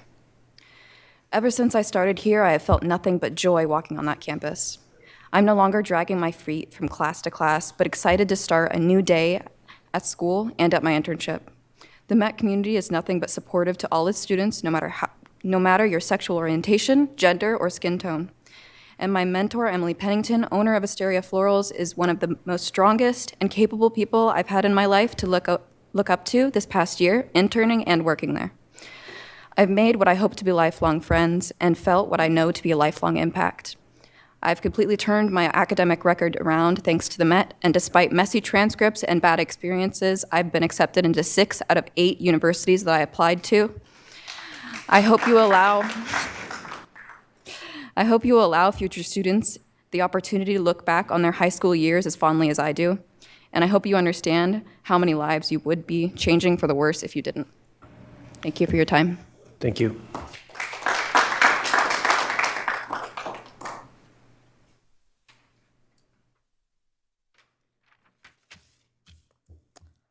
All right. Good evening, everyone. I am Wyatt Rutherford, and I'm happy to be here to represent the Met as a senior student. I have to say, there are many things to appreciate about my school. The smaller size of the school allows for better connection between students and teachers, and the safe and relaxed environment is ideal for focused learning. Only at the Met can you score an awesome internship with a local tech company and develop your business skills.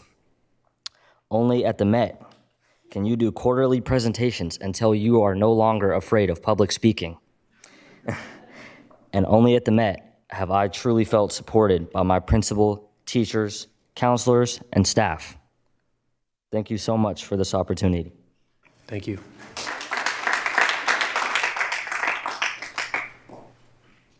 Final 2 speakers, Susan Fitzpatrick, followed by Sophia Eng.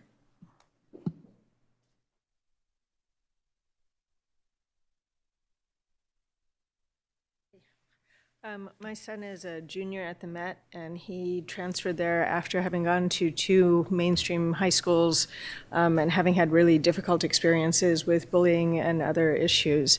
The Met is only at the Met is a great theme because it truly is the most amazing school that I have ever encountered.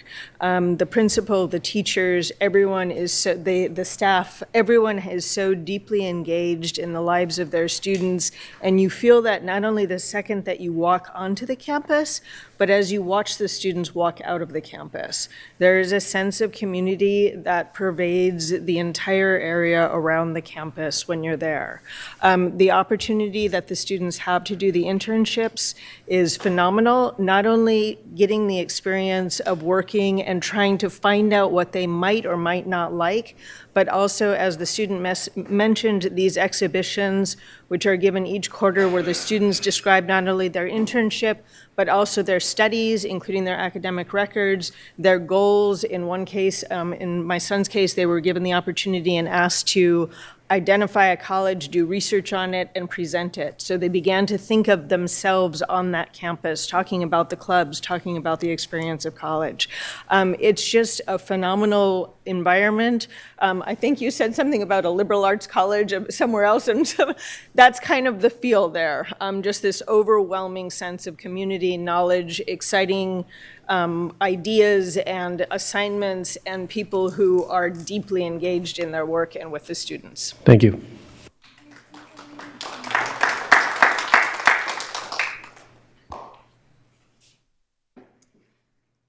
Thank you, everybody. Good evening. My name is Sophia Ng, and I'm the parent of a 10th grade student at the Met. She's my medically complex but equally sweet and sassy little daughter, and she's thriving at the Met. She transferred to the Met this year as a sophomore. From the moment we pull up in the morning, we feel the incredible amount of support available at the Met. Most mornings, the first people I see are Heraclio and Carla standing out front, smiling bright and enthusiastically, greeting students as they start their day. For those of us with children with special needs, the Met feels like a safe haven. For our vulnerable children, but beyond the initial greetings, my daughter is engaging in interesting curriculum with incredibly dedicated, kind, supportive teachers. Additionally, the kids at the Met are pretty special too.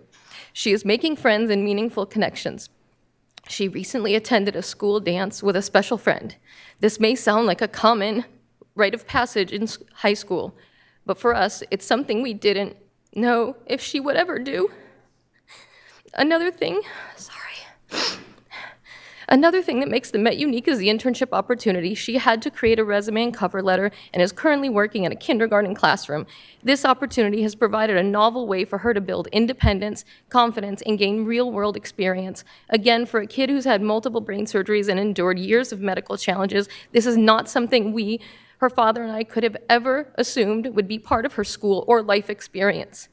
After a difficult 9th grade year, the Met community has restored our faith that a school can be safe, collaborative, and supportive of each student with their unique needs and special circumstances. I can't stress enough how much the Met means to our entire family for what it provides for this beautiful school population. Without funding for this school, I worry that if this school is closed, there isn't another similar option in Sac City that provides a small community feel with the unique internship opportunity and experience. Thank you so much for your time. Thank you.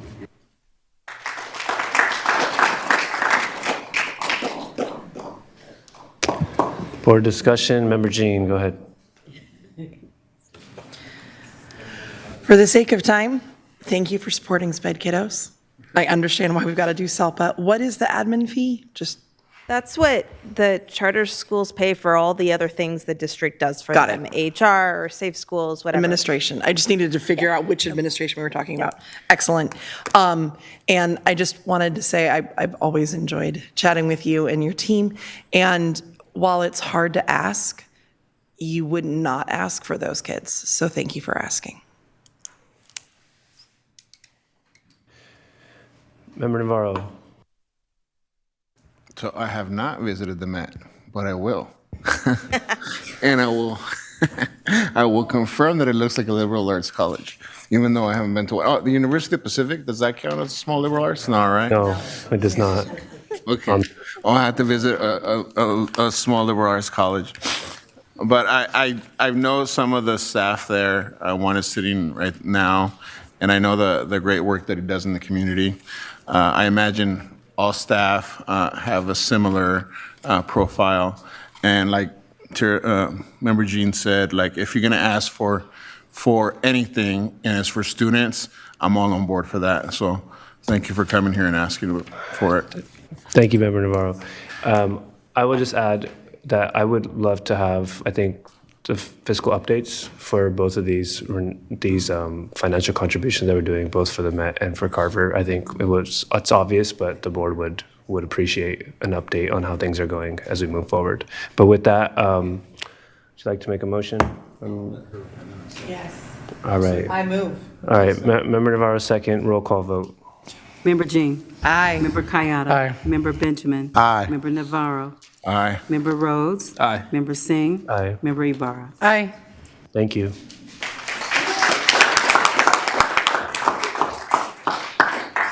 All right, folks, we have a back-to-back meetings, so we have a board meeting next week on the 10th, and then our next one is May 1st.